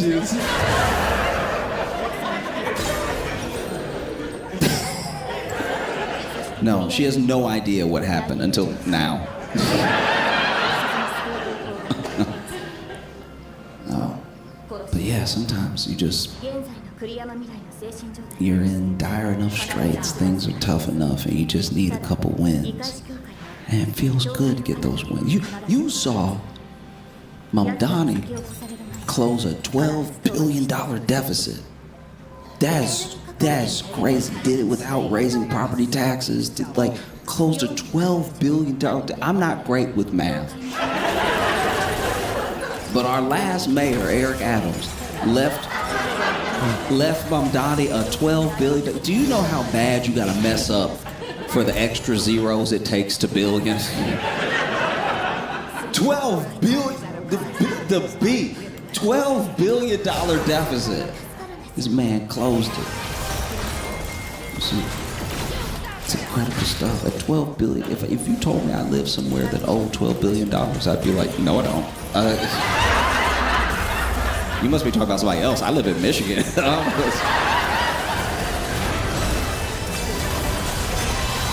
You even see the Knicks. The New York Knicks have been winning. And man, when I tell you that the Knicks are putting in so much work to make up for every fan that's been disappointed for like 30 years in a row. One thing that the news keeps doing, talking about the Knicks winning, is they're like, the Knicks haven't been to the finals since 99. Like, they haven't been to the film since The Matrix was in theaters. It's like, stop doing that. Like, do you know how embarrassing that is? Like, that would be like saying, like, Josh hasn't been on a date since Ricky Martin's hit Living La Vida Loca was on the radio. It's like, what are you doing? That actually makes me feel worse when you do that.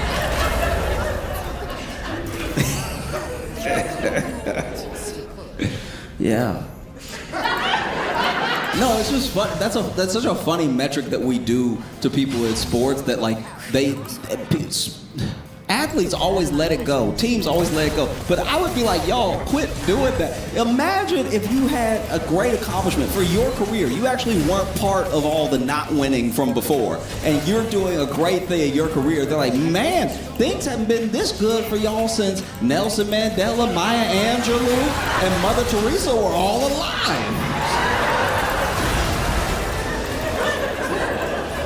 So you can tell people's days are just turned around when you even bring up the Knicks. You be getting robbed and you're like, but the Knicks winning.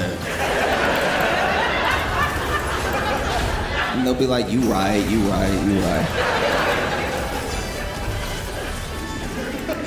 The Knicks win has got me watching old footage.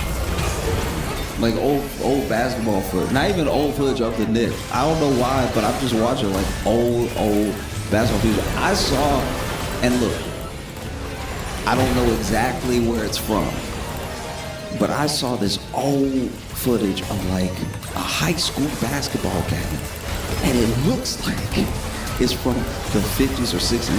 It's like a real film footage, and it's a high school game, and it looked like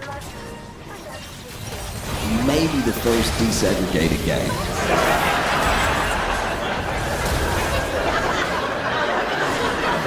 And this footage is wild to watch.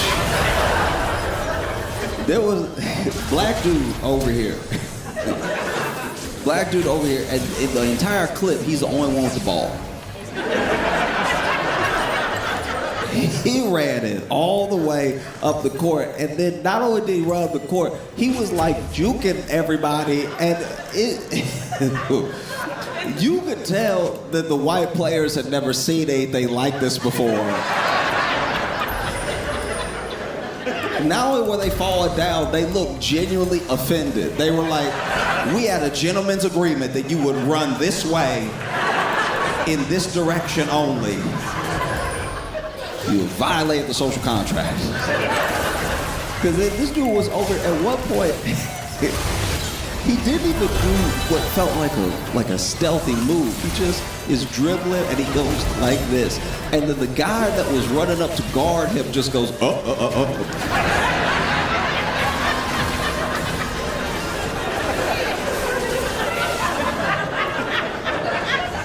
And as I was watching, I was like, man, that must have been two very wild bus rides home.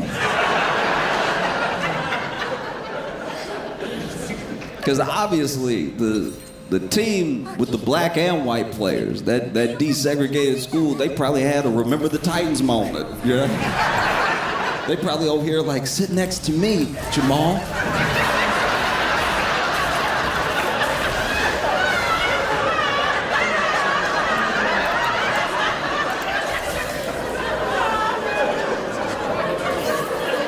And I know that all-white team had a quiet ride home.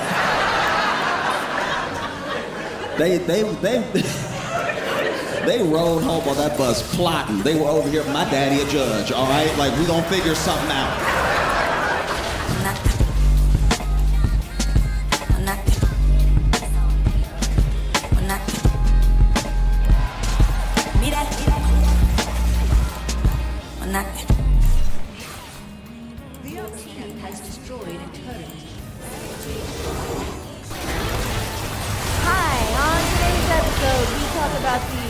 Robust ceasefire in Iran, the newest Graham Platinum scandal, and Donald Trump's current legal chaos. Like and subscribe, please.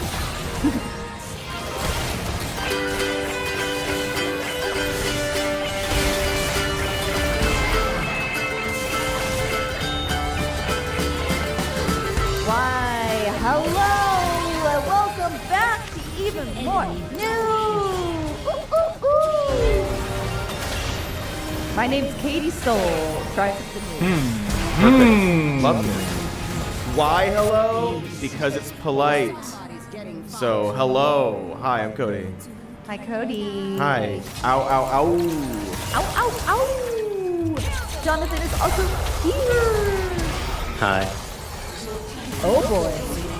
Okay. Not even a hello. Okay. All that Awesome. last week. Okay.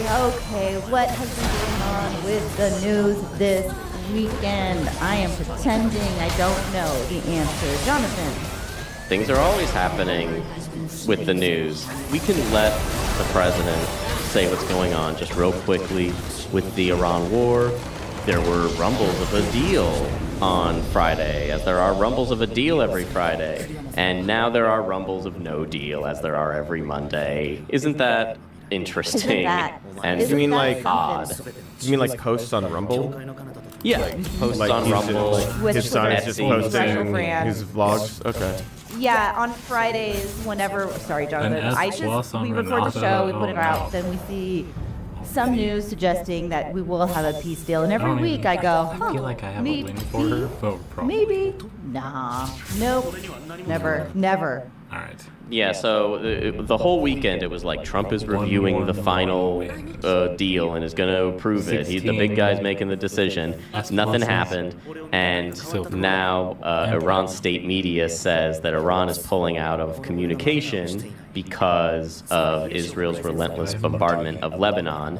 And also, we're still technically in a ceasefire, even though Iran and the U.S. have exchanged fire in various ways for the last week and including this weekend. Yeah, ceasefire is a PR word these days. It doesn't mean it's just it's marketing. It's just stalling. And the president on Truth Social says, sit back and relax. It will all work out well. In the end, it always does. Sit back and relax really got me on this. This freaking man, claiming that the problem is political hacks keep negatively chirping at levels never seen before, over and over again. Just sit back and relax. It will all work out in the end. It's so freaking wild. As if there isn't very valid reasons for people to be upset at what's happening, at the death, destruction, and the worldwide economic impact that is going to devastate people and already is. But sure, we'll just sit back and relax and trust this man because it's all going to work out really well. I mean, nothing bad can happen. It can only good happen. It can only good happen. And I think that's what's really important for people to take away from this. Let's watch a clip of him in conversation with his daughter-in-law, who was interviewing him. On her show on Fox. On her show on Fox News, where he looks like they're shooting the Fellowship of the Ring, and Lara Trump is Gandalf, and Trump is Frodo or something. Oh my, why would they do that? They have him in this weird perspective. Oh my God. Just move the camera to the other side. Move the camera so it's the opposite of what he's doing going to force here. Eric to divorce her after this. That's so funny. Anyway, let's watch it. Their Navy is totally gone, 100%. Their Air Force is totally gone, 100%. Their military, we've sort of left it alone because we think that their military is somewhat moderate. They have other people that aren't moderate. We've taken them out. We've taken different forms of leadership out. We've actually left their military alone. People would be surprised to hear that. Because mistakes have been made in wars where you wipe out everybody and then you have a country that's, for 40 years can never rebuild.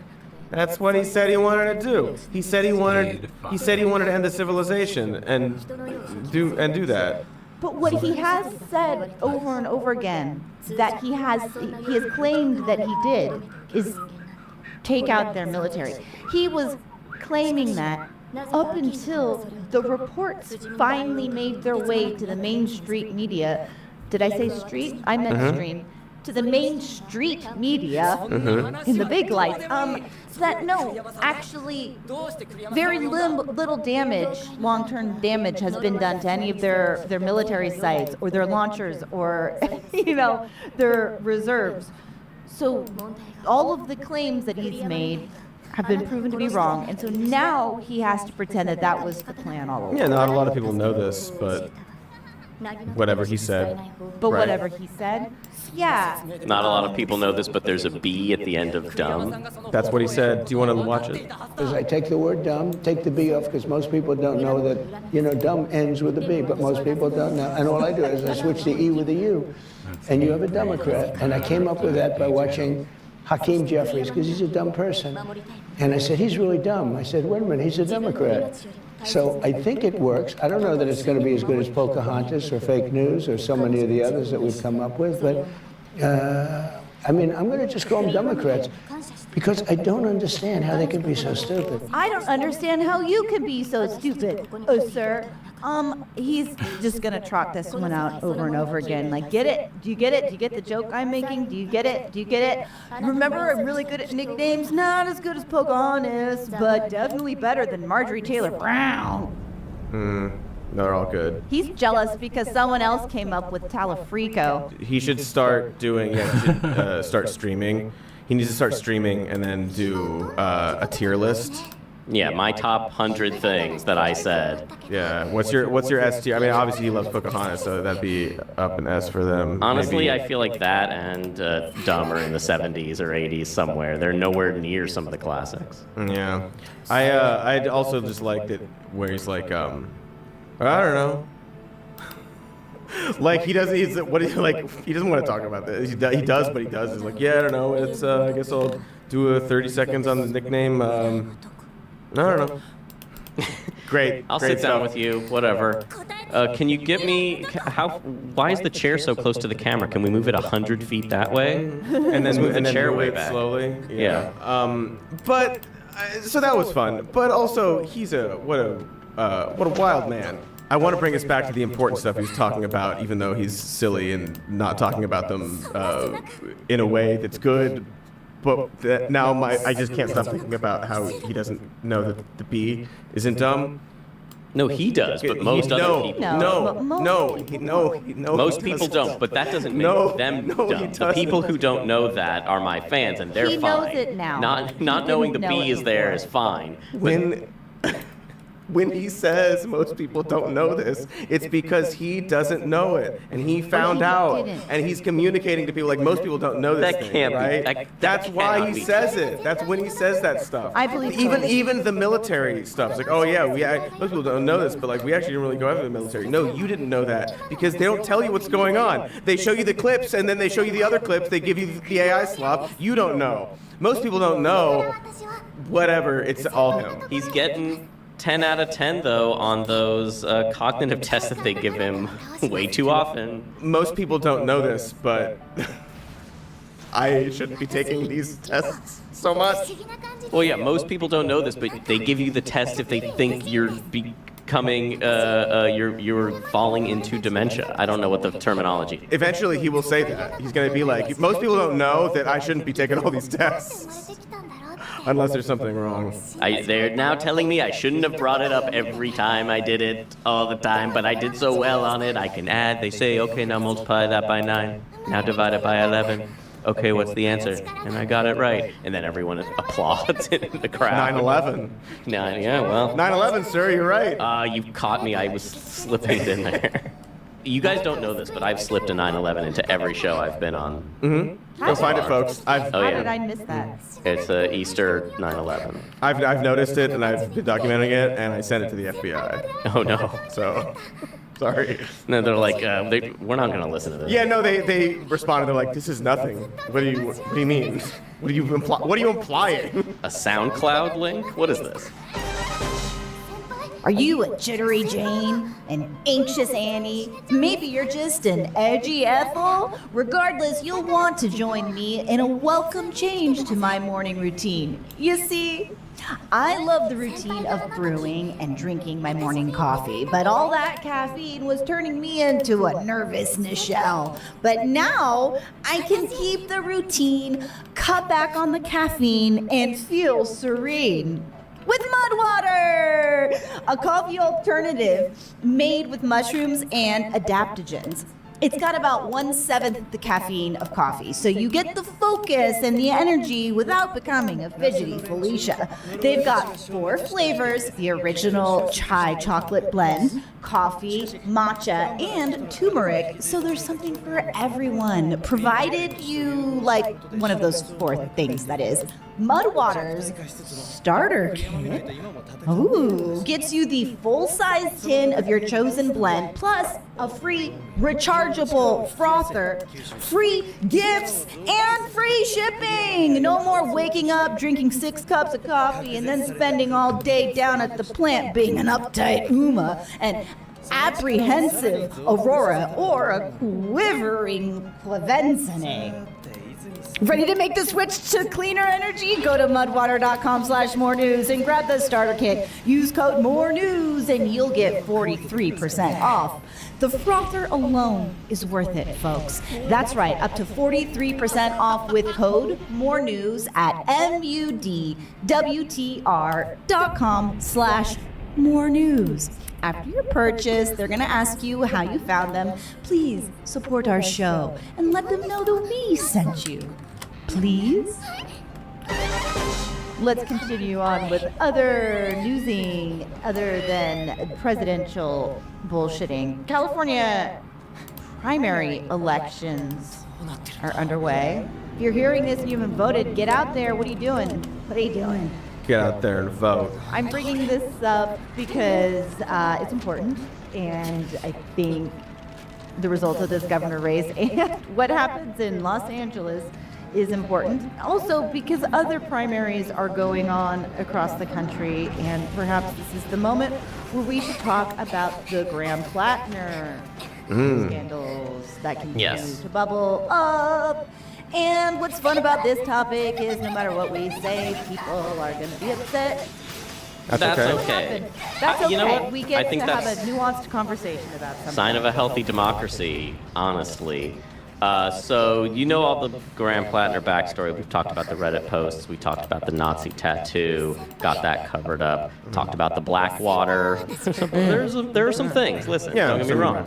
Some things.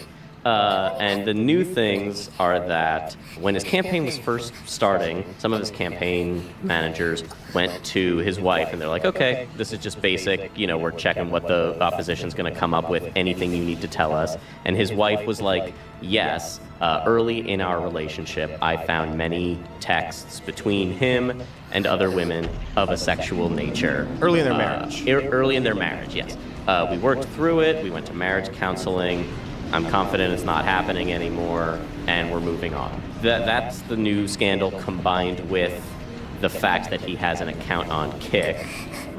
That didn't get deleted, an active account. And Cody, you will know more about the specifics of... is Kick like a Rumble? It's a message... No, it's not a Rumble, it's like a messaging app. But is it like a right-wing messaging app? It's not a right-wing messaging app. The implication that I see a lot of is that it's like...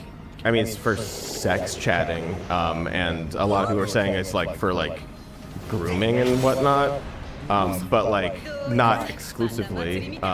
Adults do sex stuff on it as well, which that is not the allegation. As we've seen, that's not the allegation. No. It's just like a. It's an app. It's an app for messaging, but and she saw the texts on his phone, so which means the New York Times and the Wall Street Journal and everyone reporting on this has not seen them. So you'll see some fake stuff floating around out there, but I believe we have not seen any actual texts. Is that correct? I haven't seen any actual text.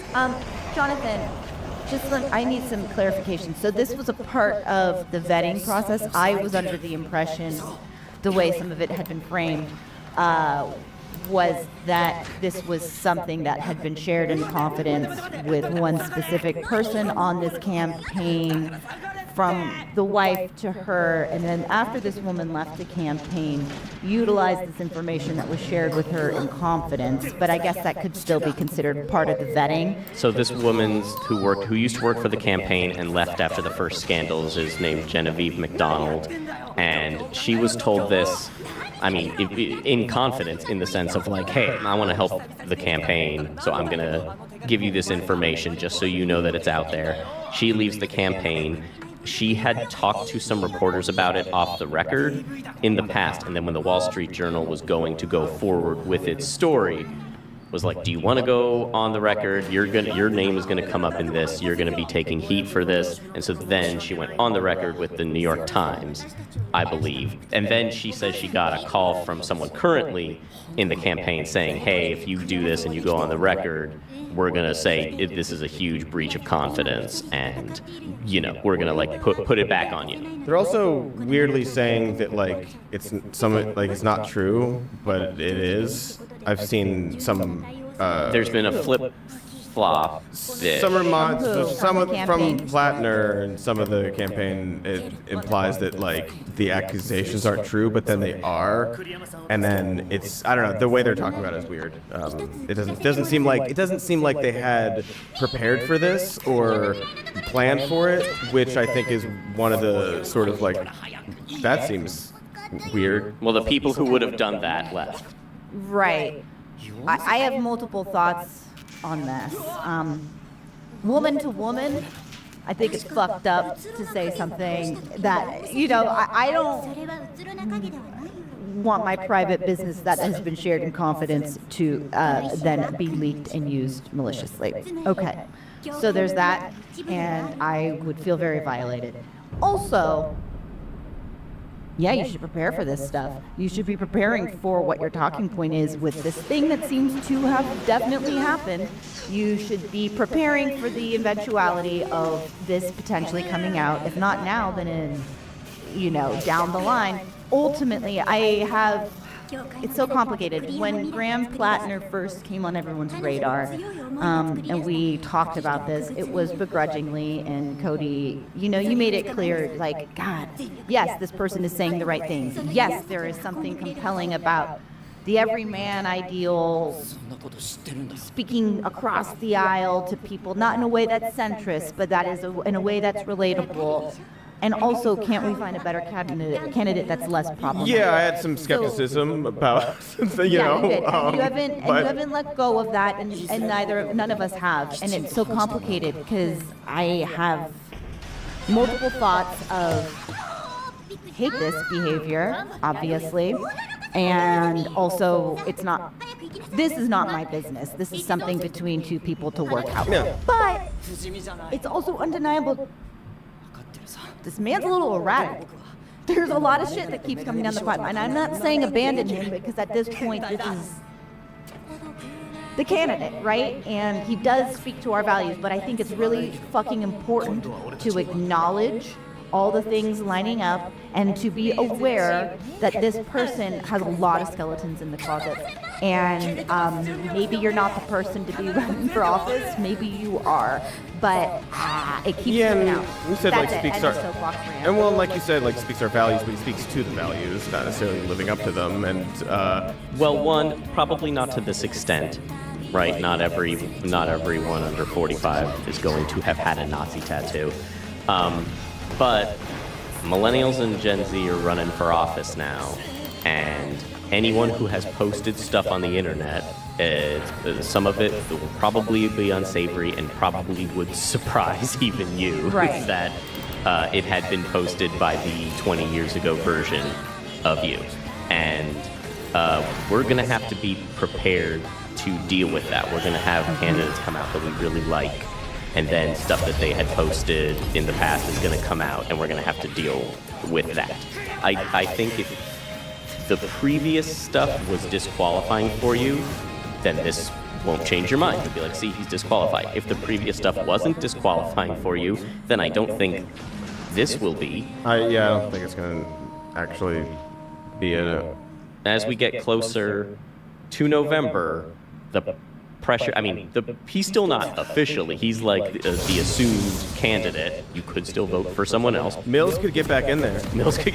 There's this guy, Costello, who I guess is kind of a carpetbagger. He left Maine and made a bunch of money, and now is like, I'm moving back to Maine now to be a senator. Whatever. There's other people in the race, but it's going to be Graham Plattner almost certainly.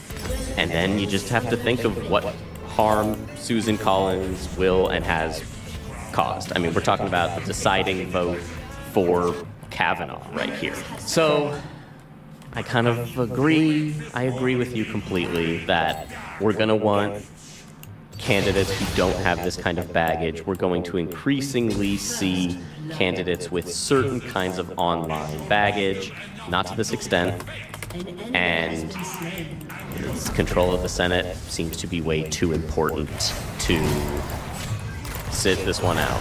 From now on, I think that candidates that are getting on to this high of a stage, have this much like public attention, we're going to see all of the skeletons in the closets because we've got these digital records coming out, and so it's going to be the reality that we continue to grapple with. It's really messy, and it's the kind of thing, you know, I do think, like Jonathan, what you're saying, you know, if you already, somebody point out this order of things, if it were this coming out first and then the Nazi tattoo, it might have been a real problem for him, but the fact that it's in reverse makes it a little weird.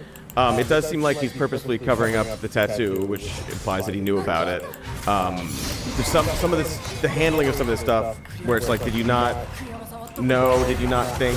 Like, not anticipate this could happen. Like, it doesn't necessarily speak well to like organization or preparation if you want to be a senator. That you're like, oh, I didn't know, and now it's covered up, and yeah, I don't know. It's that's a little messy. And I think that it's also seems like this is probably not the last thing because it's June, and we got many months for the actual election. It's not even the general election yet. If there's other stuff, the Collins team might be like, hey, let's sit on this until mid-October about. At the same time, I also, you know, I think some of the defenses of it are a little odd, but you know, it is more of a personal aspect. I also think some of the attacks are very odd because I've seen a lot of people be like, you know, we got rid of Swalwell, but you're okay with this? Like, Swalwell is like a rapist. Yeah, those are things are not like harassed. Like it's like not the same. But again, you know, not like saying it's good. It's just, you know, a weird sort of like test case of like, do voters care about this stuff? Do they care more about just They didn't care about it with Donald Trump. Well, right, but at the same time, yeah, we are different. I know. And do we want to Yeah, just sort of lean into like, oh, yeah, as long as our guy says the right thing, then he can do whatever. Not equating them exactly, but yeah, I don't know. It's what it is. It's, again, like we're gonna see. Do people care more about? Well, he's saying the right things. He's saying the things that I want to hear. And is he gonna like write bills or just like be like a good vote to have in the Senate? Is like what's the plan? And it makes you like you want a squeaky clean candidate, not just because it makes you feel better, but because that person probably has a better chance to win. The version of Graham Plattner that is saying all the things on the campaign trail that he's saying. Without this shit, you'd feel much more confident. But right now, you're like, well, Susan Collins has always been very resilient in that state. So it just makes it, you're like, okay, now what? Ohio, we got, okay. Alaska, sure, no problem. It just like makes the math harder. And so and it's never like this. It's never like, oh, that's it and everything's over. But it does seem that seemingly so much is hanging in the balance. This is this race specifically. The most important election of our lifetime. And this, I'm so tired of that. And so, okay, this primary, Maine's primary is happening June 9th, it looks like. So that is coming right on up. That's Maine, gotcha. We should move on to other topics, but I'll just button this up by bringing it back to where I started. The day that you're listening to this, California primary. If you have not voted, get out there and vote. One last pitch for Tom Steyer. And you're a Pratt head, right? You're not a Pratt I head? am a Pratt head. Get those crystals, Daddy. What other fun things? Okay, Judge reopens the Trump $10 billion slush fund. That's fun, because I guess they did it wrong. There was no settlement. Oh, what? Well, the judge took the somewhat unusual move of saying, like, I don't think this settlement is going to pass legal muster. I don't think you can just settle with yourself. There's probably more to it than that. I can't go through the whole... I don't care what an activist judge has to say. He's like, yeah, we're going to move forward with this case now. The Justice Department has to, like, present its case against the IRS. And it still seems like that's not fully going to happen. But there's now, like, legal entanglements with creating the slush fund.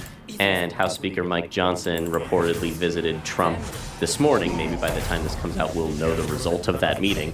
I think to try to convince him, hey, get this fund out of our congressional reconciliation package so we can fund ICE and do the things we've been trying to do for months. But you keep trying to shove, new bricks for the pathway. You keep trying to shove your own personal shit in here. Maybe let's get rid of the 1.8 billion. He doesn't care. It's very funny how much he doesn't care. He cares about him and his position and being able to paint over whatever he wants to in Washington, D.C. And he cares about... I mean, he just wants his control over the party forever. He wants it in writing. But he doesn't care about midterms, how it looks, how it helps or hurts any other Republican. I assume that part of the reason we are seeing all these J.D. Vance stories in the news, part of the reason is because he's leaking it. And there's a new piece in, I believe it's the New York Times, about J.D. Vance, our vice president, and how Trump isn't super happy with him and his behavior because, partly because of that one clip where he drops the trophy. He is pulling it, and Trump's like, I wouldn't have done that. And you're like, yeah, it was pretty embarrassing for him. We all laughed about it. But also, some of his general failures, his inability to make deals, and on his visits, but specifically that he scrolls his phone too much in meetings, and that he's always tweeting at people. That's been a big contention with Trump, apparently. Not that he's tweeting, because obviously Trump posts just tweeting 90 posts an hour. Yeah, no, it's that he replies to people. He thinks that's beneath the office of the vice presidency, to argue with people online. In terms of this lawsuit, I'm glad that some attention's being brought back to it. I guess I expected it to ultimately, but it's just wild. So this is the federal judge Kathleen Williams of Miami is seeing this, and yes, 35 former judges asked her to look into the settlement, and just that there's no settlement of record. That none of what are we talking about? They just claimed it. They just claimed that a settlement had been made, and there wasn't one. That's wild. Yeah, they're just saying it. Is, I just don't want to gloss over. Yeah. I'm sorry. I left it. Wow.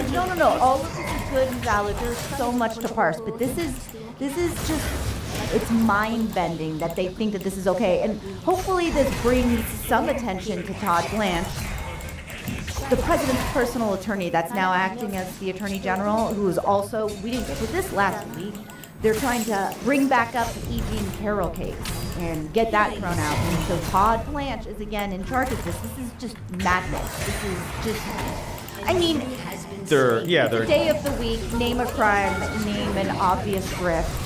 Here's one of them. I kind of glossed over this when starting the judge case. The judge case. When talking about the judge reopening the case story that we're talking about currently here the court on thing, News, the First Daily News podcast, the court thingy. She said that the government and Mr. Trump may have, quote, deceived her into dismissing the case because there wasn't a real formalized settlement. They just said a bunch of stuff, and so she's like, wait, those are grievous allegations. A bunch of former judges wrote to her and were like, you can't just let this go. This is not a real thing. You gotta reopen this. So now the president has to respond. Todd Blanche has to respond by, or the president. I don't know when, that's the thing. In these articles, when it says she directed the president to file a response by June 12th, I don't know what side of that. Is it him, or is it the DOJ representing him that is being sued? Probably the former, the personal suer Because he's suing. He's doing the suing. He's a sewer. Donald John Trump. Watch him. He's a sewer. A real fucking garbage gutter man. Yeah, so we will see what happens here. Yeah, and we'll update on the Eugene Carroll thing. I don't want to gloss over that either. They're using the Department of Justice to go after his political and personal enemies, specifically the woman who he raped. But then the U.S. attorney said they're not doing that. The U.S. attorney who's under scrutiny, the prosecutor behind this case, Andrew Boutros, has already been chastised by other judges because the prosecutors acted improperly before a grand jury and have been doing a bunch of deceiving shit. He was the Broadview 6 guy. All those cases in Chicago, including Kata Bukazale, have been dismissed. So he's just one of these screw-ups that Trump put in charge of stuff to do a weaponization case. So with any luck, Eugene Carroll will get some of that anti-weaponization money soon. What else? I feel like we've probably done it here today. But other headlines, Mark Wayne Mullen, big idea of pulling customs and border enforcement from Sanctuary City Airport.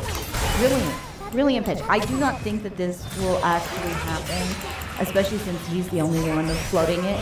But just the clownishness of even suggesting such an idea, especially as we are approaching the World Cup, where people are flying from international places.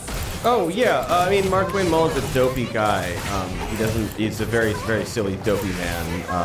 Seems kind of dumb, actually, based on his idea. He has reportedly been obsessed with this idea and brings it up unprompted all the time. He brings it up all the time. It's very funny, I think. I mean, to your point, even without without the Olympics, the World Cup, anything, with nothing going on. It's what?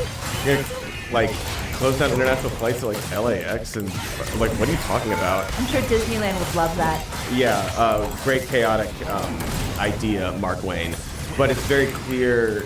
I don't know. It reads to me like he knows. Okay, I got this new job. Okay, I got to make a name for myself. I know that this administration likes things that are kind of cruel and out there, and attack the enemies of the people that we view them as, and I gotta get an idea and I gotta stick with it to make himself known or seen, and he keeps bringing it up and it's not happening. Even Duffy's we're not doing that.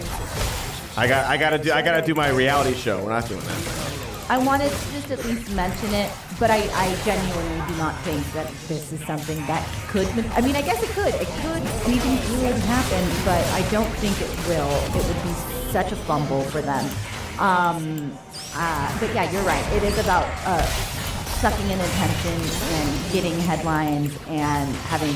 And then sometimes it's about floating the idea and seeing how it lands. And the fact that he keeps bringing it up does seem like, hey guys, I don't know, my shut down the international flights idea, right? We hate fucking international people, right? These guys have no forethought. It would be such a disaster. It would make him look terrible. It would get him fired. It would get him fired. Maybe that's what he wants. And Trump's like, I don't want to fire you in 2 weeks. Let's stop. Let's not do He's like, please fire me, Daddy. Please. This is too hard, Daddy. It would be nice when dropping people off at LAX to not get stuck in that Tom Bradley corner.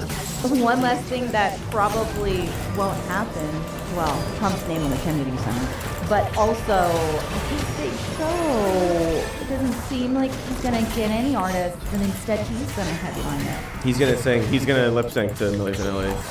Oh, actually, I would tune into that. I would tune into him singing anything from Cats. Oh, Mr. Mistopheles? Whatever. Come on, let's make this happen. Anything. I would start singing that song right now if that song is not worth getting dinged for on YouTube. So we can sing it on Patreon. At another point, we'll just sing Mr. Mistopheles for as long as they do in the Cats film, which is 40 to 45 minutes, I think. It's most of the movie, yeah. You know, the issue with Trump headlining this thing is it's not really novel because he's on tour so much. He's been on a version of the Never Ending Tour for about 10 years. So his material is not really going to land. If he does shark versus electrocution, he's going to want a big raucous energy for that speech, but they've all heard it 100 times. We know the story. You were talking with the boat guys, and they were saying, oh, these are electric boats, and no one's ever asked before if the electric boats can electrocute you, and what if you had to choose between the shark or the electric? Like, I choose the electricity, I don't know. This bit is killing with Katie right now. She's loving it, so maybe he should do it. Well, I mean, if he needs to, he can just dip into his, not many people know this, but there's a B in the word dumb. You guys heard about this? Not many. Have you heard? Not many people know this. This would be to first graders. You hear that? Yeah? Shouldn't it be doom? I mean, the English language is just weird, right? And sometimes you find things out, like, oh, there's a B in there. He should add the B. Removing the B from Democrats looks really stupid. Democrats. We've talked about it. Democrats, yeah. It's funny that this happened to him and everything. I know everyone's like, we need to celebrate America and come together. But he doesn't want to, he's not doing that. There's no what to do. Here on the Lana, putting a UFC match on the lawn for him. Like, it's absurd. I guess, yeah, technically we should update, because we did talk about this on our last episode, saying that, like, oh yeah, no one will come be like pulling out. I said Bret Michaels would be the last to go. He was gone by that afternoon. Yeah. We had to update that video. I'll eat crow on that. I'm sorry, folks. Don't say we never acknowledged when we were wrong. Cody was wrong about this one. Sorry, folks. And I think it is time to wrap this show up. Like and subscribe. Everyone noticed that Jonathan's wearing a great shirt from our merch store. Recently moved to the mountains. Gonna update. I question the accuracy of that. I moved to the mountains a while ago. No, it just happened. Like, what, 2-3 months ago? Very fresh. You're meeting some interesting folks up there. This is going to be a great journey for you. I have so much to tell you about life in the mountains. What do people think about what's going on? Another day, another time, another conversation. Like, subscribe, leave a comment for the algorithm. We'll be back later this week. And remember, we love ya very much. What? Much.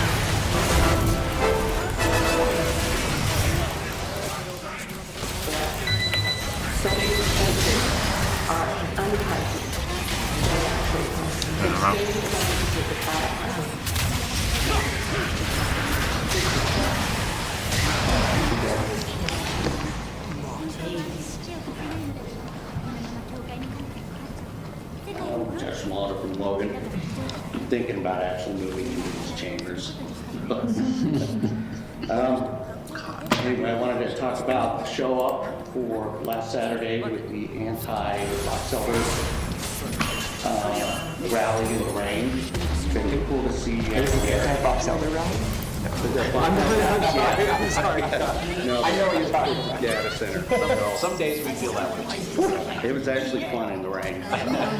Even if you don't support it, it's always good to see, representatives there supporting the people. So, also I want to talk about the show up for the pipeline. It was a great show up at the high school. A lot of people said some important things, and I wanted to get up to that. It was very good. Record.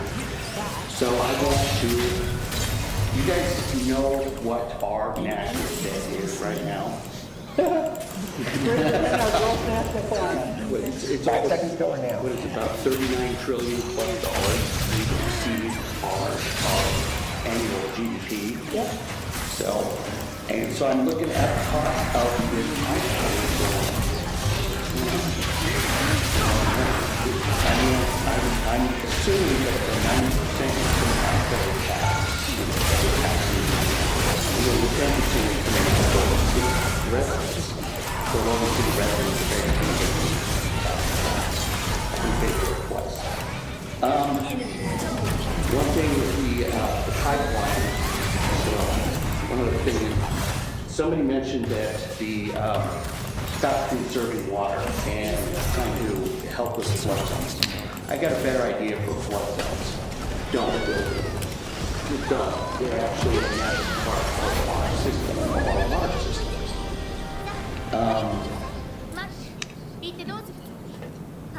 If we were worried about the preservation of water, we would not have approved the Willow Lakes project.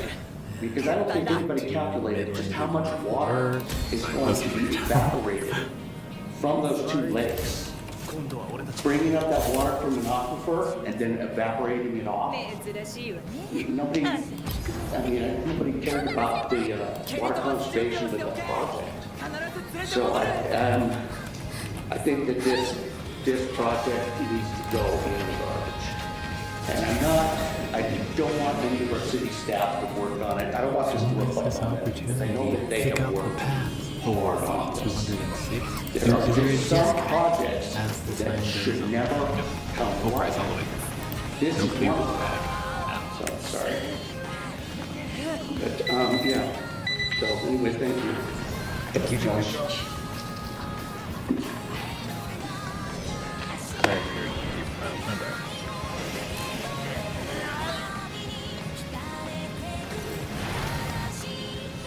Hi, Matthew Papo here in the Wilson neighborhood. I'm not sure if you all are familiar with the word synecdoche. It's a very fun word.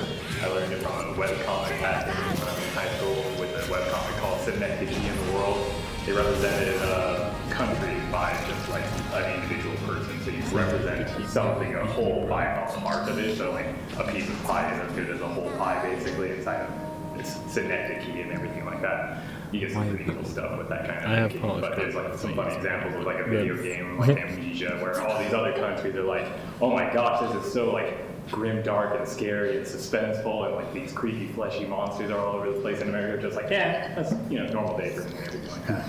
And then suddenly they're freaking out. America's like freaking out, and everybody's like, what's going on? It's like, there was a penis on there. There was a nudity is the thing that freaks Americans out and everything like that. Anyway, synecdoche is represented part by a whole and everything like that. I want you all to recognize and hopefully be antagonistic in the future towards banks. So we're going to pretend that you're all small little individual locations and everything like that. And this is a very, long-term engagement and everything like that. And city hall meetings, as much as we want them to be short, can go on for as long as maybe even a filibuster. Team Jeffries probably doesn't even have the record for, the longest city hall meeting or anything like that, especially when things are serious, like when you have a housing crisis and a warming emergency crisis and domestic abuse crisis, and lots of things like that. But anyway, so banks, I want to be a bank for you guys. I want to hold on to your wallets, and I can take a seat over back there and hold on to the money.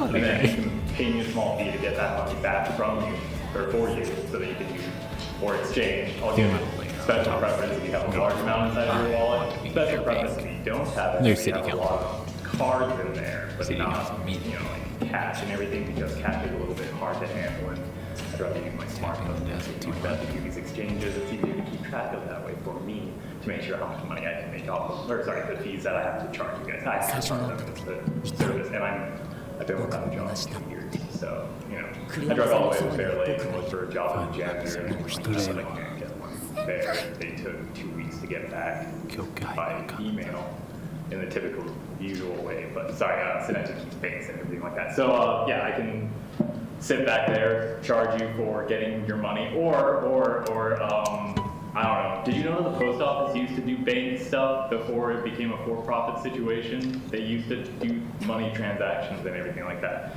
before they found all these different ways to define what holding your money was, or leveraging a bet, or protracting a long-term investment into an inheritable, non-taxable, offshores account, because semantics. Anyways, thank you for your time, and I'll get back to you later about what I'll accept a job offer from you guys, because that will stay here, and I have an equal power in this exchange. Have a good one. Thank you, man. I'll be great for issues.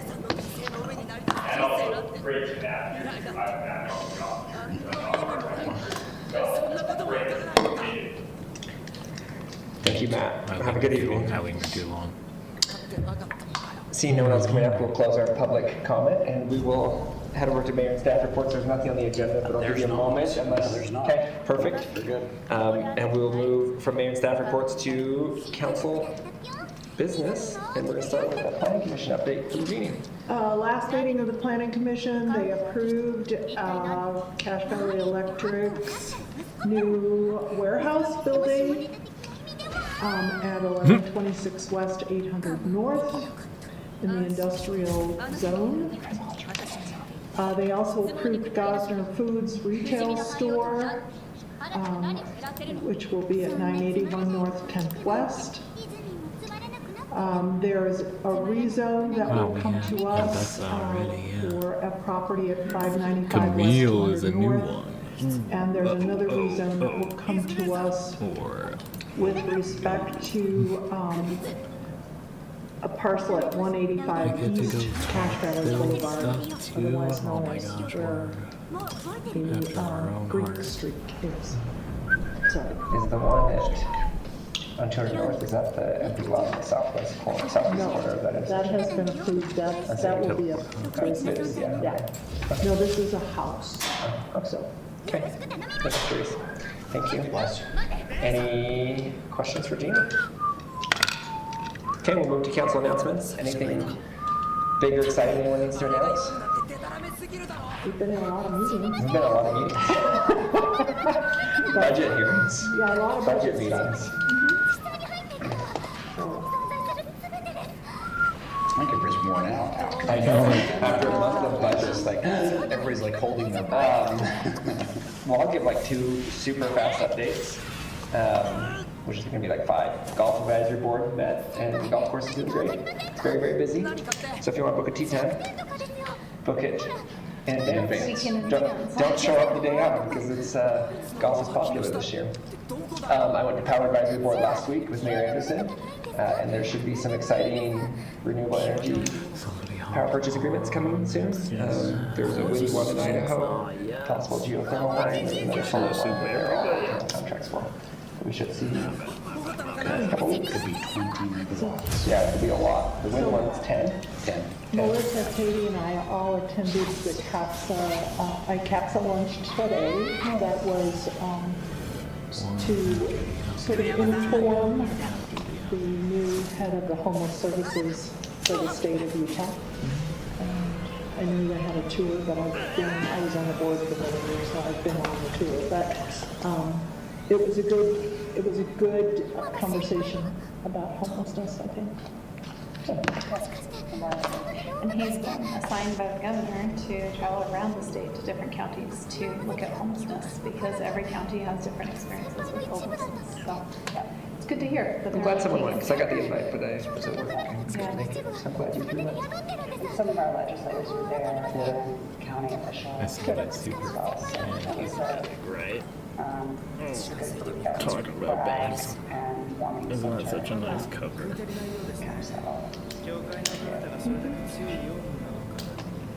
And I have a Should I show them Cache Valley City Arts board meeting on Thursday. They'll be looking at their budget. So that is coming up. I have one more unless nobody else has any.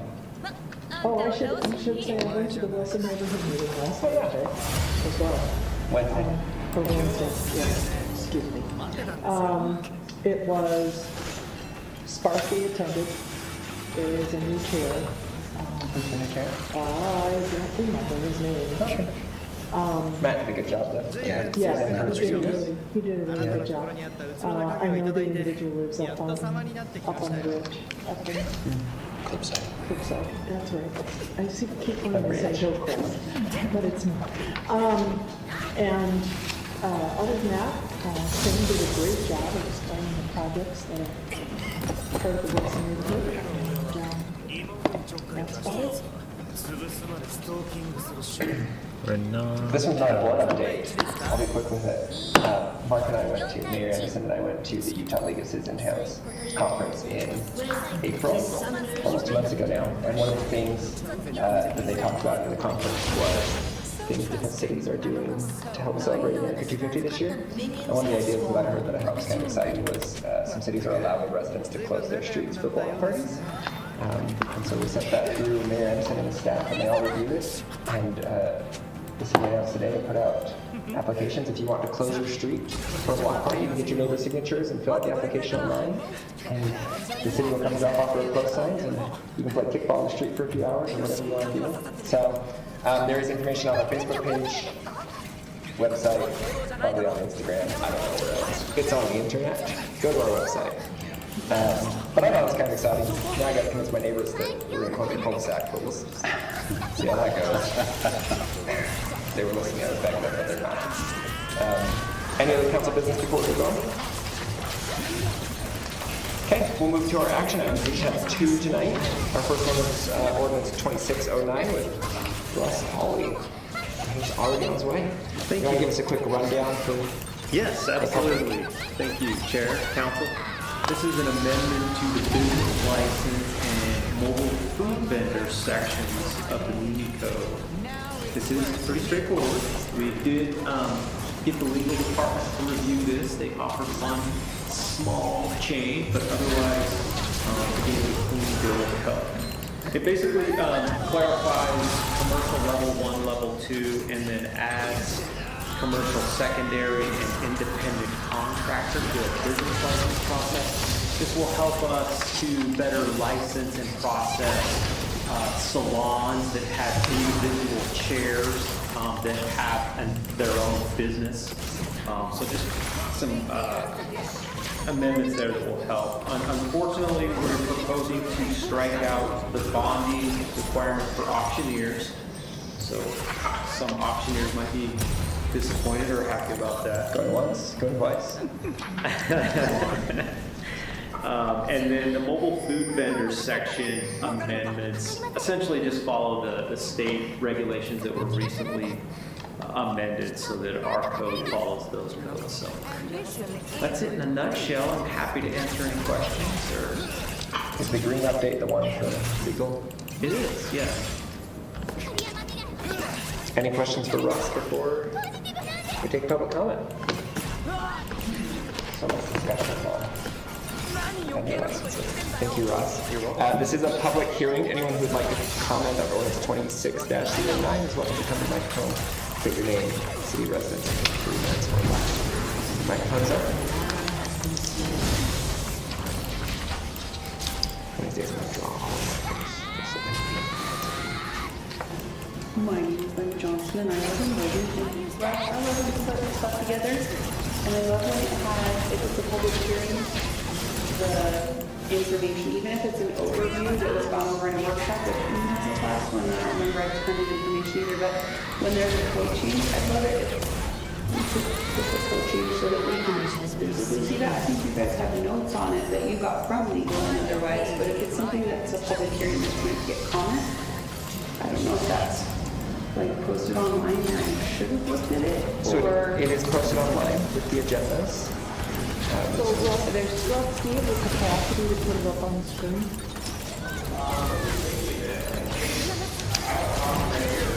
Yeah, I was looking for it here, and sometimes there's more information in it, like it has verbatim wording and things like that.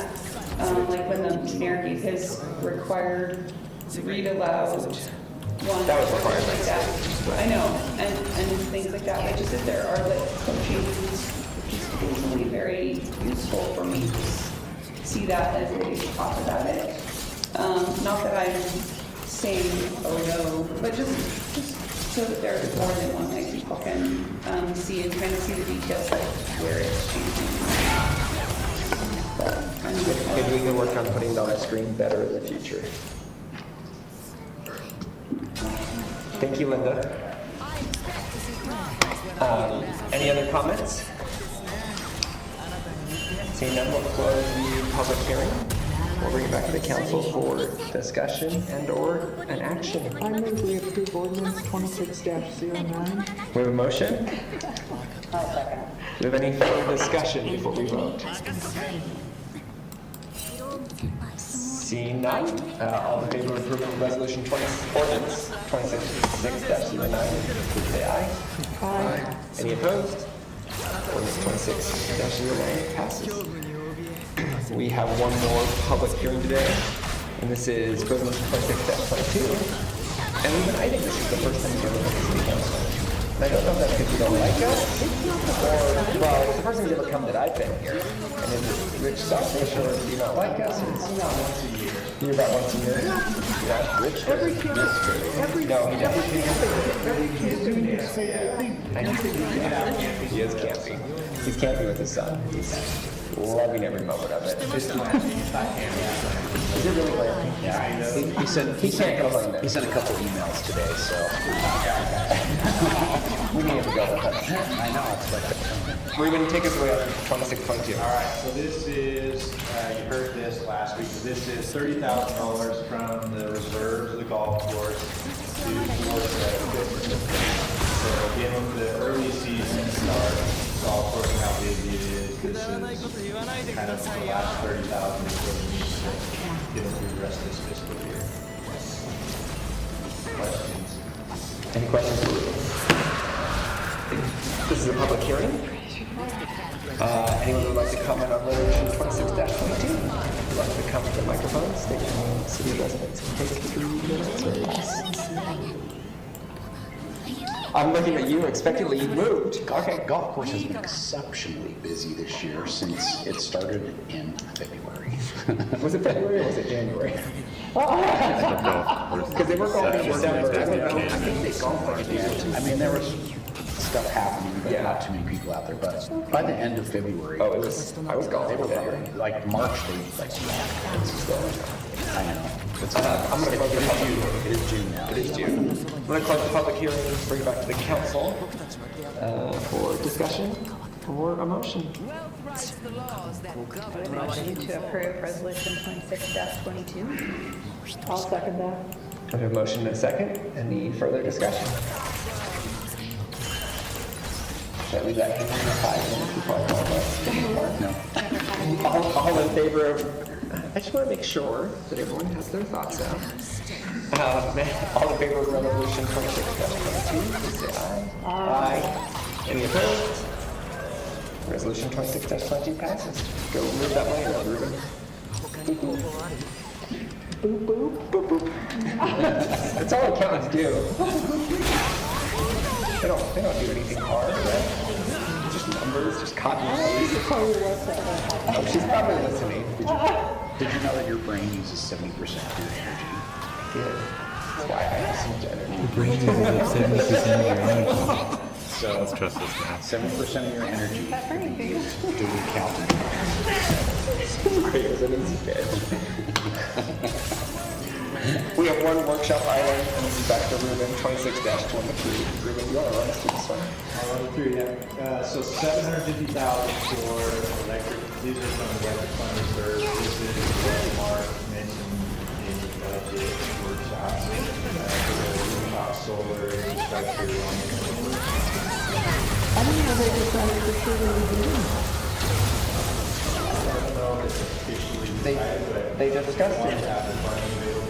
They discussed in the power. Okay. That happened since, 2 weeks ago. So it became official. The way How would you like to talk about it for just a moment? Because I think it's significant that we're doing this for the Public Works building. Correct, as we the new campus worked from conceptual to more detailed design of the new Public Works campus and building, previously approved the budget for that. We held out any sort of budget approval for solar readying those buildings for conduits and structural improvements and that sort of thing. Light and Power Department's been doing some analysis on that, the cost versus benefit of how much solar they can get out of that versus the cost of doing it. In the last couple of weeks we've met, Tyson's done a real detailed review, and they felt it was worth it and penciled, makes sense, and looking forward to adding solar at some point. This money is now just to pay for the prep, so they can have a panel later. Okay. And it will be owned by our college. Correct. The intention is they will use the rooftop space as a solar area. But it's utility Goes level. directly into the grid, not through the public works meter or building or like that. A line tower infrastructure on top of it. That'll be great. They talked to Power Board and said that it'll be 1.2 megawatts. Excellent. And they felt like it was not a good deal and not a bad deal. It made sense to go ahead and do it. What especially makes this a good deal is it's behind our meter, and we don't have to pay transmission fee because it's under 3 megawatts. So that really helped with the cost analysis. But this money that we're bringing next is just the infrastructure part, it's not for the panels that are coming later. Do we know the cost of those yet?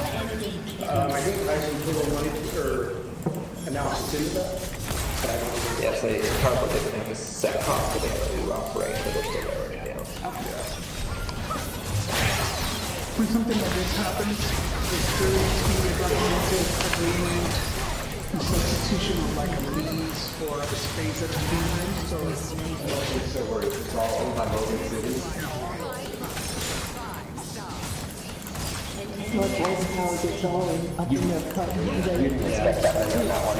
Public works gets all in their thing and say, we want that house. Yeah, Public Works wants all. What's the next one? Okay, this is $8,801. This is for police overtime shifts. We get this from the state. We've seen these questions about that. And then the next one, this was also talked about. Sam brought this up in the workshop. This is $550,000 money for 400 North, 600 West corridor project. And Jamie explained quite a bit of that last time in the workshop. But any questions about that one? Well, I think probably just for the sake of people who might not know, the COG is the Council of Governments, and that it comprises all of the mayors and the county executive, and they make decisions based on C&D road funds. Is that correct? I got it all right? Okay. Isn't it pronounced COG? CCC?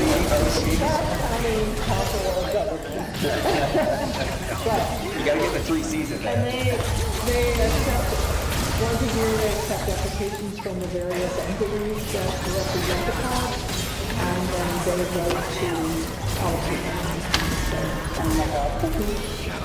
That's what they have to do. Rich is gonna come back and do For those of you that have not gone through this process, our public works team does an exceptional job to bring forward like proposals that will actually. Right. And we also, usually, and we fund a lot. yeah, we have really good match. And other cities do not have the staff that we do, and their proposals can sometimes not be as professional. Was that diplomatic how I said that? I don't know. Yeah, but Should we name the cities? our team does an awesome job. But there is some money set aside within the council of governments for the smaller cities. And so that just for the smaller cities, so that, because the fact that they don't have the staff, it's difficult for them to compete with the larger communities who have staff that can assess and evaluate the needs of the community. As a mayor, without this kind of staff, it would be very difficult. So I'm not pointing fingers, I'm saying it is hard, and they do an amazing job. Sorry, I didn't mean to. No. Thank you. Thank you for clarifying. And the last one is $4,630. This is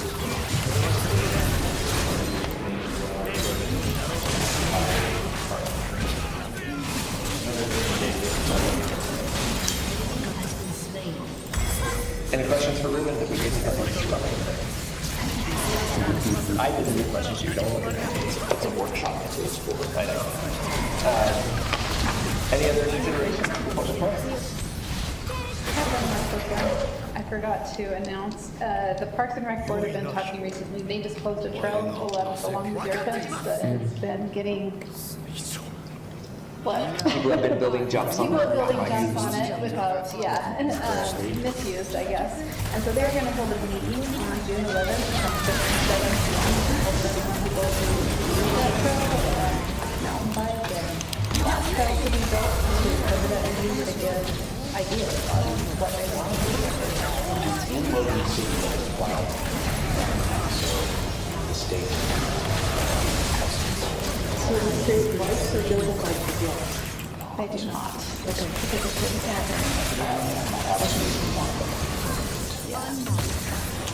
Does the mountain biker? Mountain biker does that. Over here at City Hall. in the comments, yeah. hopefully we can find that solution. Yeah, that would be good for everybody.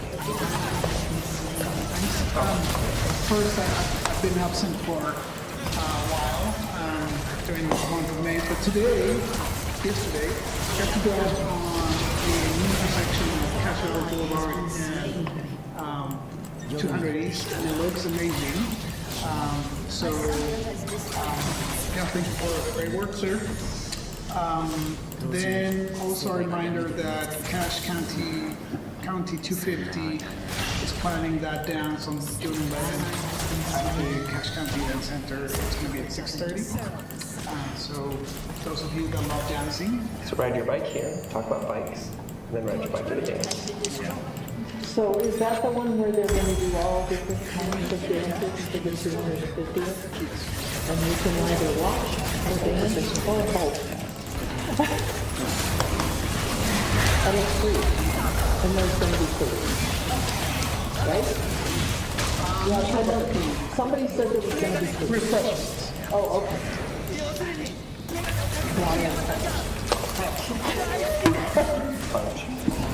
Anything else?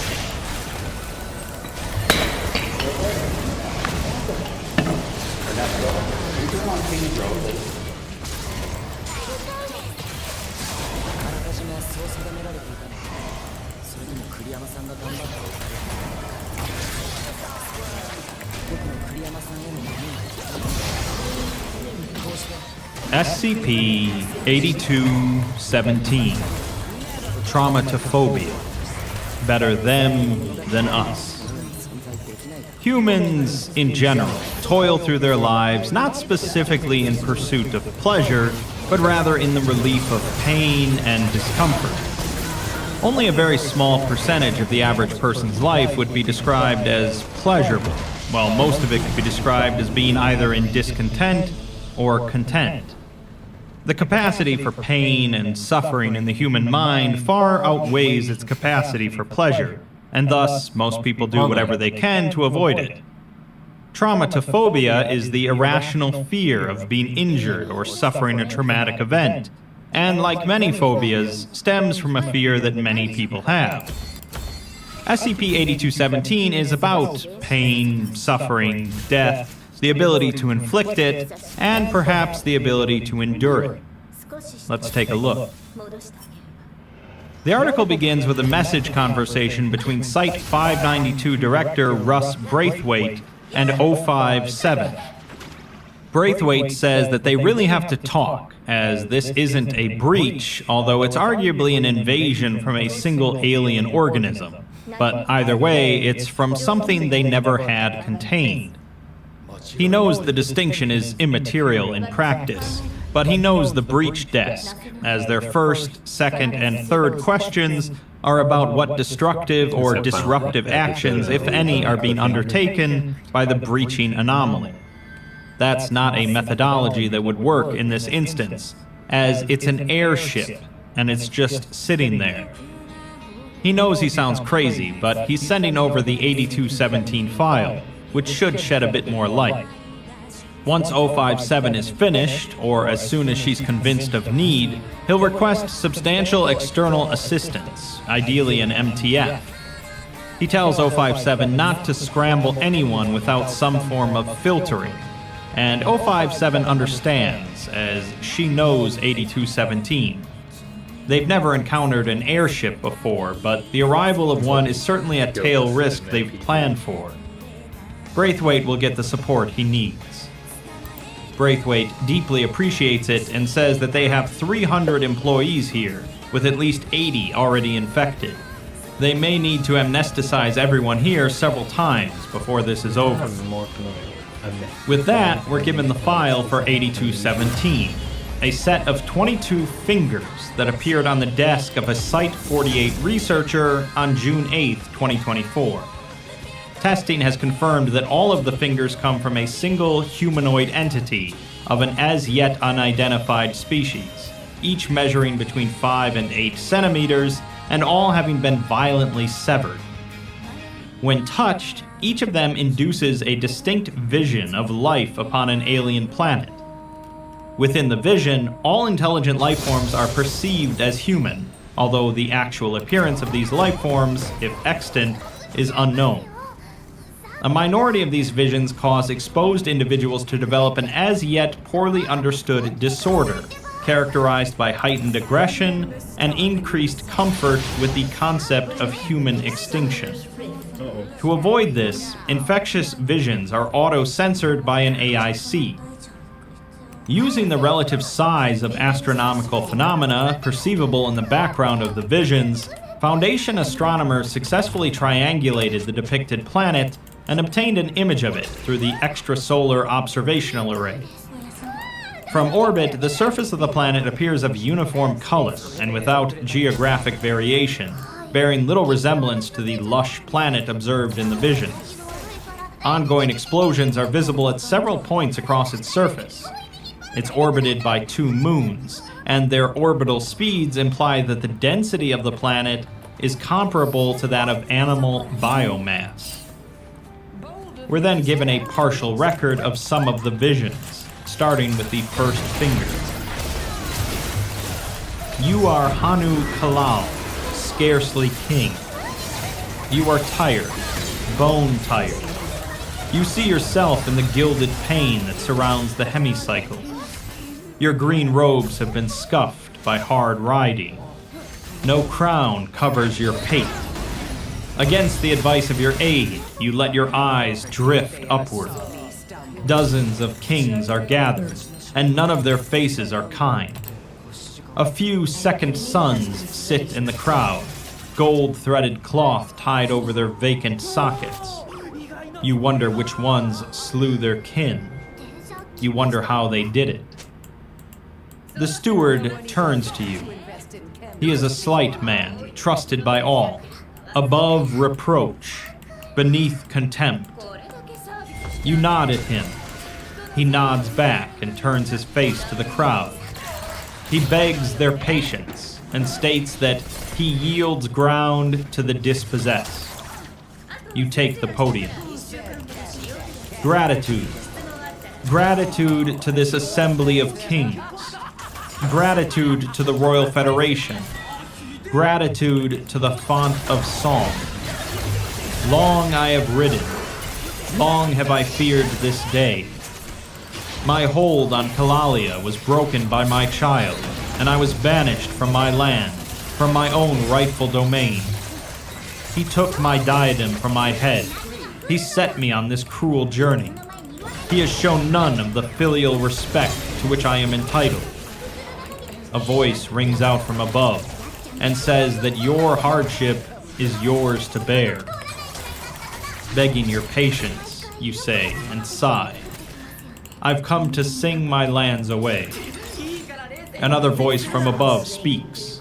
King Kerrigan, who offers 20% of its loot, causing King Curran to erupt into laughter. Curran asks why he makes such a beggar's offer, to which Kerrigan explains that Kalalia is not a wealthy land, and the diadem of its royal family has certain powers that could render it difficult to defeat. He doesn't like the idea of fighting 10,000 clones for a molehill of gold. Permission to elaborate on the diadem, you ask, and Kerrigan says, please. The holder of the diadem has a few powers, most of the standard form associated with a low-level magical artifact, teleporting small objects, conveying memory with a touch, nothing with which your majesties are unfamiliar. Kerrigan states that those are plainly not the powers that he references. Yes, Its sole major property, which King Kerrigan refers, is the ability for the holder of the diadem to duplicate himself. But there are numerous limitations to this ability, which impair its usefulness in war. Duplicates cannot maneuver independently. The holder can move all of them at once, or one at a time, but the holder cannot make one shoot and another walk.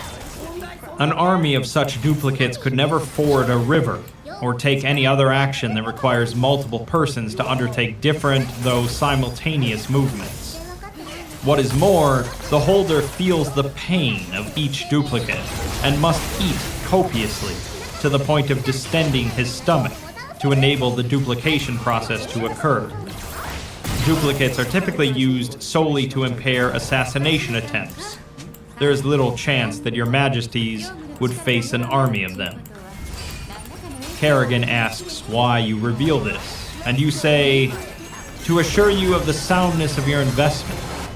I wore the diadem for many years. I know its limits as I know my own heart." Kerrigan is not convinced, but Kurhin is, and offers 60%. The chamber is silent. You too are silent. It is the largest loot share ever offered in the chamber. How Kurhin plans to profit off his conquest, none can say. A generous offer. Gratitude. Gratitude. Are there any beneficial standards of trade that you would request upon my restoration? King Kurhin laughs again. King, when my armies have passed through your land, there will be nothing to trade, no one to trade with, and no throne to restore you to.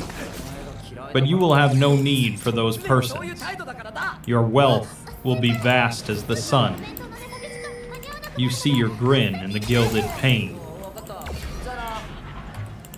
Next is the vision from the third finger. You are King Kerrigan, wealthy, cautious. Your retainers sit 80 feet away on the far side of the hemicycle. When the meeting ends, not more than an hour hence, you will be reunited with them. They are collating bon mots. They know your mood is foul. You are with them so often that you think of them at points as part of yourself.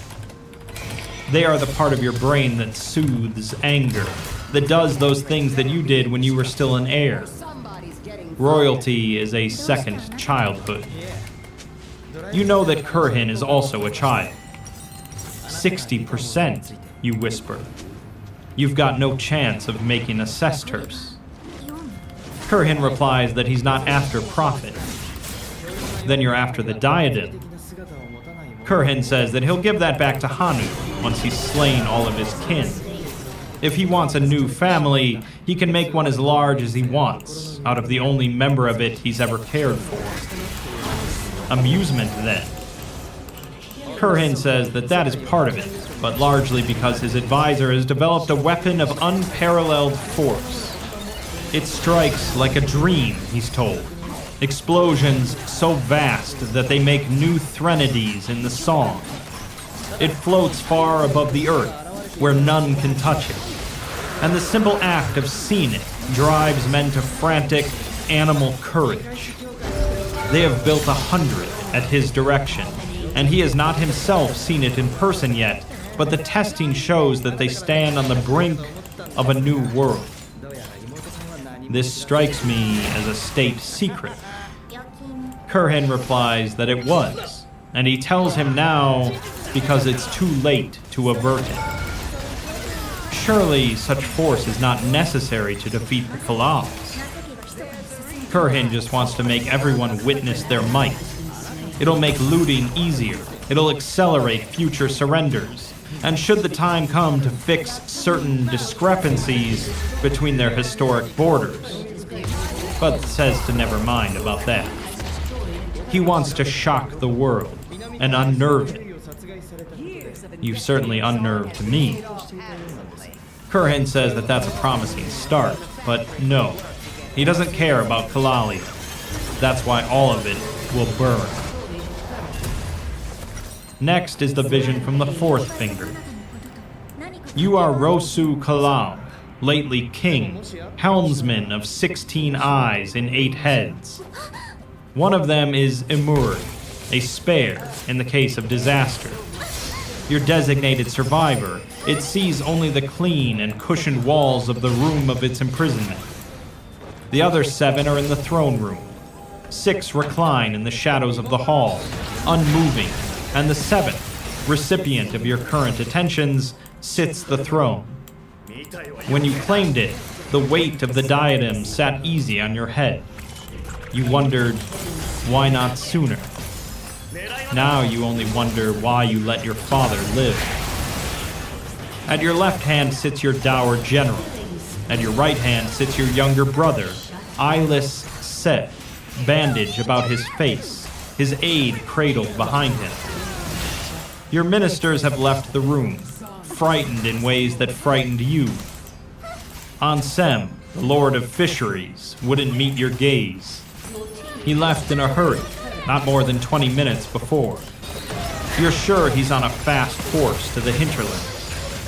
You think of replacing him. You wonder why you'd bother. He'd be back soon enough, with Hanu. You know these Royal Federation deals. A targeted invasion, a rapid surrender, punishing taxes to pay off the conqueror, and then a gradual return to normalcy. Your father backed an invasion once, and it paid off for him handsomely. You wonder if you yourself should take flight. Any word from the spies within Kerhinia, you ask? The general says, unfortunately, yes, with one saying that the damage Kurhin intends to exact is going to be unusually severe for a Royal Federation intervention. Do we know what he means by that? The general replies that it might be wise to take Kurhin seriously, but not always literally. It seems that he's been tromping around his palace, declaring that he wants to see their whole land burn. Can we negotiate with him? I'm not too proud to teleport a missive into his court. The general states that he took the liberty of reaching out already, without your consent. He isn't open to negotiation, and seems eager to exhibit his new weapon, his airship. Perhaps we seed a town or two for his exhibition. The general replies that he will reach out, but he is not optimistic. What do we know about this airship? The general explains that it is rigid, floating cartilage, like a whale in the sky, and it drops explosive material. It births it like an egg, and it is assuredly magical. They successfully placed a spy on the assembly line, but they haven't heard anything useful. They've received 70 messages, but all are gibberish. One saying that our world has built its own child. Another saying, what is your blood fated for? Another, that the new man flies. Is someone playing a joke on us? The general doesn't think so, but says that to our body of knowledge about the airship, they must add that those who see it become sick. Back in the present, Braithwaite tells 057 that the situation has evolved. Images of the airship are capable of spreading it, and they sent it around. Some were amnesticizable, others weren't. They've lost 12 people outright, maybe more, and there's another 60 infected they've got barricaded away in the southeast corner of the main building. Some of them escaped into the cells, and if they're lucky, they're dead. The 05 asks how long ago that was, but Braithwaite says that he's not sure, as he doesn't remember it. He's told that he's popped his phone open and an aide tackled him. Now the aide is dead, apparently, most likely by Braithwaite's hand, as he woke up covered in blood. Also, all of this is permanent, and he knows it. It's like the noise in his head started screaming. The 05 asks if there's anyone she can speak to who wasn't infected or amnesticized, but Braithwaite says that she won't be getting rid of him so easy. 057 replies that they've worked together for years, and he's just paranoid. She can assure him that nobody's going to hold him responsible for actions undertaken while under the influence of a cognito hazard. She's sure that Braithwaite has been on the other side of the desk, telling someone else that nobody blames them for whatever they did when something else was riding their mind. She just needs access to someone with a memory of the actual breach to get a sense of what he needs. Braithwaite replies that he'll ask around later, but for now, send an MTF on top of the current team. We're then given the vision from the seventh finger, although this one is noted as being infectious and has a couple of bits redacted. You are marching through the plains. When you arrived, they were all watching. It gave you a thrill to see so many eyes upon you. Such fear, such work to be done. Then, one by one, they looked up at the mass above you.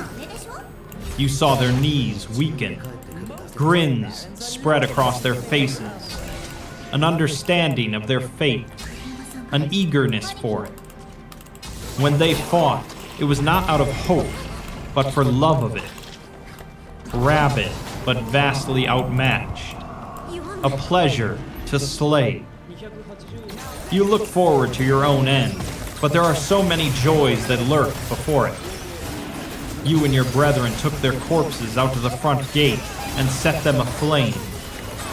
Then, from a far distance, the airship laid its egg upon the village's remains. So disproportionate. A ruin far exceeding the village it replaced. You looked, and love bloomed in your heart. The love of a father for a child that has far surpassed him. And then you kept marching. To clean your weapons seems so shameful. You wish all the blood stayed upon it. You wish that you could look at it and see all at once the fruit of your efforts. You wear the robes of Kurhinia, purple and red, but Kurhin's not who you march for. You march for your boy. He's so sharp, so lovely. You'll give him the world. We're then given an excerpt of written material taken from the background of a vision from the fifth finger, which reads, "And the Admiral dreams too, of a great new airship, vast as loathing, slow as continents, surer than sunrise, steady as time, unloading its fire on a land so scarred that none of it makes any difference. It calls to him as whale song echoes in the deep, in the places things lie before they are real. And he knows, when he dies, that he'll ride that great ship till it clears past the land and leaves it behind, and then goes on sailing, surer than sunrise, metronome steady, until he forgets any end to the sky." 057 tells Braithwaite that she pulled up the last few minutes of the log, and she can confirm that, at minimum, one co-pilot was not wearing a filter on the ride in. There's going to be an investigation, and all she can tell him is that the second team has been apprised and is 40 minutes out. Braithwaite says that the crash took out part of the southeastern building, and some infected escaped into the northeastern. Someone didn't barricade one of the exterior doors properly, and now as best as he can tell, another 4 people are dead. He lost the other 2 spec units, and there might be a few infected still wandering the desert. The 05 asks about personnel losses among the infected, but Braithwaite isn't sure, although they're certainly making a lot of noise. They still have access to life signs tracking, so they know at least 6 humanoid anomalies in the containment cells are dead. They also made a mural on the windows, an attempted contaminant of a depiction of an airship, but it's not very good. It's made out of what she thinks it's made out of. Next is the vision from the 10th finger, also infectious and with a small amount redacted. A few fires over, a detachment of Kurhinian soldiers has begun stabbing each other. No officers now in the morass. only the airships and the masses that birthed them. No resistance sufficient to justify the peace that characterizes order. No need for so many soldiers to finish this land. For some, for the lucky, there's no need to delay the ecstasy of death. Halfway across the fire, a man begins speaking. If you went up in space, you'd just see the buildings and roads. That's not our footprint. That's what we are. We're barely humans. We're the tadpoles.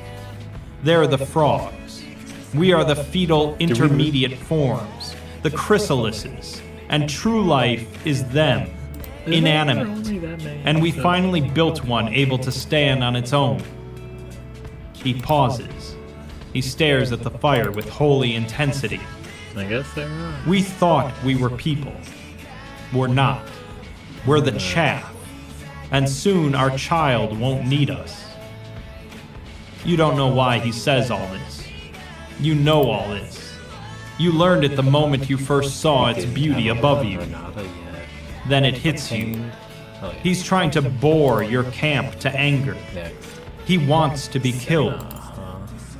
You stand up. She was not a midlife. You selfish shit, you say. It's not your turn. He grins. He grabs his weapon. The others around the fire cheer. They're jealous of you. They wish they had thought to get up first, to steal the moment, to have the chance to fight. But you're of two minds about it. You have no desire to give him what he wants. You don't. The next day, the camp departs. He is left on the empty plain, crying out for water, abdomen opened skyward. A stray airship will end him, eventually. Or thirst, or infection. You smile to think of it. He should have been more patient. We're then given some more written material found in the background of the vision from the sixth finger, which reads, "Better void than loss, better steel than flesh, better cold than heat, better the fire than what it replaces, better silence than song, better death than stagnation, better them than us." Next is the vision from the 14th finger. You are King Kurhin at your war minister's door. He says that he can talk you through some new weapon ideas. What would be the point? He grins and says that you're right. I was wondering if there were any earlier prototypes of the airship before you settled on the current design. The war minister, however, says that there were never prototypes. You mean the initial design of the airship was its current form? He explains, however, that he never designed it, but rather found the first one in the desert 2 years ago. The pilot seat had the bones of an animal he'd never seen, petrified and many millennia dead. It came from a different world, he thinks, one that manufactured them for a use of their own. Why didn't you tell me this? He states that you would have never understood until you saw it. So why did it come here? The minister says that you're already learning, as you didn't ask why the animal drove it here, but rather why it came. Answer. He states that it came here because it wanted to reproduce. But what triggered it? None of our airships have decamped for the stars. Not yet, but they will, he says. This too is part of it. Vestigial organs decay. The caterpillar is swallowed in the metamorphosis. It is the fate of children to bury their parents. The airships target intelligent life, and though they are starting with Kalalians, they will not end until we are scoured from this earth. Only then will they turn toward the stars. The minister took a sip from his own cup and continues. The illness, the rage, is like a signal that causes a cell to die. It's meant to help us yield to them, to these playful beasts for which the world was made. You stare at your minister in wonderment. After a moment, 3 words escape your lips. That's so beautiful. The 16th vision is short and simple. You are a traveler. You are hungry. You see the lights of distant villages in the fog. You know that there used to be more of them. Then we have the 19th vision. You are set. You see nothing. The bodies of your brother pace up and down the cave. The air is stuffy but cold. So much stone is above you. You nearly feel its weight. Rosu, speaking from several mouths, states that the food is late by 1 hour. Oh, maybe it's coming. He replies that it's not about the food. He is first priority on distribution. If there's any interruption in food provision, then that means that they have no idea what's going on up there. Don't you have a spare up there to check the situation out? He replies that this is his spare, and he's talking to his spares. Are you worried about the food? He is, slightly, should it worsen. You are careful, precise with your words. You can convert anything into biomass when eating it, in order to duplicate yourself. He replies that that's true, but that doesn't give him nutrients, and it wouldn't do anything for you. No, but it does mean that even down here, you can create an indefinite number of duplicates, mute and barely conscious. Rosu pauses and says that he'd feel all their pain. Yes, you'd want to kill them before you eat them. Rosu finds it to be utterly repulsive and says that he fails to see it as obviously preferable to death. If you don't want to, you can hand me the diadem, and I will. Rosu is dumbfounded before thanking you in a soft and weak voice. He says that he doesn't want to, but he'll bear it in mind. You don't say anything. What would you say? It's quiet for some time. Hard to say how long. A soft breeze starts halfway down the cavern and rustles your toes. You hear him weeping. Only one of him. The others are mute. You reach out your hand and let him take it. In the present, Braithwaite messages 057 about the MTF she said was coming. The 05 replies that sending an external security team is common practice for rapid amnesticization of unarmed persons, and asks what issue he has with the team he received. Braithwaite replies that he can see one of their arms outside of the window. He knows folks on the other side of the barricade, and the walls aren't soundproof. He knows enough of what's going on. The 05 states that the MTF is en route. And Braithwaite says that he has that photo on his phone still, and if he doesn't get backup in 50 minutes, he's sending it across the site director's network. 057 says that they're trying their best here, and sending that across the network would doom thousands at least, billions at worst. It would, among many other things, irreparably destroy his legacy. Braithwaite just says that she doesn't seem to think there's sufficient urgency here. And the 05 adds that the Foundation is more than willing to subject individuals and associates thereof to customized punishment regimes for novel infringements of the Foundation's disciplinary code. Braithwaite just tells her that he wouldn't be spending much time on threats if he was her, as she doesn't have that much time.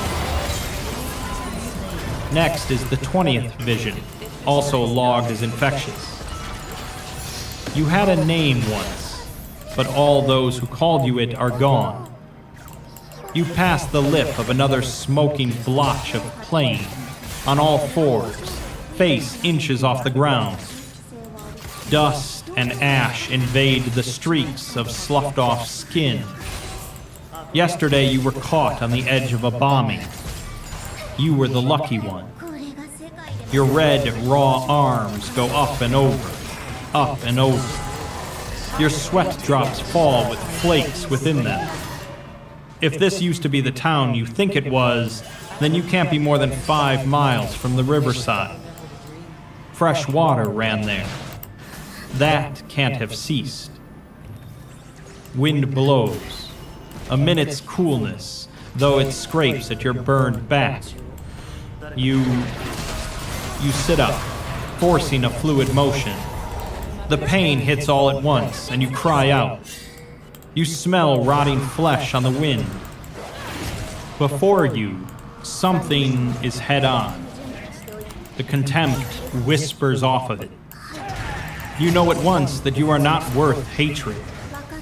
You wonder who has had this chance to hear the song, to see the lips from which it issues, to know that you are among the last to hear it because of how soon the issuer will end it. You are thankful to it for showing you this truth. Its payload crushes you. You are gone before the explosion, smeared on the vacant plain, former leaseholder ushered out of the homestead. No, the world was never yours at all. Then we have the 21st vision. You are sick. So many empty sockets. You felt him stab your heart. You felt him stab your heart. You felt him stab your heart. Unsure how long you've been down there. How many measures have passed in the song. The distant sound of blasts, occasional, above you. You eat the flesh of your own haunch. His bodies stir at random around the chamber. Your bodies, too. Slow and fitful steps. It's been so long since the two of you have spoken. It probably helps him to forget you're alive. Before he could walk, before you could speak, you lost your eyes to him. He didn't mean to take them. Common practice, meant to avoid potential bumps in the succession. You wipe your meat from your lips. Uniform, universal. And what's the rest of your body, too? No room for spite. No point in it, here at the end of the world. He sits beside you. We're the last ones left, he says. We have to be. We've been down here for over a year now. He's been counting our sleeps. There's no word from above. So what if we are? He states that the airships are made to kill everyone living, and just seeing them makes people long to kill and die for them. If we're the last ones, then the planet is dead, and they're just waiting for us to die to escape to the stars. There must be others, in bunkers this deep. He says maybe, but there can't be many.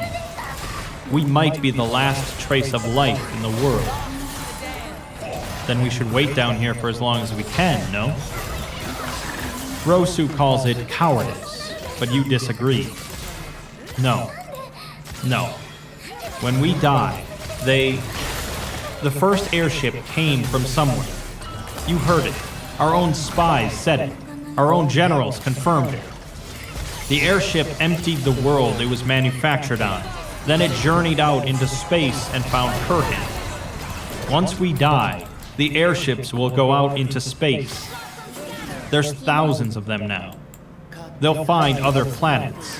But if we can stay alive, then the two of us can keep all of them locked up here. Rosu argues that it's only a matter of time, and within 5 years, or maybe 10, by sheer chance, they'll bring down a bomb right over our heads. 2, 3 direct hits is all it would take to dislodge us, and we're running out the clock, no matter what. Then we should do all we can. Rosu doesn't know if he's strong enough to just sit here waiting for death. One day, then another day. And don't forget, I'm here too. He asks if it was his fault, but you say no. He says that it wouldn't have happened if he hadn't, but you cut him off. It wouldn't have started in Kalalia, but it would have come here. Kurhin wanted to use his airships. He would have used them on someone. Someone would come to sing their lands away. Rosu laments that he misses the world. And you do too. I miss how it smelled when it rained. He sighs and says that he misses how it felt to ride, the wind on his face, the warmth on his skin. He could start a long list of the things he misses. There is time. He laughs and says that he would do horrible things for some cake. That's believable. We're currently doing horrible things for food that tastes much worse. Rosu then leans forward and says that he's going to kill himself. Maybe not today, but soon. You don't say anything. He grabs your hand. He's wearing the diadem. His memories flow into you as soon as he touches you. Things he doesn't want lost. I know it's not honorable, he says, but I really can't take it. Eyes, body. What's the rest of your life? I understand, you say, into the dark. He says that he loves you, and you say it back. Too late for prayer.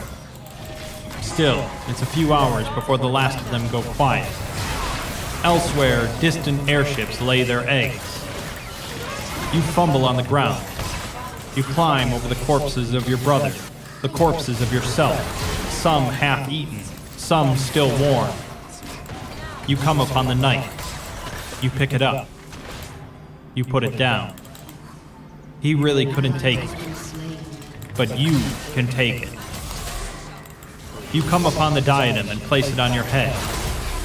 You scrape clay and dust from the cave and thrust it in your mouth, over and over, filling yourself up. And when your stomach is swollen and distended, you divide. Two bodies, both of them hungry, both of them scraping the wall, both of them filling up, splitting, each. You're in no hurry. There's plenty of material. And by the time you surface, you'll be too numerous to bomb.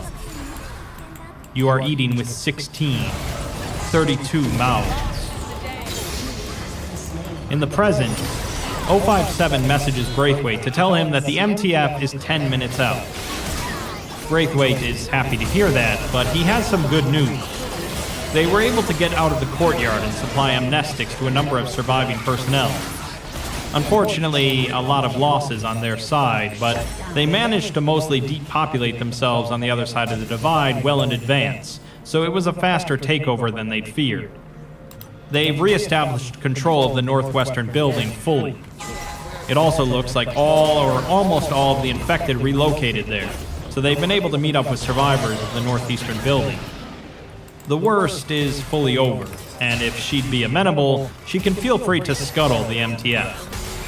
They really just need aviation specialists.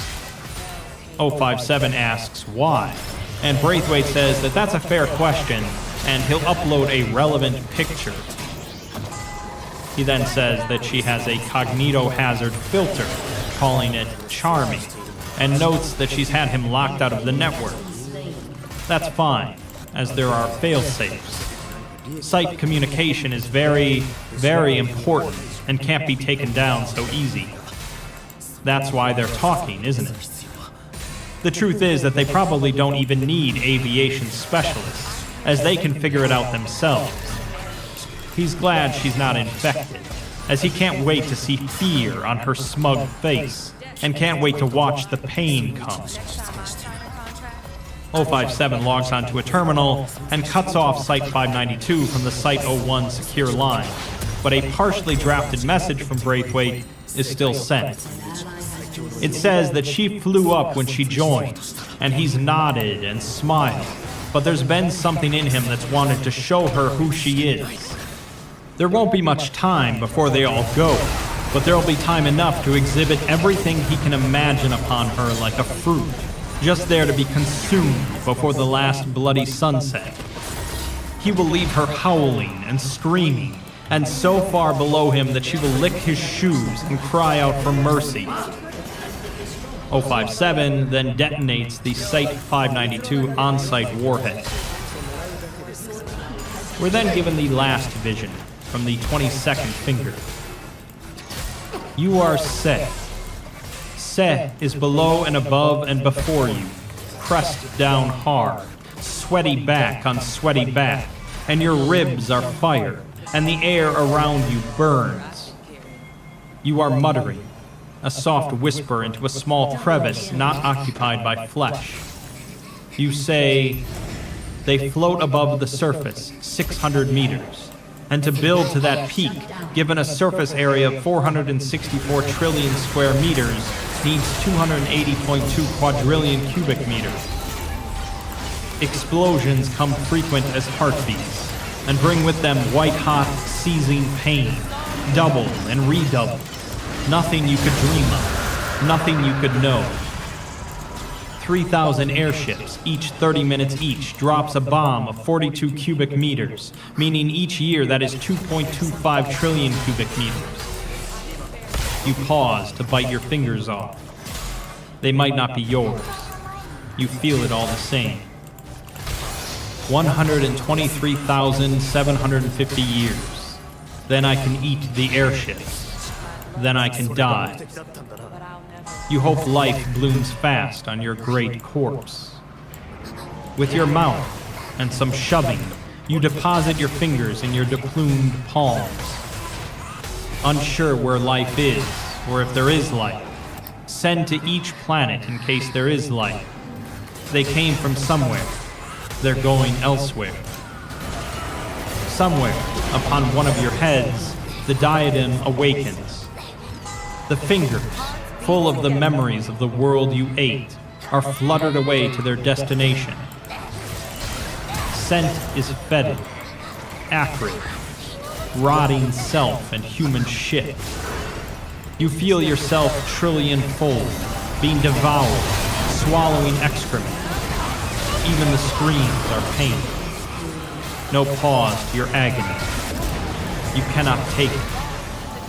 But it bites and tears and goes and goes and goes. Unconsciousness comes, a blessed instant. Then you wake up screaming elsewhere. You are the song and the pain of the song. Lastly, 057 messages 051 and says that she sent over all the documentation for the Site-592 detonation in line with internal reporting requirements. He knows that she's not especially trigger-happy, but she's still submitting voluntarily to a post-mortem investigation to ensure best practice was followed. He replies that he, for one, trusts her judgment, but he'll look this over himself and convene a commission after the weekly meeting. It's her turn to chair ad hoc investigations, but presuming her recusal, he'll send this on to 08. He says that it's a pretty tough break, though, but she says, better them than us. Alright, there's a few things going on here, but it all revolves around these airships. The airships are a species all on their own, although they do need to be piloted by a different species for some reason. Upon seeing one, it drives the viewer towards violence, seeking to cause extinction of their own kind. According to the author, this effect causes the viewer to carry out violence in the way that they best know how. So for most, this is a homicidal rage, but for others, such as the king or the war minister, it just makes them better at their jobs. The ships travel across the stars to wipe out intelligent life on every planet they come across, reproducing and spreading some more. They are among the most dangerous cognito hazards the Foundation has come across, which makes it a pretty bad day when one just crashes into the desert near a site.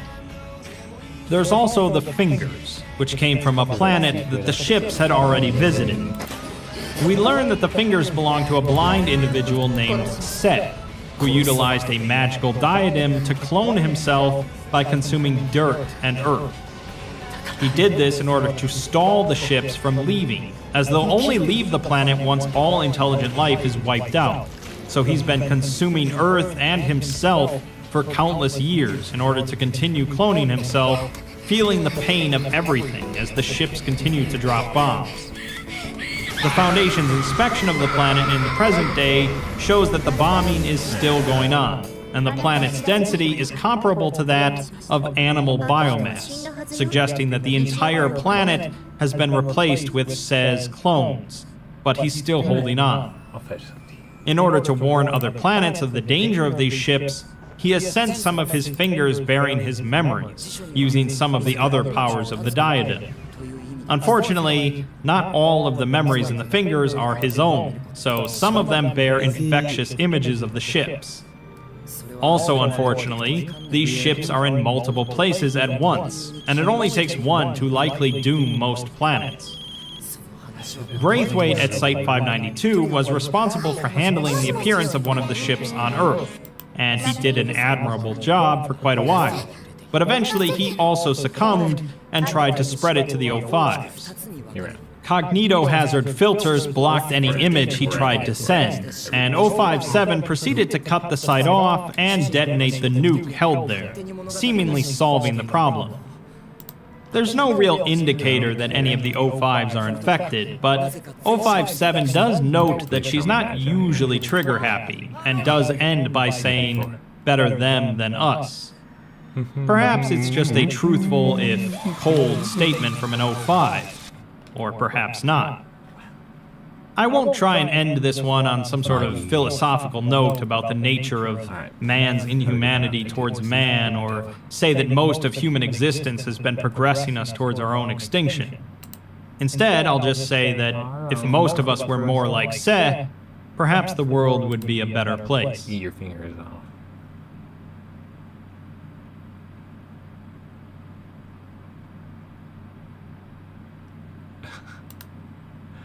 GigaChat said, Ada Planet gets nuked in the face constantly and feels all the discomfort and pain of every single one of his clones throughout all of it, just out of a glimmer of hope of keeping the fate of his world from happening to others. Wonderful.